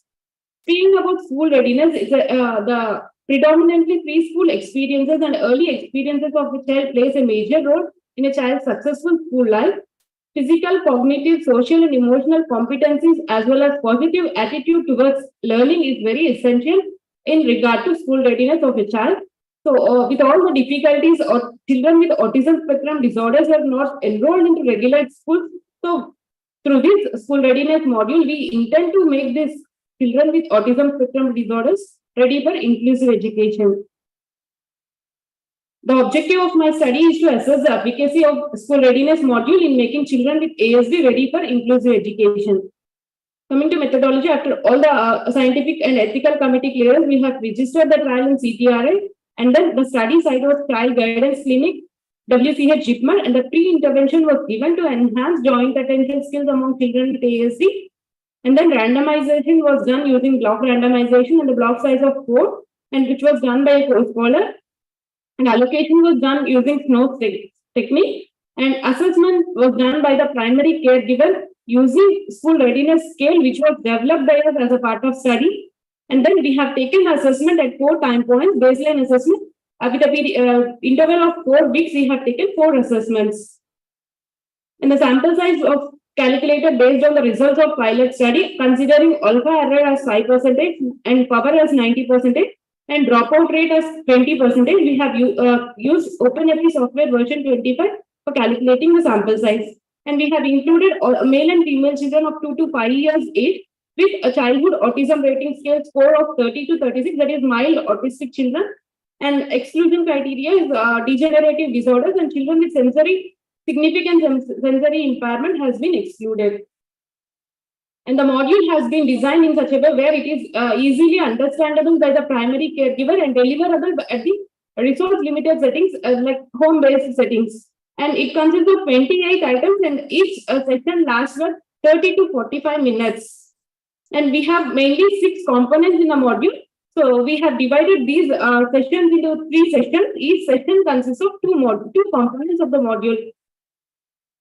And there's a consort flowchart. We have assessed 65 children in total, and among which 27 we have excluded, and 38 we have recruited. Pre-intervention was given to both arms, intervention group and control group. And then we have randomized using block randomization and allocated to group. And we have analyzed that after 12 weeks of assessment, after giving 3 sessions of intervention.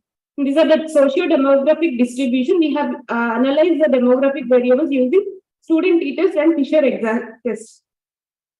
And this is the assessment of school readiness of intervention and control group at 4 different time points. This is the baseline data where majority of the children were not ready for inclusive education from both intervention and control group. At 12 weeks, by the end of the intervention, after 3 sessions, so majority of the children, like 15 out of 90 children from intervention group were ready for inclusive education, whereas majority of the control group were ready with assistance. And there's a mean school readiness score between the group at baseline at 4 weeks, at 8 weeks, and 12 weeks. And group comparison was done to assess the effectiveness of the school readiness module, what we have developed. And we have used one-way repeated measures ANOVA, and results of Levinson stated that the data was normally distributed and statistically significant difference in school readiness scores between the groups has been obtained. And the effect size was very large. The partial eta squared value was 0.916, and it was significant at p-value less than 0.01. The limitations of our study is the results of this study apply only to children with mild autism spectrum disorder, and the short-term improvement is promising, but whether the improvement is sustainable over the long period, whether it is remaining the same has to be ruled out. And the ultimate efficacy of this module can be assessed only by knowing what proportion of children with mild ASD who underwent training in school readiness actually got enrolled into inclusive school setting and how they adapted to it. So since because of this COVID scenario, we found it difficult to analyze that. I'd like to conclude that significant improvement in school readiness compared to treatment as usual group among children of 2 to 5 years age with mild ASD was noticed, and it is feasible to involve parents in training children with mild autistic spectrum disorder to make them ready for inclusive education using this module what we have developed. And I would like to proudly conclude that the module what we have developed has been made as a video, and we have uploaded it to JIPMER official YouTube channel, where it has been using continuously in the child guidance clinic. Thank you.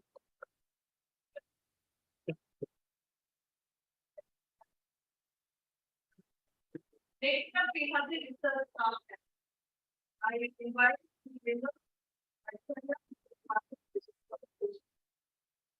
Dedication for your study and this communication for lifestyle modification, exploring tools and strategies for community action. Aishwarya, the floor is. Thank you, ma'am. Good afternoon, everyone. I'm Dr. Aishwarya, working as Project Scientist C in the Department of Preventive and Social Medicine under Dr. Subhika. So, our project title is this Communication for Lifestyle Modification, Exploring Tools and Strategies for Community Action. In India, 2 out of 5 adults have more than 3 risk factors for NCDs. Especially, a study survey conducted in 2017-18 in Puducherry stated more than 20% of people have diabetes mellitus, 33% have hypertension, and about 68% have abdominal obesity. India implemented NPCDs, which include 3 categories, mainly population-based screening, clinical diagnosis and treatment, health promotion for behavioral change and counseling. But challenges in modifying behavior and lifestyle choices are there, especially in developing countries. So these are the risk factors for NCDs, and India implemented Fit India movement, Eat Right India movement for controlling NCDs.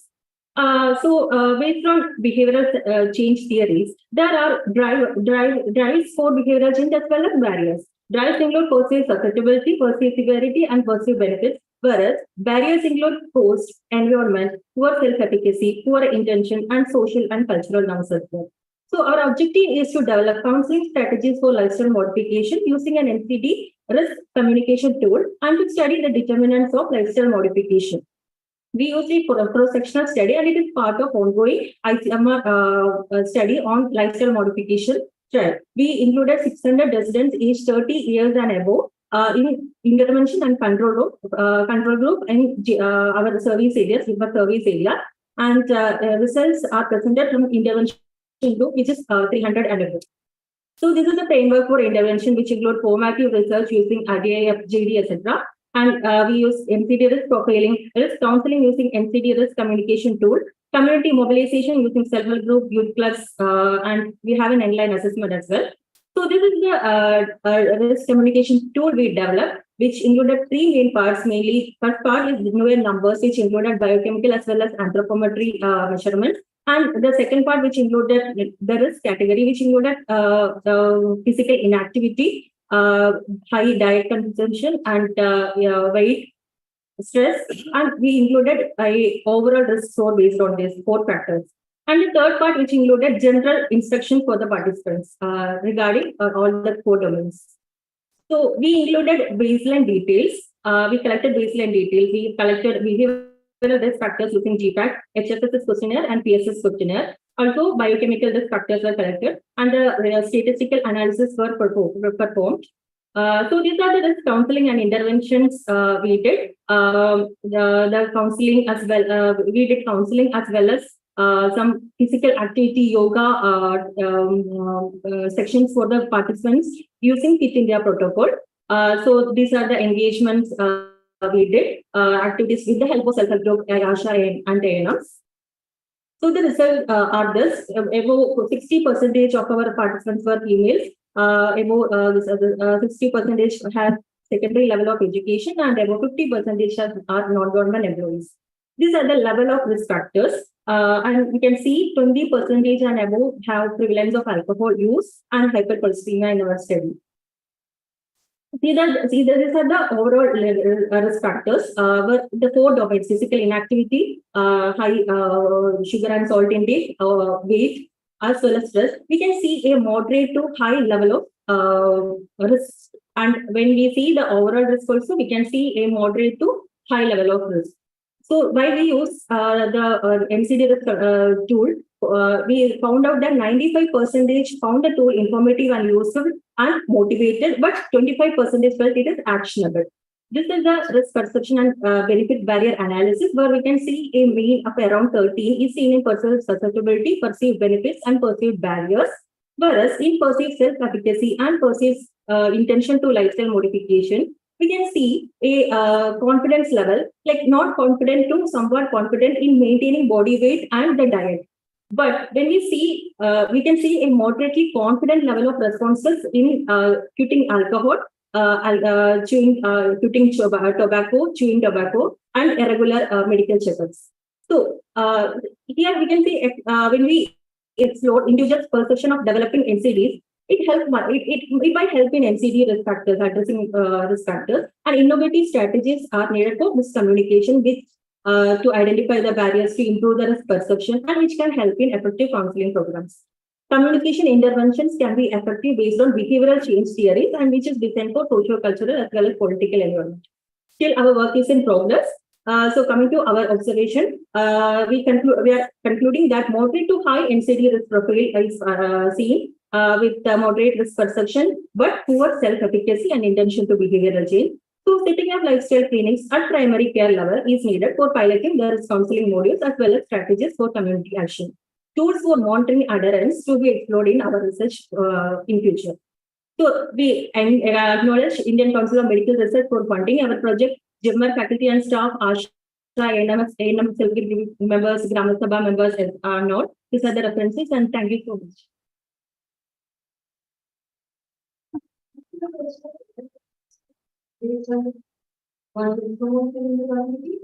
So next we have the winner for the faculty research in progress category, Dr. Vikas from the Department of Psychiatry. The most welcome our speaker talking on factor, structure, reliability, running for the device, suicide crisis in major depression. Please. Good afternoon, chairpersons and colleagues. Our work was titled Factor Structure, Reliability and Validity of the Revised Suicide Crisis Inventory in Major Depression, a multi-centric study. These are the list of contributors and their affiliations. To briefly introduce the work, current suicide risk assessment models are limited by their reliance on overtly expressed suicidal ideation, which is problematic because suicidal ideation is often transient, fluctuating, and unreliable. It is this gap in the literature that the emerging construct of SCS, suicide crisis syndrome, seeks to fill by helping to identify individuals who may be at increased near-term risk of suicide, irrespective of overtly expressed suicidal ideation. To briefly introduce the construct of SCS, it's an acute pre-suicidal affective and cognitive mental state characterized by disturbances in thinking, characterized by feelings of entrapment, affective disturbance, loss of cognitive control, feelings of hyperarousal, and social withdrawal. These are the 5 dimensions of SCS which have been well defined. Importantly, this SCS has shown incremental predictive validity over traditional risk factors in the near-term prediction of suicidal behavior. The Suicide Crisis Inventory is a 61-item tool which has been developed to assess the SES, but it has limited cross-cultural data in terms of its reliability and validity. Such data could have great relevance to India because suicide rates have increased since the onset of the COVID-19 pandemic, and there's a need for effective suicide risk assessment model. So with this background, our objective was to examine the factor structure, reliability, and validity of the suicide crisis inventory version 2 in adults with major depressive disorder. This was a cross-sectional study carried out between November 2021 to August 2022 in 24 centers across India. We included adults with major depressive disorder diagnosed as per DSM-5, and we excluded those with intellectual disability, those with psychotic symptoms, and those who were medically unstable for review. The assessments were carried out using measures such as lifetime and past month suicidal ideation and suicide attempt, suicide crisis syndrome, suicidal narrative, and questionnaires for depression, anxiety, perceived stress, and psychological resilience. Some of these questionnaires were used to assess the convergent, discriminant, and criterion validity of the SCI2. Statistical analysis: first, we performed the Kaiser-Meyer-Oaken coefficient and Bartlett's test of propensity to test the factor analyzability of the data.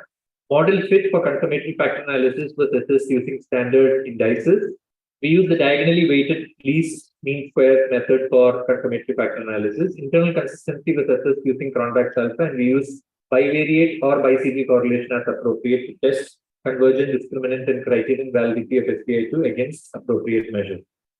Coming to results, the mean age of the sample was 38.1 years. The majority of the sample comprised of female married individuals. Mean total duration of illness was 47 months, and about 16% of the sample had a lifetime suicide attempt, and about 9% had a past month attempt. Both the KMO coefficient and Bartlett's test of sphericity indicated that there were sufficient significant correlations in the data for factor analysis. This slide summarizes the main findings of the study. So in our sample, the SCI2 fit both a 1-factor and a 5-factor model as shown by these indices. Conventionally, a cutoff of more than 0.95 is taken as adequate for the CFI and the TLI, and for the RMSEA, a cutoff of less than 0.08 is considered adequate. And importantly, when these two competing models were compared, the 5-factor model, the fit in the 5-factor model was superior to the fit in the 1-factor model, as shown by the chi-square difference test, which was statistically significant. Good to excellent internal consistency was noted for the SCI2 total as well as the 5 subscale. And all the 5 latent factors in SCI2 showed statistically significant and strong correlations with each other, indicating that they all contributed to measuring the same overall construct.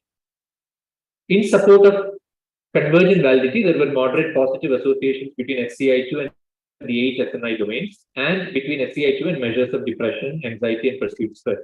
In support of discriminant validity, there were weak negative relations noted between SCI2 and resilience, and in support of criterion validity, there were moderate positive correlations between SCI2 and measures of lifetime and past month suicide attempt. Discussion. So in our sample, the SCI2 fit both a 1-factor and a 5-factor solution, with the 5-factor model providing a superior fit. Other psychometric properties were adequate, and our findings broadly align with exploratory factor analysis results of SCI2 from an American psychiatric population. This is the second examination of the internal structure of the SCI2 coming from a different setting and culture compared to what was done earlier. So our study could have 2 important translation implications. One is that the SCS, as assessed by the SCI2, could represent an alternative to existing assessment models, the advantage being that SCS does not rely on overtly expressed suicidal ideation. And because our 1-factor model also showed an adequate fit, it also suggests that the total SCI2 score can be used as a single numerical measure to assess with triaging in the emergency settings. Our study was limited by its cross-sectional design, hence no comment can be made about the predictive validity of SCI2 for subsequent suicidal behavior. And some of the correlations we noted between SCI2 and measures of resilience and past month attempts were weak. So to conclude, among Indian adults with major depression, the SCI2 demonstrated good psychometric properties and fit both a 1-factor and 5-factor solution, with 5-factor model showing a better fit. And these findings do support the use of SCI2 as a risk assessment and triaging tool to assess SCS in major depression among adults in the Indian setting. I acknowledge funding support from the Indian Psychiatric Society for this study. These are some of my references. Thank you for your patience.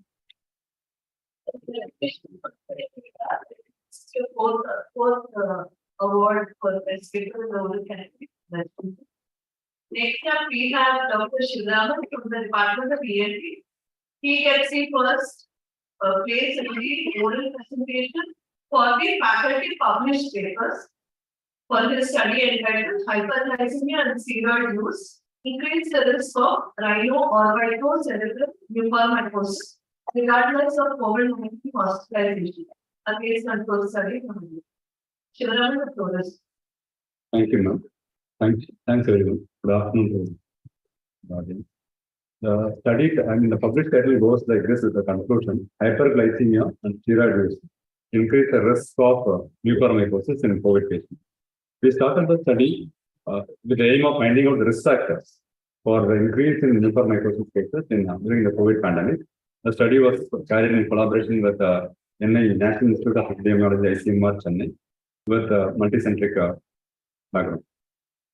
So there are a lot of studies which said that mucor is increased due to some reason. But all those studies had a small sample size or restricted groups. They focus only on few confounding. So we started the study to find out the risk factors and its concrete association with the development of the disease. We did the study in two groups, the hospitalized group and non-hospitalized group for the treatment of COVID. Because all of us know the treatment dynamics is different in the hospitalized setup and the non-hospitalized setup. It was carried as a multi-centric fashion with 20 tertiary care hospitals, including 6 chains and 5 government hospitals and the rest private institutes. So we went to the ROCM patients who are COVID positive and then transferred them into hospitalized and non-hospitalized for the COVID care.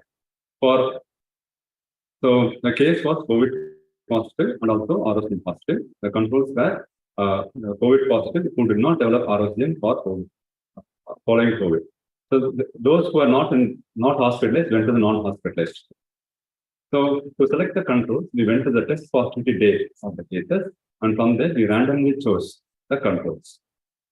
We calculated a sample size of 256 cases and controls in hospitals group based on the published paper that 58% of the hospitals states use steroids, and we needed 108 cases and 216 controls in non-hospital states, assuming that 10% of the patients had uncontrolled diabetes in the non-hospital. This is the strict timeline that we followed in a case control study.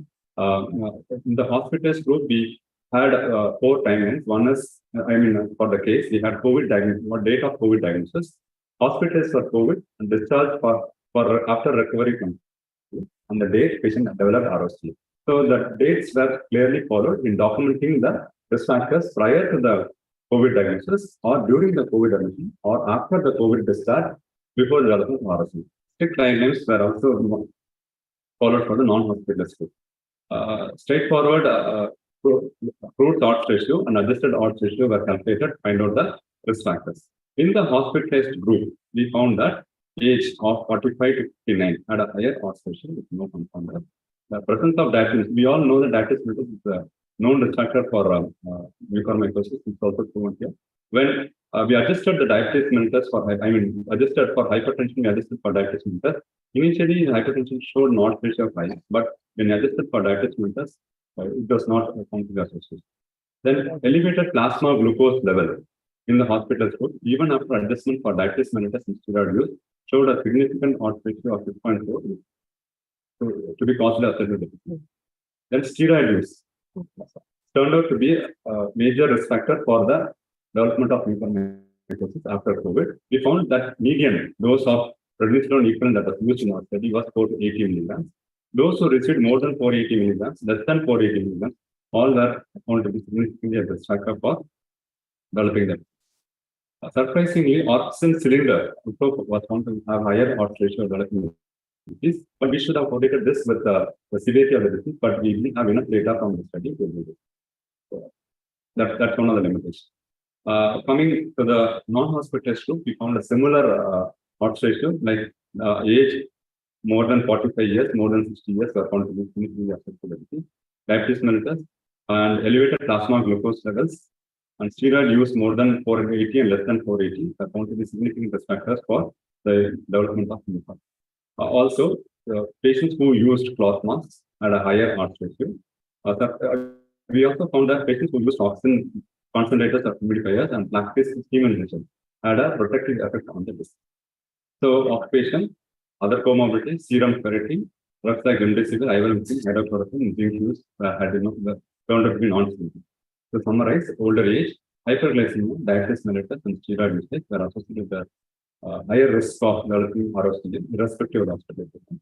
Frequent nasal wash and use of oxygen cylinder are additional factors found in the hospitalized group. And in the non-hospitalized group, the individuals using oxygen concentrators 25 years and who practice using are found to be having a protective effect on developing osteogenesis. So we had because of the case control study, we had a survival bias, recall bias, and COVID severity we couldn't document because of various reasons, and there are a lot of factors that we couldn't measure. We thought we measured, but we couldn't get data for that due to large missing. These are the references. Thank you. So the use of the award verification for 2023 verification. So ability to communicate the results of research is equally important as doing the research. So another big loss of audit.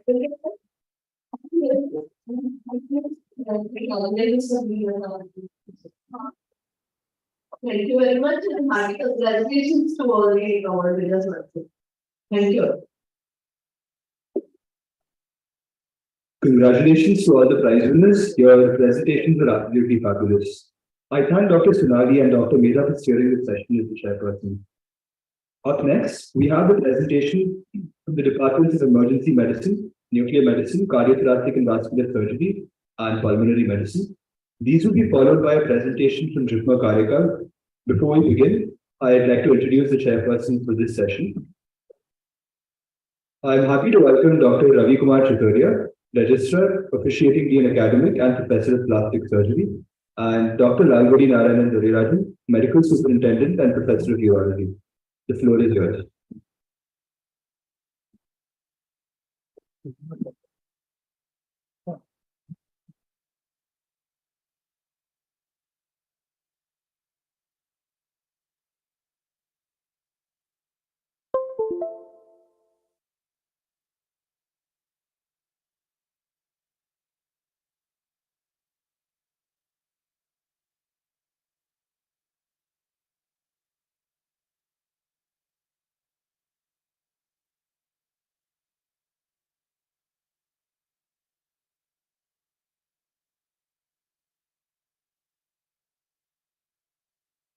Good evening, everyone.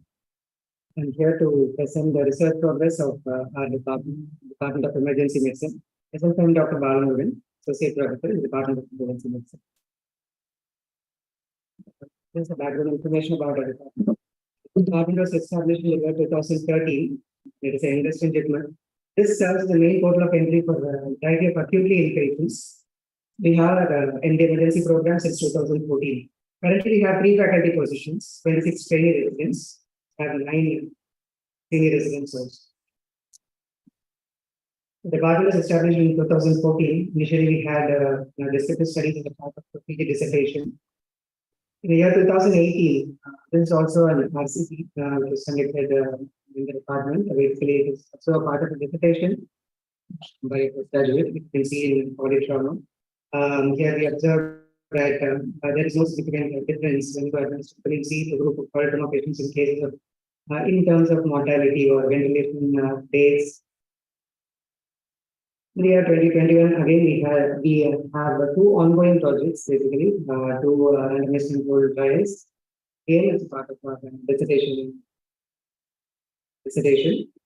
One regarding intubation, and second is about ultrasound guided nerve block and stress.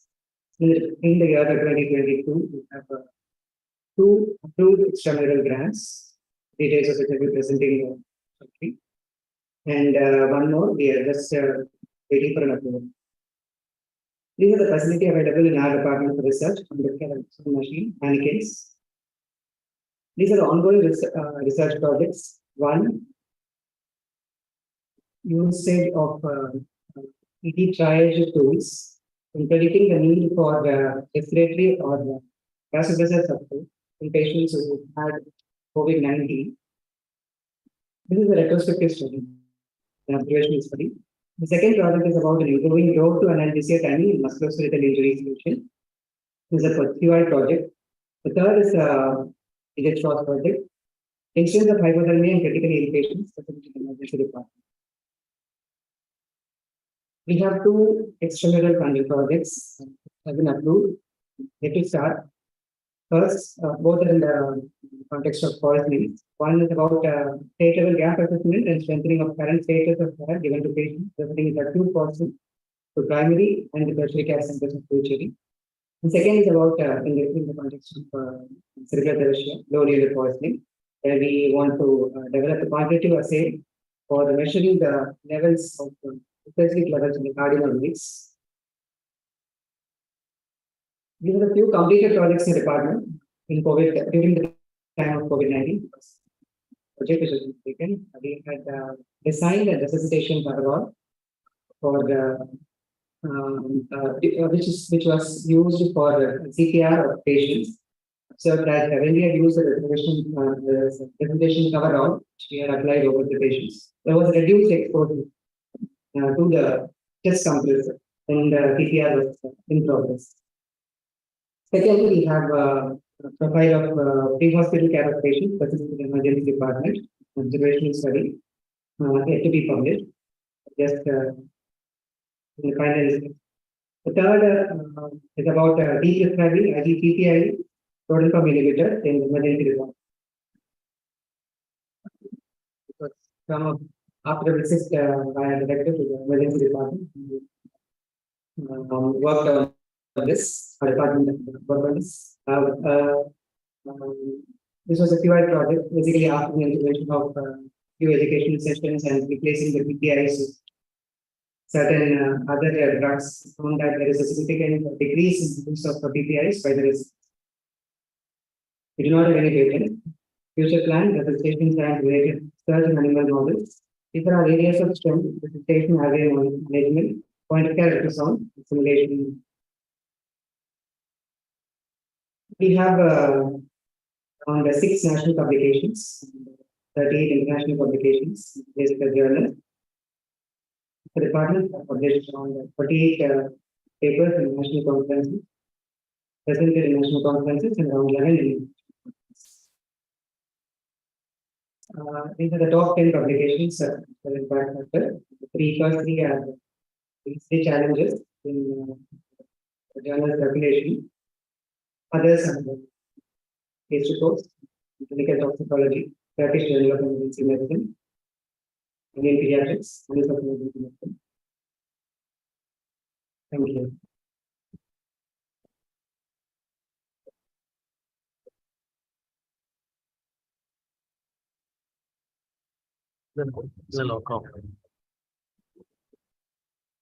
Thank you. Thank you.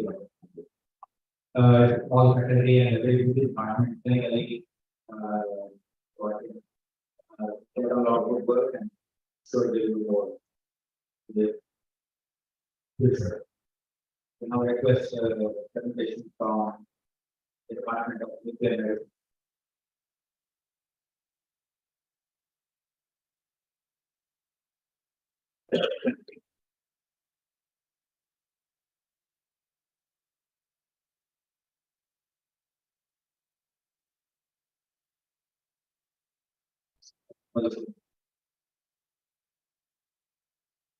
Good afternoon, everyone. So from the Department of Nuclear Medicine.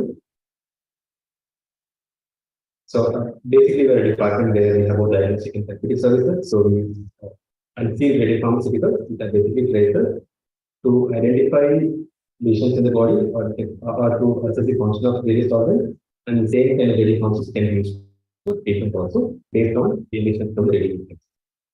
So the first CT scanner actually came in the year 2008, but the first nuclear medicine physician joined JIPMER in 2010. Officially, I mean, the department is under the Department of Radiation Oncology, radiotherapy then, and only in 2015, so we became a separate department. So still, I think we're not the youngest department. So in 2019, we have PET-CT, and then 2020, the department is in 3 places. So these are the various equipment that we have. These are primarily used for patient care services, but these also can be used for research purposes. Many of them minor equipment are for radiation protection purposes. So these are the human resources in our department, 3 faculty members and 3 junior researchers per year. So these are the ongoing internal research projects. Mostly these are MD projects. So after the establishment of the city, we have also gallium system generator with which newer radiopharmaceuticals can be labeled and currently focusing on tumor markers. So we are able to say such as gallium 68 labeled CAR-T, also can support. So we also focus on myocardial related pathologies. So these are completed internal projects.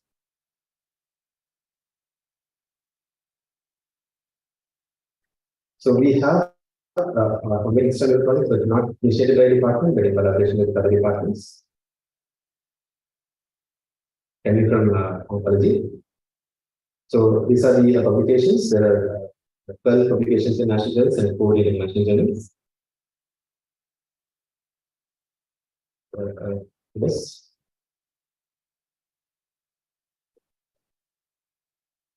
So basically, future plans we focus on newer radiopharmaceuticals, gallium 68. So we are also thinking of starting metabolic biopsy and animal research, small animal research is animal lab coming up, and also artificial intelligence. They can focus on major diagnostic aspects on tumor targets, cardiovascular neurological targets, and also on vitro assays. We also have gamma counter and electrification counter. We can also do a lot on post-processing, that is on quantification, and like an artificial intelligence. We have started with 2 research projects and 2 small ones, and with animal also maybe technique of small animal research. On the side of therapy, alpha therapy is one upcoming therapy, so that also can explore. And there are various newer targets for existing tumors, so that also can explore. Diagnostic is also newly happening. Thank you.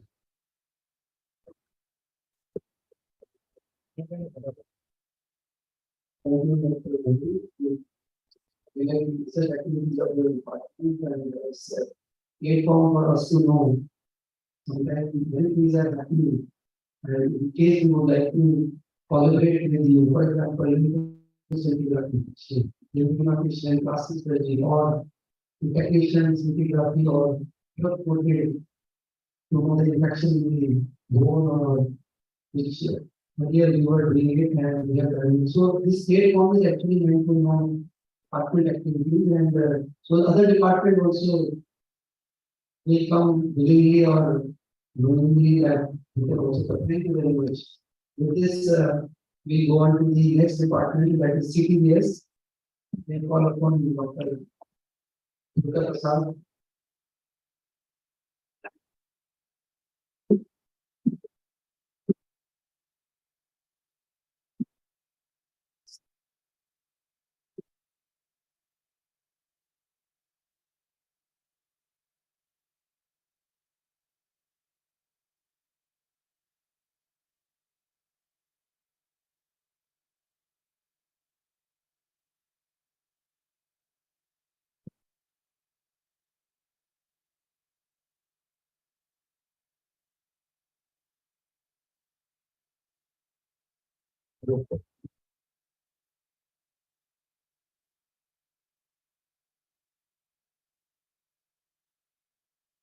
Respected directors, medical superintendent, professors, and students. I'm Dr. Puducherry.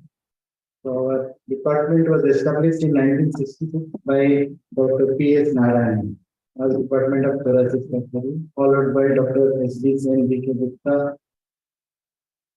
Professor Shifarao mentored all of us from 1978 till retirement in 2011. After that, for a short period, Professor Jagdish was HOD of our department, was a professor of surgery.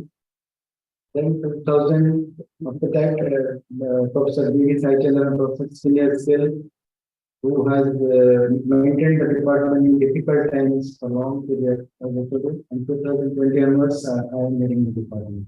We are running 2 courses of MCS, CPS, 3 students per year, and BS Perfusion Technology, 5 students per year.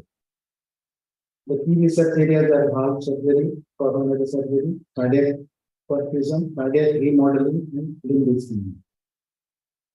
So all the faculties have received training in research activities. These are the trainings they have used. So department is currently running 2 extramural projects. One is funded through DSC, that is 47 lakhs. Early and long-term outcomes following minimally invasive single valve replacement versus conventional single valve replacement. They randomized open trial. Because in a minimally invasive surgery, reduces the patient morbidity and hospital stay also is reduced. And through the fund, 20 lakhs we have utilized in purchasing the equipment. So it is a good study which is currently underway. These are the instruments. Then one more funded through ICMR 47 lakhs, establishment of National Hospital with registry on venous thromboembolism, which is a very common. A lot of patients come here to different various departments with pulmonary embolism. So we are trying to establish a registry on pulmonary thromboembolism. The project is going on. Then from innovation and development aspect, 2 ongoing. One is funded the sternal closer micro driller, which will help us during sternum closure, because some sternums are very hard to put wires. So it will help us and it will reduce the post-operative pain and stability of the sternum. And the second one is the mobile-based remote mobile-based apparatus for our health clinic, which is attended by a lot of patients on Wednesday. So both have been funded. Then faculty non-funded, these are the projects. One is ongoing, it have been completed. Then these are the intramural student projects, somewhere collaboration with other departments. 3 are ongoing, most are completed. In total number of projects 33, extramural 2, intramural 7, total number of publications 32. Some innovations from our department. This is called a tsunami retractor, which is used for retraction of left atrium and right atrium. It is made out of external wire, which are very cost effective, along with the infant feeding tube. It is used for retraction of left atrium and right atrium for any tumor or valve cases. The cost difference between retractors available in open market and this factor is significant. It is available from whatever material available in our body. So it is published in the Indian Journal of Thoracic and Cardiovascular Surgery. The other one is the sternal driller, which is a micro driller. The process actually has been presented in the JSR, and it is innovation and development project funded. It is ongoing. Some publications from vascular surgery. So this is we are attending a lot, managing a lot of vascular trauma, polytrauma cases. So this study or some patients is published in the journal. The second is the supply and carotid transposition, which is a very effective procedure because it can be used in many different cases like trauma, acute vaso-occlusive diseases, then dysphagia, dysphoria, or in endovascular stenting also. It is a very safe procedure and the results are actually very good. The surgical management of acute aortic ablation, it is also published. When coming to cardiac and thoracic publications, these are some of the publications I am presenting. This is thoracic mucormycosis in immunocompetent patients. We have heard about in immunocompromised patients, it is not very common. So we have encountered few cases and managed it successfully. Then concurrent valve replacement and cesarean section in patients in advanced pregnancy in patients with rheumatic heart disease with heart failure. So this surgery we have done a lot of cases with very good success rate. So it has been published in the Journal of Obstetrics Medicine. This is about 6 cases after I released another time. The left ventricular pseudoaneurysm in children in a background with history of tuberculosis or varicella. There are 3 patients for the publication in one journal of middle class. This is aortic aneurysm and dissection, pental surgery, then the aerobic series. This is the case reporting on the Indian Journal of Cardiovascular Surgery, intrapulmonary keratoma, spreading hours and presentations in international conferences. So, travel grant has awarded in a recent Society of Cardiothoracic and Vascular Surgeons Axial for a paper of analysis of progression of tricuspid regurgitation following mitral valve replacement rheumatic heart disease patients in up to one faculty. Then one more faculty presented at Netherlands in European Society of Cardiovascular Surgery. The topic is management of left bearing extremity vascular injuries at JIPMER Luxury Care Center in India. In EACPS and IIPCAN combined conference in 2018, in 2019, Asian Society of Cardiovascular Thoracic Surgeons and IIPCAN joint conference, this paper was presented, moving towards regarding ventricular septal, moving towards delayed surgical correction. In 2016, Manchester, United States, our vegetation was published. They were presented clinical profile of patients with primary diseases of aortic valve attenuation partial care center in South India. This in Seoul again in 2017, Asian Society of Cardiothoracic Vascular Surgeon. This novel scoring is the unique trauma scoring which is not anywhere in our vegetation. It has been published. So we are presented at Seoul and the travel grant was awarded to one of our residents. Two residents got the conference, vascular conference, national conference awards is important. Precision technology upcoming one precision awards were awarded to 2 residents at different 14 and 2016. This year, the paper our presentation award we got and best model category over a which can be managed in different ways. There is a very much future research concept there is a paper has been selected as one of the centers in India for multi-scientific brand deposition, initiated by McMaster University, Canada. The development of novel prosthetic heart valve design, wireless ECG, future analytics simplifying time nodes in minimal invasive cardiac surgery, novel myocardial support system for heart failure patients, novel vascular graft and tissue bank. Thank you. Thank you. We will go to the next presentation from the Department of Pulmonary.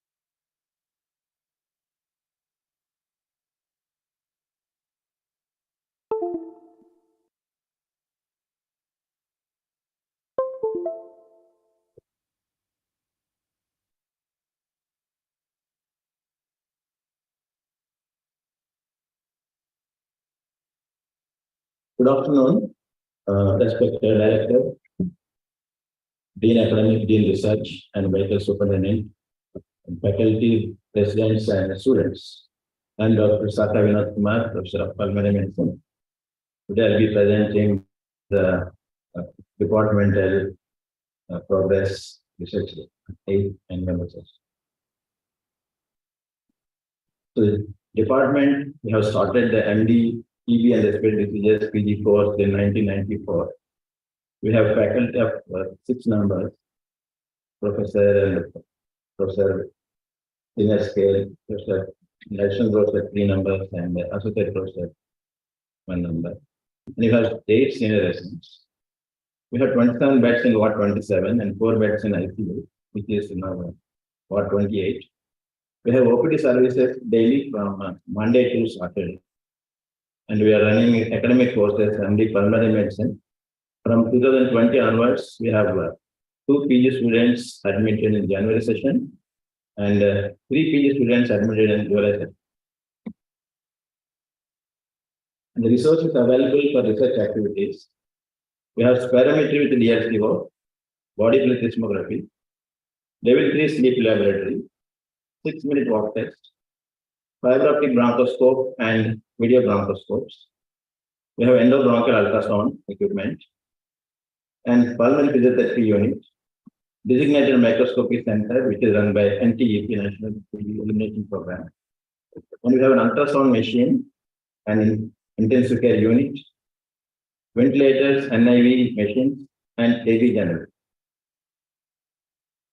The clinical areas, we diagnose and manage obstructive airway diseases, emphysema, pneumothorax, respiratory failure, tuberculosis, lung cancer, ILD, etc. The areas of interest, obstructive airway diseases, tuberculosis, ILD, pulmonary rehabilitation, and lung cancer. Ongoing extramural funded projects, we have 2 numbers. Impact of pulmonary rehabilitation and pulmonary function, access tolerance and health-related quality of life among patients visiting a post-COVID clinic in a tertiary care center, a prospective observation study. And another one is ICMR network of primary fibers. Ongoing intramural funded projects, we have 2 numbers. Association of autoimmune thyroiditis with bronchial asthma, a case control study, and assessment of the diagnostic accuracy of glycoviramine detection, including as a point of care test in presentive TB patients in a tertiary care hospital, a prospective observation study. Ongoing non-funded projects, we have 8. I'm not reading them. When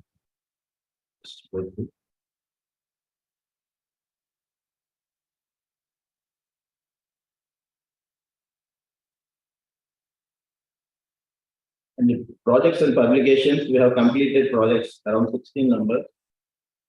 And publications, index publications in 5 years. National, we have around 29 publications. International, we have around 40. And a total 69 publications. And these are some of the publications. It is having an impact factor.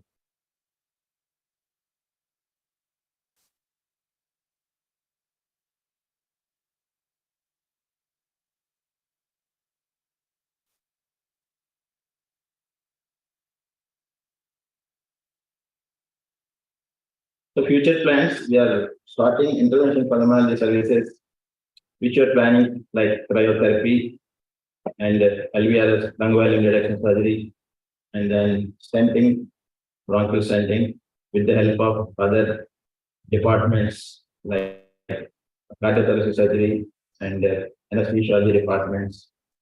And we are planning to start BM course. We may submit our proposal shortly. And we want to expand our ICU. Now we are having 4 beds ICU with the help of our director, medical superintendent, and all other administrative people. We want to expand our ICU. They permit us to expand some more beds in any other ward or ICU place. And we have to start NDR TB services. As per NMC guidelines, our department should start DRTB ward. So we have earmarked 4 beds in our recently renovated ID ward, which is having the negative pressure. So we are planning to admit once the ward is started.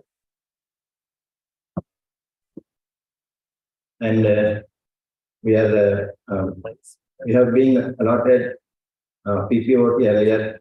So now we have requested director and Microsoft and other administrator to allocate another alternative place because that place has been allotted for some other plan. So the research focus areas ILD, air pollution, pulmonary critical care, COPD, bronchial asthma, tuberculosis, and non-tuberculosis mycobacterium, and palliative care in pulmonology, which is a multidisciplinary approach with the help of counselors, physiotherapists, and physicians. Thank you. Thank you, sir, for highlighting the research activity and we wish you all the best for further. Thank you, sir. doing this research. Thank you, sir. Thank you very much. Thank you for that. So, Yes, sir. money Want to be next, that is JIPMER character. We would highlight the various activities which are in the research. No, really.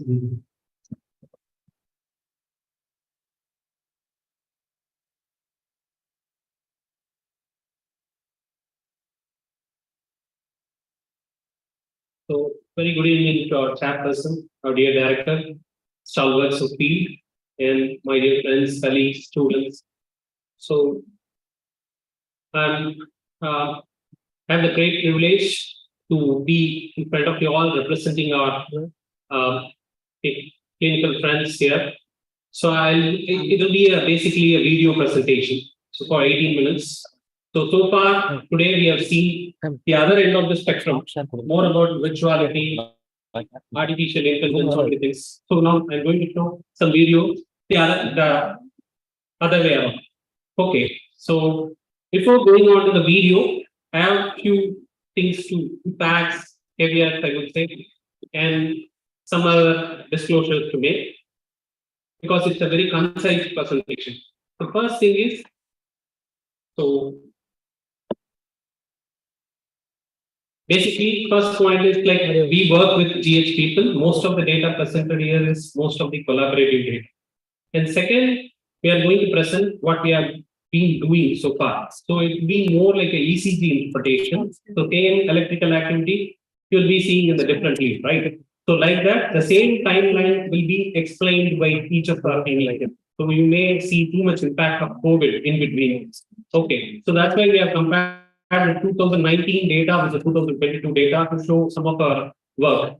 And the other thing is like, see the amount of work done by our academic, the preclinical and clinical team is 3 to 4 times more than what we are doing in the clinical setup with a constant workforce. So I felt like I have to mention this here because most of the slides will be from our clinical side.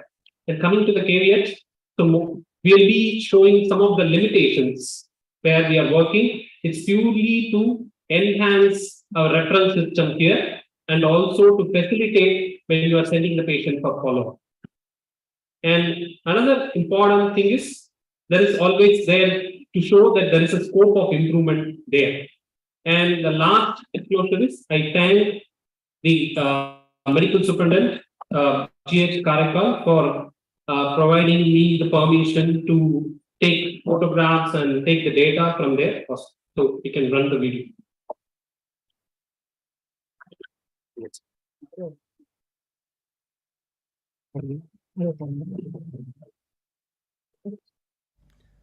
Good evening to respected dignitaries, teachers, my dear colleagues, and my students. The purpose of this presentation is to showcase the clinical work done by the faculty of JIPMER Karaikal in the last 3 years. If somebody is curious to know how to work in a GH setup and scope of work available for JIPMER faculty, then please sit tight and enjoy the presentation. Karaikal is part of Puducherry Union Territory. Its projected population is 2.45 lakhs, which includes 24% of minority population.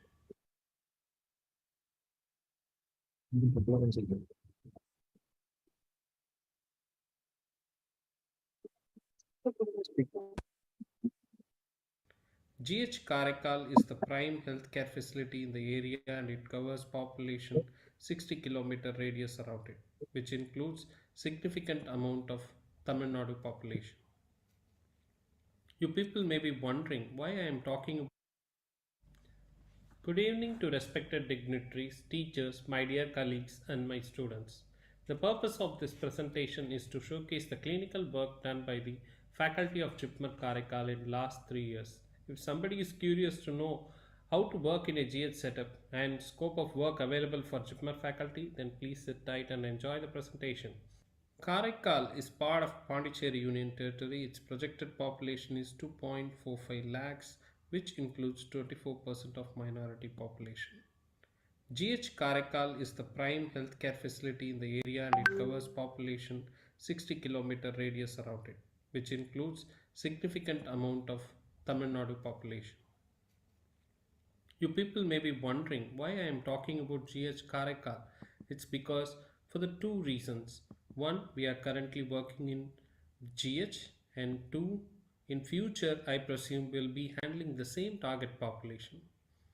Karaikal GH is a high volume primary health care point which treats almost 35,000 patients per month. It refers significant amount of patients for tertiary care to nearest tertiary healthcare facility. GH is well equipped with most of basic facilities and services, which also includes fortnightly specialty visits by super specialists. But GH doesn't provide acute cardiac and neuro care. It lacks 24/7 lab facility, blood bank with individual blood components, ICU with invasive monitoring, MRI and reporting of imaging. Our theatre statistics is one of the key performance indicator. In 2020, Dr. Jaya, officer in charge anesthesia, and Dr. Balachandra, assistant professor anesthesia, started providing anesthesia services in GH along with team anesthesia in General Hospital for COVID infected surgical emergency patients. Soon, with the intervention and guidance of our director, then Dean Academics Dr. Pankaj Kundra, and previous Dean Karaikal Dr. Ashok Shankar Bade, we started elective surgery. Soon, with increased number of OTs staffing, we were able to enhance the elective services in GH. We are yet to reach pre-COVID levels, but our cases under general anesthesia has significantly increased over last few months due to increase in OT table utilization. Our patients are predominantly ASA physical status 1 and few ASA physical status 2. The further scope of improvement is limited by lack of acute emergency services in GH. Let's see what our individual clinical department has to say. The Department of Medicine was started in February 2020 with the first assistant professor joining the department. The year 2020 saw the COVID pandemic and the department was involved in COVID care of students and patients at GH Karaikal. Theory and clinical classes were taken via online platform. OPD was started in January 2021 and a dedicated inpatient care was started from May 2021. The first senior resident joined the department in June and continued till September 2021. Theory and clinical classes for second and third year MBBS students were taken regularly. The department played a major role during the cholera outbreak in June 2022. Department faculty have been involved in regular stay duties at GH from September 2022. The second senior resident joined in October 2022 and was relieved recently. Currently, the department has one assistant professor and we support 2 physicians at GH Karaikal in patient care. The department is involved in academic activities throughout the year for second and third year MBBS students with approximately 85 theory and 290 clinical classes in the year 2022-2023, contributing to approximately 1,000 teaching hours per year. COVID management and vaccination of students and staff during the pandemic was done along with the help of other departments. The department is actively involved in inpatient care at GH, which has approximately 100 beds in the medicine department. Regular stay duties and management of critical ill patients is also a part of patient care. As a part of research, the department is also involved in faculty and student projects. Some rare and interesting cases also get admitted and evaluated at GH Karaikal. Conducting regular ECG workshops, CME programs, and improving research activities are being planned in the near future. Thank you. A warm greetings to all. I am here to apprise about the Department of Pediatrics at JIPMER. At present, we have 2 permanent faculties at assistant professor level, along with the 3 other GH faculties. We are providing clinical services at the government hospital, Karaikal. Academics, we take theory and clinical classes for the second year students. The schedule is on par with the Department of Pediatrics and JIPMER Puducherry. We would like to thank them for sharing those with us. We have pediatric formative assessment test to increase the internal assessment scores of the students. We run OPDs and see around 500 cases per month, and we make admissions of 25 per month, and we share 8 of their night duty per month. These are the few cases of interest. 1. An outborn referred to us with septic shock with and calcium extravasation, managed successfully here. And second is a severe birth asphyxia child, ventilated and extubated here. 3 is a child with a neurotoxic type of snake envenomation, managed with ventilation and 2 doses of an ESV. And 5 is a scorpion sting envenomation child with a severe myocardial dysfunction requiring inotro. Both childs are doing well now. 4 and 6 are cases which has been evaluated with a minimum lab support here for the diagnosis, and those children who requires an extensive lab support were referred to JIPMER Pondicherry after discussing with the consultant, and after the evaluation the child were referred back to Karaikal GH for follow. Regarding research, we have 2 intramural funded projects, 1 ICMR and 1 patent in pipeline. Conferences, we have conducted 1 CME2. Puducherry EU conference was one among them, which was attended by more than 500 delegates online. Other 2 images depicts the World Breastfeeding Week celebration online and offline along with our GH paths. Our long-term vision is to increase the subspecialty clinics and ICU services once our department gets expanded. And we would like to thank all children from whom we learned the art of treating, and we would like to thank Department of Pediatrics and Neonatology and JIPMER Pondicherry for supporting us. Thank you. Hello everybody, this is Dr. Niruban, and I shall take you through the journey traversed by the Department of Ophthalmology in the last 3 years. The department came to inception in April 2020. The initial days, the departmental activities were hindered by COVID, and OPD services were handled in this small room. The first batch of MBBS students joined in Jan 2021. Theory and clinical classes for them were taken by me as a single faculty. In order to facilitate teaching and clinical activity, a basic set of equipments were transferred from Department of Ophthalmology JIPMER Pondicherry. We then shifted to the ophthalmology block in GH Karaikal in August 2021, and there were plans to restart OT services, for which the first purchase of foldable lenses was done in December 2021. And the surgeries resumed after a gap of 1.5 years. By then, another AP, Dr. Rajalakshmi, joined the department. Then came the struggle to find ways to procure consumables. The first continuation order was placed in Jan 2022, and we could get only 1/5 of the items asked for, and we are managing with that. Meanwhile, the second batch of MBBS students joined in Jan 2022, and the first final ophthalmology exam for them was conducted in December 2022. Lastly, to take you through some departmental statistics, we took close to 80 theory classes a year and 120 clinical classes, each of at least 2 hours duration. The clinical classes were held on the respective faculty's OT day till 11 am, followed by our surgeries in the OT. A year in the OPD and operated on around 500 patients last year. We have performed 5 first of its kind surgeries at GH Karaikal. And this brings us to the end of the 3-year journey, and we look forward to start corneal transplantation services in the near future. Thank you. I am Dr. Karthikeyan, and I would like to take you through the tour of Department of ENT at JIPMER Karaikal. In the year 2020, Dr. Vignesh joined the department as officer in charge. 2021, Dr. Vignesh as a single faculty managed to take online classes for the 6th semester students and attended ENT OPD and started assisting OT cases, and he performed the first microlaryngeal surgery along with ENT doctors at GH Karaikal. I joined the department during November 2021 and started performing microscopic ear surgeries like masterectomy and meringoplasty. 2022, we started taking theory and clinical classes for 6th and 7th semester students. We got our first ERRC approval for purchase of equipments. OT tables were increased to 2 GA tables on Thursday. Following improvement in infrastructure at OT and continuous support from our anesthesia team, we started performing head and neck cases like hemithyroidectomy, superficial periodectomy, and submandibular gland surgery. 2 senior residents joined our department during August. We conducted final year and sent-up exams for the first time at JIPMER Karaikal.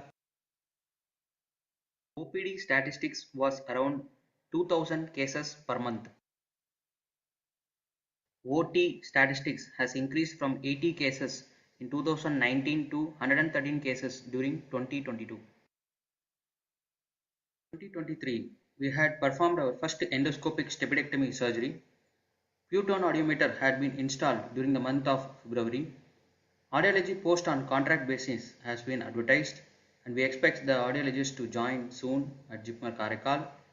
Goals during the year 2023 will be to start a new online teaching module for UG teaching, improve post-operative care and patient safety, and start of cancer screening at Karaikal. Thank you. Good evening to all. I am Prabhakar, Assistant Professor of Surgery from JIPMER Karaikal.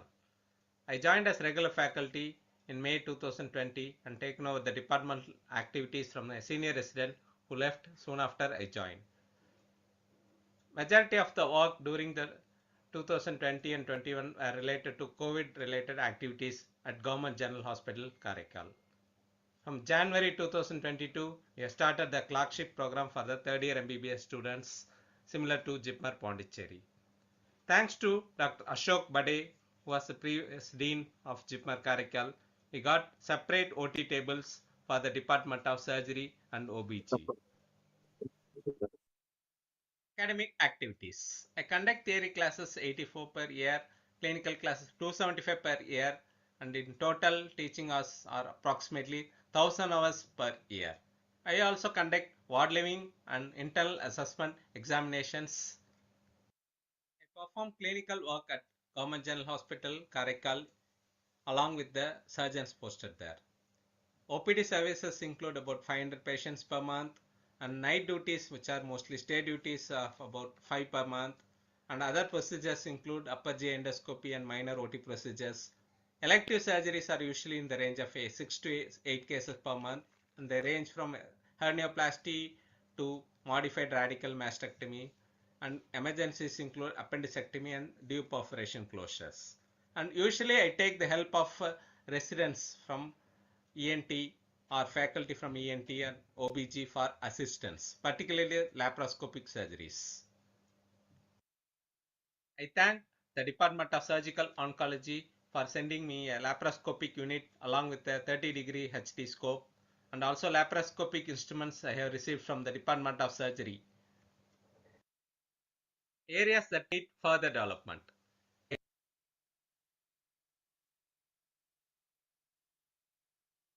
Finally, thank you all for your patient listening and your support. Thank you. Good evening all. Myself Dr. Nandini from Department of Obstetric Gynecology, Karaikal. Our departments started in March 2022 with 1 faculty and 2 SR. At present, I'm a single faculty with no SR working with General Hospital Karaikal along with the 2 obstetricians from GH. We share our responsibility and duties. Care with General Hospital Karaikal. Let's see the JIPMER faculty contribution to GH in the last 1 year. Ayushman Bharat beneficiaries improved over this year from the number of 7 in the month of March 2022 to 91, the maximum numbers in the month of November total of 660 beneficiaries in this year. We have started performing the regular emergency and elective procedures in General Hospital from March.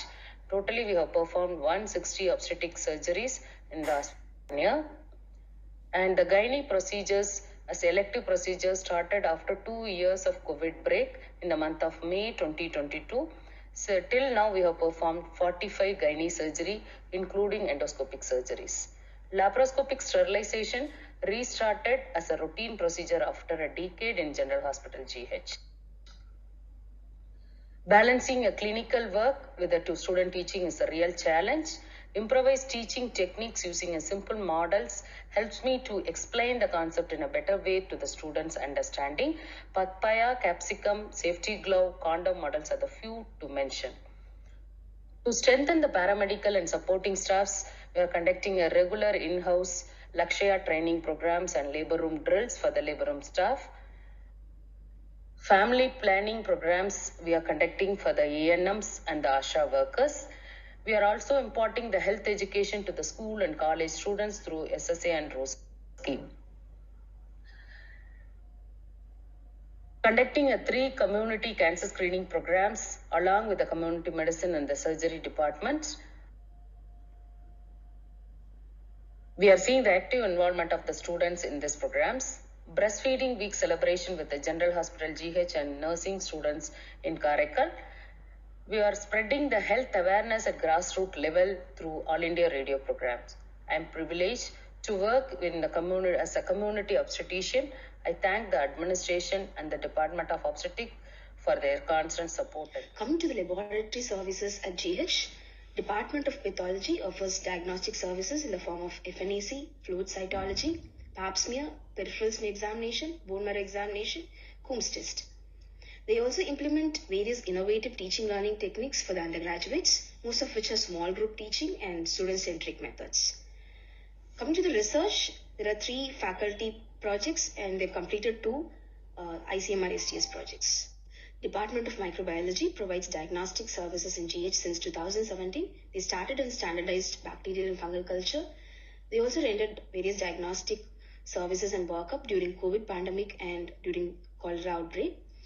They enrolled in CMC EQUAS from 2023. They have a total of 4 intramural projects and 4 ICMR STS projects to their credit. Department of Forensic Medicine offers medical legal services since May 2021. They have conducted more than 50 medical legal autopsies.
So I thank everyone for patient listening and for encouragement. Thank you so much. Thank you, we also overview of the variety of activities. With this, I and all the departments that were present here. Would you like to answer? I think Karaikal has done one of the work in the family, their work and made steady progress. Firstly, education are implementing the training in their own area now, and I think with the concept of the new building, the college building is really to operate in 2 weeks monthly, and I will have a lot of ways to work with all the department who got the discussion.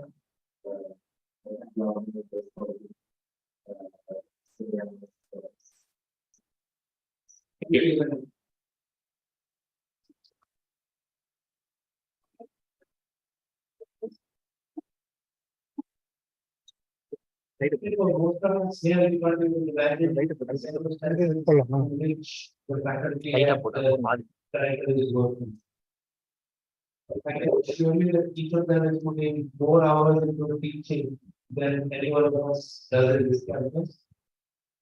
There are virtually very little clinical facility. They actually created a place for themselves to create this facility. I think they really deserve a big hand.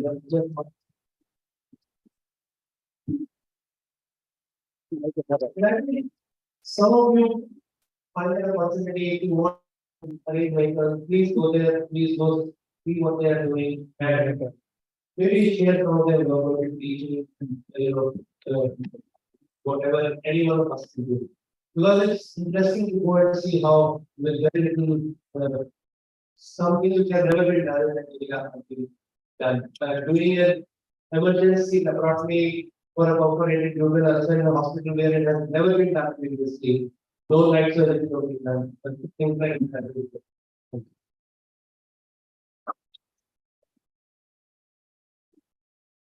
Thank you, Dr. Rajan and Dr. Ravi Chaturvedi. So we arrived at the last session of today, arguably the most awaited and probably the 8th annual research day of JIPMER held this year has seen some paradigms of great persons not only with a talent or potential, but with a passion for research and perseverance, even more importantly. So nobody really gets there all by themselves, I can see, but today in this podium, the winners are known. So first I would like to invite up on stage Dr. Rakesh Agarwal, Dr. D.N. Thapa, Dr. Durai Rajan, Dr. Ravi Chaturvedi, and Associate Deans Dr. Medha Rajapal, Dr. Sriram Krishnamurthy, Dr. Shivanand Katimani, and Dr. Sudhika. I would also like to invite the Member Secretary of the Scientific Committee, Dr. Nishant Mathur, to announce the prize winners. Dr. Nishant is the Associate Dean Research and Additional of the Department of Immunology.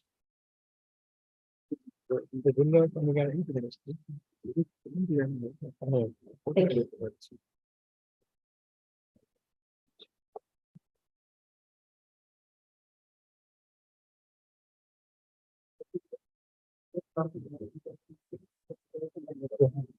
So now we have the prizes for all the presentation categories and the awards. We have contacted the prize winners individually. Can I request them, whoever is in the audience, to come take the first couple of rows, if possible. Yeah, you can sit there. That's fine. Please come towards the front so we can go through this faster. So the first is the undergraduate category. So this year we received close to 200 abstracts from different categories. We had 8 categories, as you know, and the largest chunk was from the undergraduates.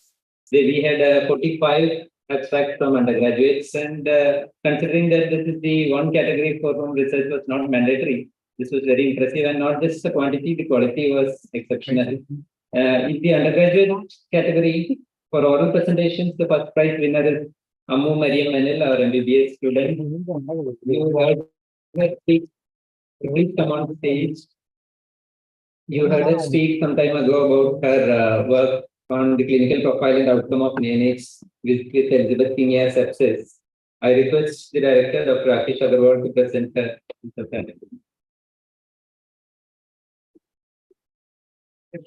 The second prize goes to Zahid Saeed Iqbal, MBBS student, for his the title of his project was to assess the prognostic utility of a modified pediatric index of mortality score, which includes nutritional status as a parameter in its calculation and observation study. Please come on stage.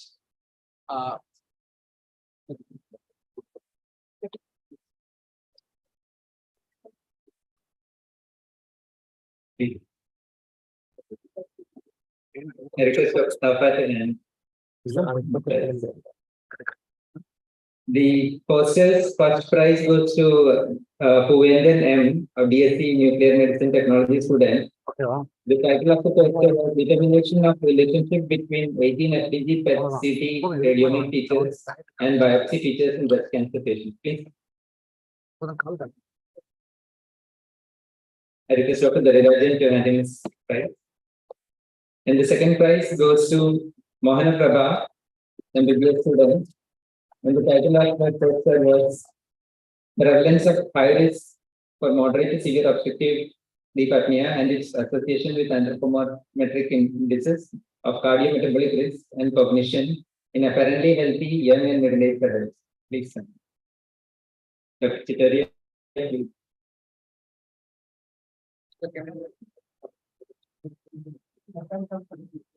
In the MSc MPH category, oral presentations, first page goes to Adira Menon. And you heard Adira speak from preventive and social medicine. You heard her speak about ultra-processed food consumption among college students in urban Pondicherry while ago. Please come on.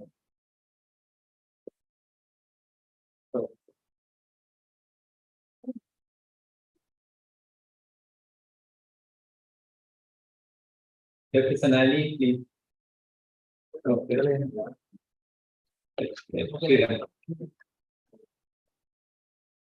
Second prize goes to Ansel Arora. She is also from preventive and social medicine. For the top title, hypertension control status among patients receiving treatment from selected primary health centers in Puducherry, a cohort analysis approach. Dr. Sanali will be giving you the prize. For posters, the first prize in MSc MPH category goes to Kamal Sharma, again from preventive and social medicine. Her poster was titled Abnormal Liver Function at the Time of Tuberculosis Diagnosis Among Adult Patients Notified at a Tertiary Care Center in Puducherry. Kamal.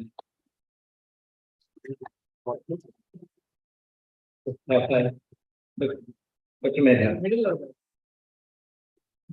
The second prize winner, Kavita from College of Nursing, had emailed that she couldn't be here.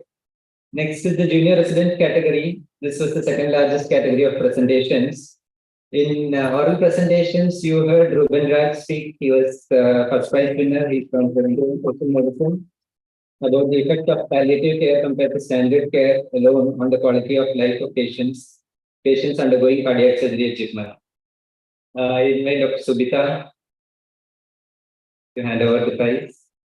The second prize winner, Aditya Narayan from pediatrics, and his talk was titled Venous Thromboembolism in Pediatric Patients with a Central Venous Catheter, a Prospective Observational Study.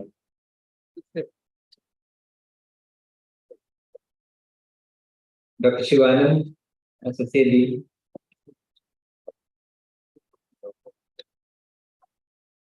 First category in junior residents, first prize goes to Veeradarshini JS, ophthalmology resident. And the title of the poster was Pattern Electroretinogram and Photopic Negative Response in Glaucoma Patients versus Primary Open-Angle Glaucoma. Glaucoma Suspects versus Primary Open-Angle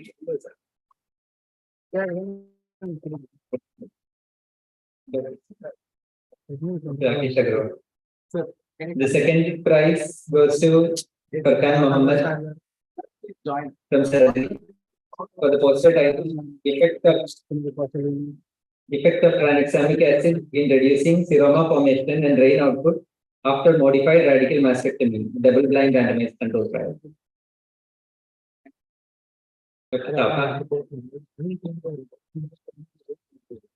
Next is the senior resident category. We had more than 24 presentations in this category. Among oral presentations, the first prize went to Lakshmi Sandhya from Medical Oncology for randomized placebo-controlled trial of olanzapine for chemotherapy-related anorexia in patients with locally advanced or metastatic gastric, hepatobiliary, and lung cancer.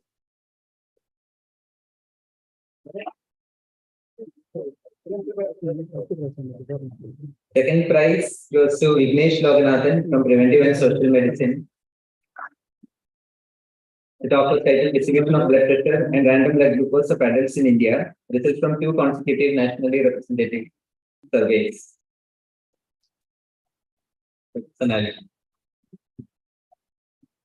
Courses, the first prize went to Harishwar Pari from Medicine for the poster title Risk Factors for Systemic Fungal Infections in Critically Ill COVID-19 Patients.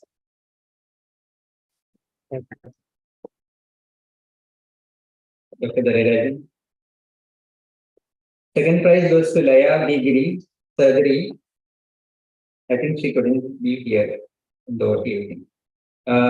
Then we had a new category this time, non-student research staff.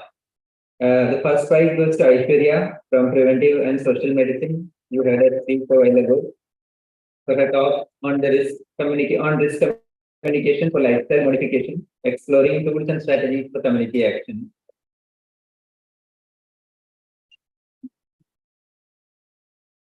And the second prize goes to Sandagavalli Prakash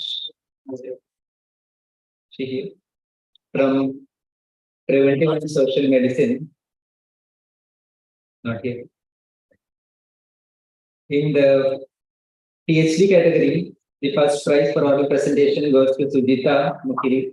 She's from Pediatrics and she spoke some time ago about the effectiveness of a home-based school readiness intervention for young children with autism spectrum disorder.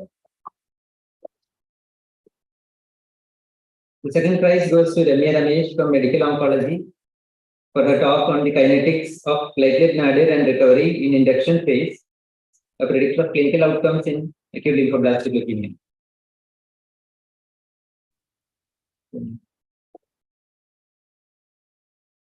For posters in the PhD category, first prize goes to Sandhya Kara, Surgery. Second prize goes to Veera Krishna Gaur, Dermatology Department, for this poster on membrane spanning proteins ABCB1 and RFP1 gene. Genetic polymorphisms are associated with therapeutic outcomes in psoriasis patients treated with methotrexate in the South Indian Tamil population.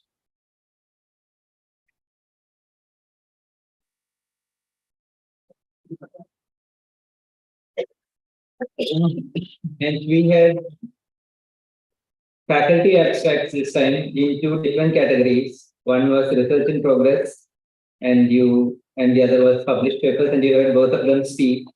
So for oral presentations, first prize in the research in progress category goes to Vikas Menon, Secretary, for his research on factor structure, reliability, and validity of the revised suicide crisis inventory in major depression, a multi-center Indian study.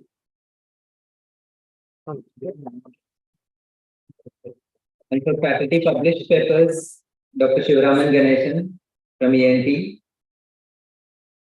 His paper was on hyperglycemia and steroid use, increasing the risk of rhino-cerebral mucormycosis, regardless of COVID-19 hospitalization, a case control study for MD.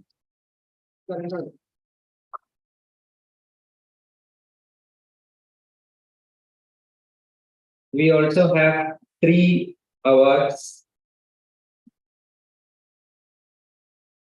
The first of them is the J.K. Datta Endowment Prize for the best thesis on infectious diseases. The winner is Symphonia A. She's from microbiology, and her thesis was the paper was titled Orientia Pseudomonas infection as a cause of acute encephalitis syndrome in a tertiary care hospital in South India.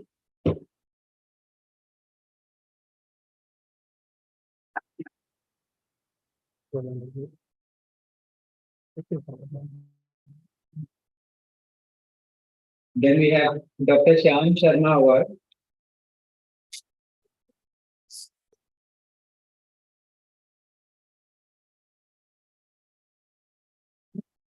We have Dr. Shyam Sharma Award for the best MD MS dissertation, and the winner is Archana from Pediatrics for her thesis titled Oral Domperidone versus Placebo for Enhancing Exclusive Breastfeeding in Post Lower Segment Cesarean Section Mothers, a double-blind randomized controlled trial.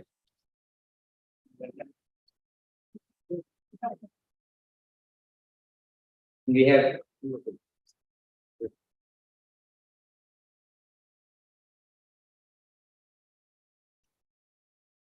E. Mehalingam Memorial Award. This is for PhD scholars. The winner is James T.D. Preventive and Social Medicine. For this paper titled Deep Learning Classification of Active Tuberculosis Lung Zones. Lung zones wise manifestations using such X-ray, a multi-level approach.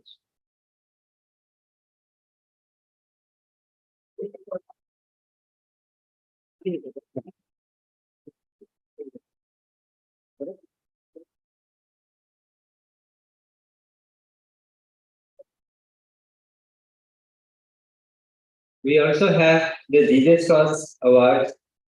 Some of them could not be here. I'll call out the names. So whoever is here, please come on stage and receive your award. Aditya Narayan S. The project title is Menstrual Disorders, Fertility and Contraceptive Use Among Women with Epilepsy, a case control study. And Amu Mariam Anil, Nosocomial sepsis due to Elizabeth King and neonates, a descriptive study from Tertiary Care Hospital in South India.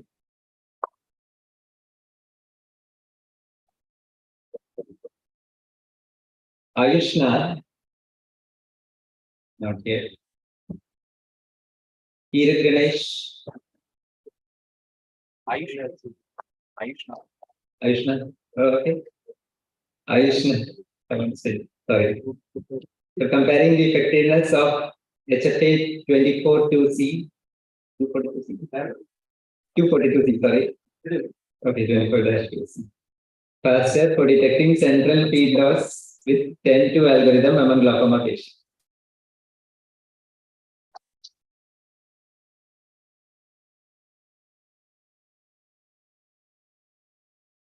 Kirat Ganesh. Maternal and neonatal morbidity in relation to the use of sequential use of instruments with operative agent and delivery, a retrospective study. Jaivir Singh. The title of this work was Knowledge and Practice of Elastic Compression Therapy among patients with venous insufficiency disorders attending the surgical outpatient department. Mohana Prabha Devchandran. Yeah. So her work was titled Assessment of Focal Obstructive Sleep Apnea Risk and its Association with Anthropometric Indices of Cardiometabolic Risks, Cognition and Quality of Sleep in Young and Middle-Aged Adults. Nidhi Nagaraju for the work titled Profiling and Understanding the Experiences, Needs and Expectation of Hospitalized Adolescents, a Mixed Method Study.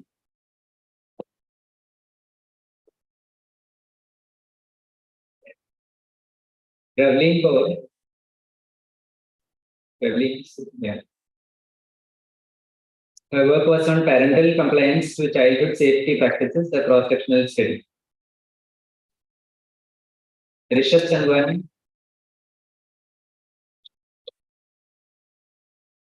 Title of his project was Can the audio component of a cartoon show alone act as an effective alternative to a television-played cartoon film comprising both audio and video components in achieving subjects' cooperation for echocardiography in children 1 to 5 years of age?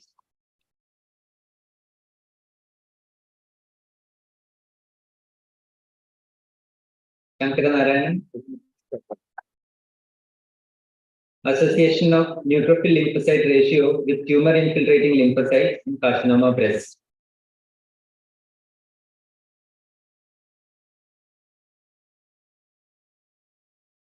Sarthak Sinha.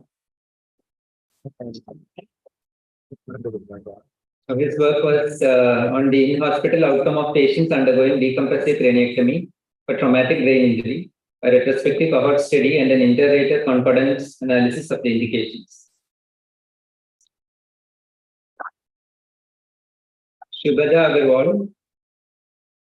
Maternal and perinatal outcomes of assisted reproductive technology pregnancies complicated by gestational diabetes mellitus, a retrospective analytical cohort study. Vimila Pranavaditya. For his work titled Frequency of Neurological Manifestations and Their Associations in Antiphospholipid Antibody Syndrome, a retrospective study.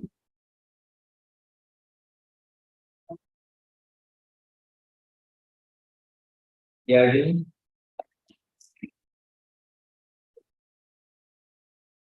Yardley's work was on COVID-19 vaccine hesitancy in patients with heart disease. Zahid.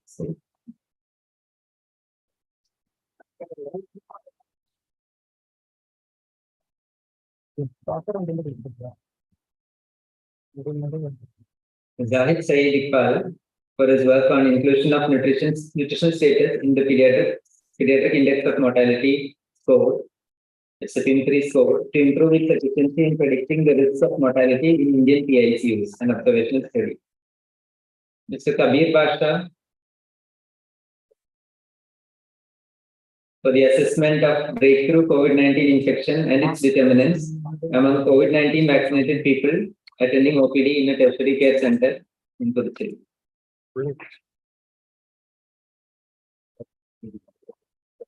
Aishwarya Mati.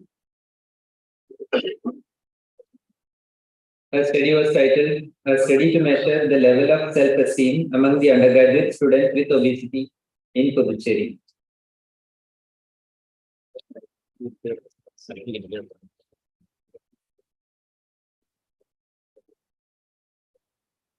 Ms. Narina Martin. Assessment of the quality of life and its association with the symptom score and thyroid function status among patients with hypothyroidism on replacement therapy. Naren Kumar.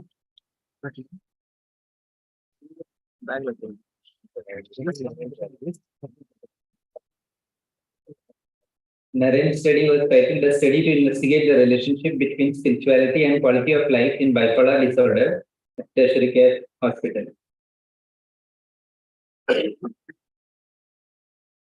And to end them, for his work on the determination of relationship between 18 FDG PET CT radiomic features and biopsy features in breast cancer patients.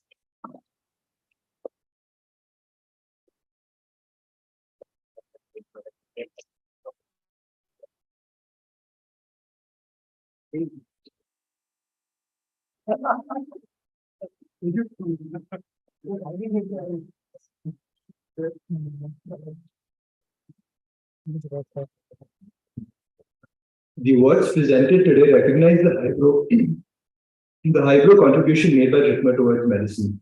Congratulations to all the prize winners. You truly represent the pinnacle of research in our country.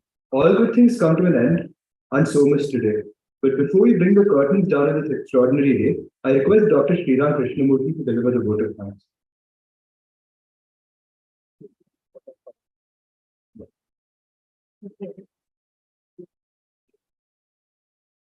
Good evening, everyone.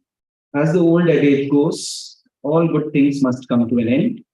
It is time to bid adieu to another successful edition of the JIPMER Research Day celebrations, and it is time to express gratitude and say a heartfelt thank you to each one of you in this JIPMER team who has contributed to the success of the 8th JIPMER Day celebrations 2023.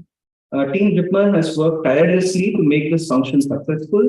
Organizing team, IT team, support team, volunteers, and our admin team were the two pillars and contributed selflessly in making this function come alive. The meticulous cooperation of the JIPMER team deserves special appreciation, and their support helped us to put this function together in such a short span of time. Thank you for everything. Now, individual thank you. First up, Professor Rakesh Agarwal. Thank you for leading the way, guiding us regarding the changes done this year to facilitate more participation and helping us in planning and executing the celebrations from the start to the finish. Professor Thapa, thank you for the continuing support and leadership. A special thank you for all the confidence you reposed in our team to organize this function. Professor Dorajan, Professor Vikram Kate, Professor Chittodia, Thank you very much for the guidance. Many thanks to the JIPMER administration for your unconditional support during the organization of this event. Our fantastic team of associate deans, research, Dr. Medha, Dr. Subita, Dr. Nishad, Shivanand, who have toiled day and night to make this function a great success and pitched in with help and support at every stage of this event, from conception to completion. Thank you all. Thank you to the scientific committee chairman, Professor Sonali Sarkar and her team for the awesome and fantastic effort during this edition of the Research Day 2023. It was a research carnival of oral and poster presentations from 17th Feb to 3rd March 2023. And each session was well organized by the scientific committee team and was well attended this year. A special thank you to Professor Chitoria and the IT team for being a huge support for conducting this edition of the Research Day function. Many thanks to all the Research Day committee members, venue management, Dr. Lata Tatubedula and team, technical, Dr. Chitoria and team, finance, Mr. Ramesh and team, prize and certificates, Dr. Ilamurugan and team, food catering, Dr. Pradeep Nair and team, souvenir, Dr. Deepa Kamalnath and team, banner, Dr. Gunasilan and team, for fantastic coordination and their contribution to make this event a grand success. Many thanks to the workshop coordinators also, who organized the concurrent workshop conducted yesterday as part of the 8th Research Day celebrations. Dr. Girish for animal research, Dr. Jayanti for qPCR, Dr. Payani for SATA, and Dr. Vishwadeep Dubaki for the DNA sequencing workshop. Thank you to all the JIPMER faculty, residents, PhD scholars, and students who participated in the research presentations, workshops, and other events conducted as part of the Research Day celebrations this year. Many thanks to the staff of the Dean Research Office, especially Mr. Yuvaraj and Ms. Akshaya, for their support in making this function successful. Last but not the least, I would like to thank all the volunteers who helped in so many ways at every event on this very day of the event. We wish to thank you all for your wholesome support. In all, it was a great learning experience for all of us, and we will cherish the memories of this 8th Research Day celebration for a long time to come. Such events should serve to boost research in our institute. Let us all work towards that goal. Thank you. 1 minute. Dr. Victoria, Dr. Duray, let's sit with them. And all the people at the back.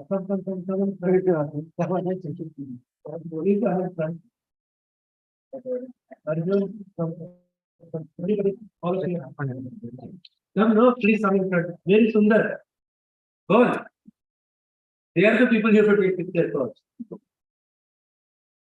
Okay. So let's all give them a big hand. They are the ones who make it.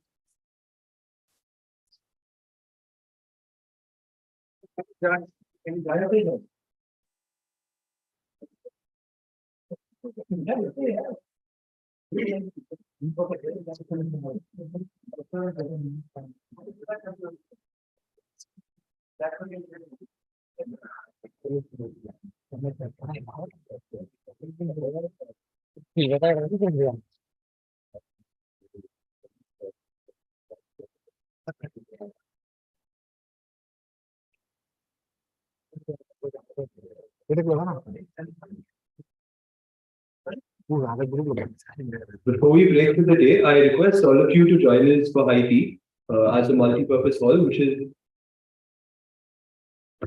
Kindly join us for a group photograph on stage. This will be followed by high tea, please. High tea is a multi-purpose hall, which you will find to my left to exit the auditorium. But before that, we'll be having a photo session. So please join us here. Can you join for the group photograph on stage, please? I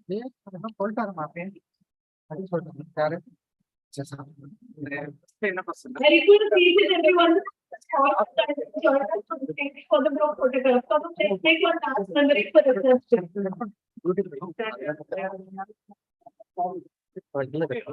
I can't refuse my video. Group photo on the steps outside. The steps in front of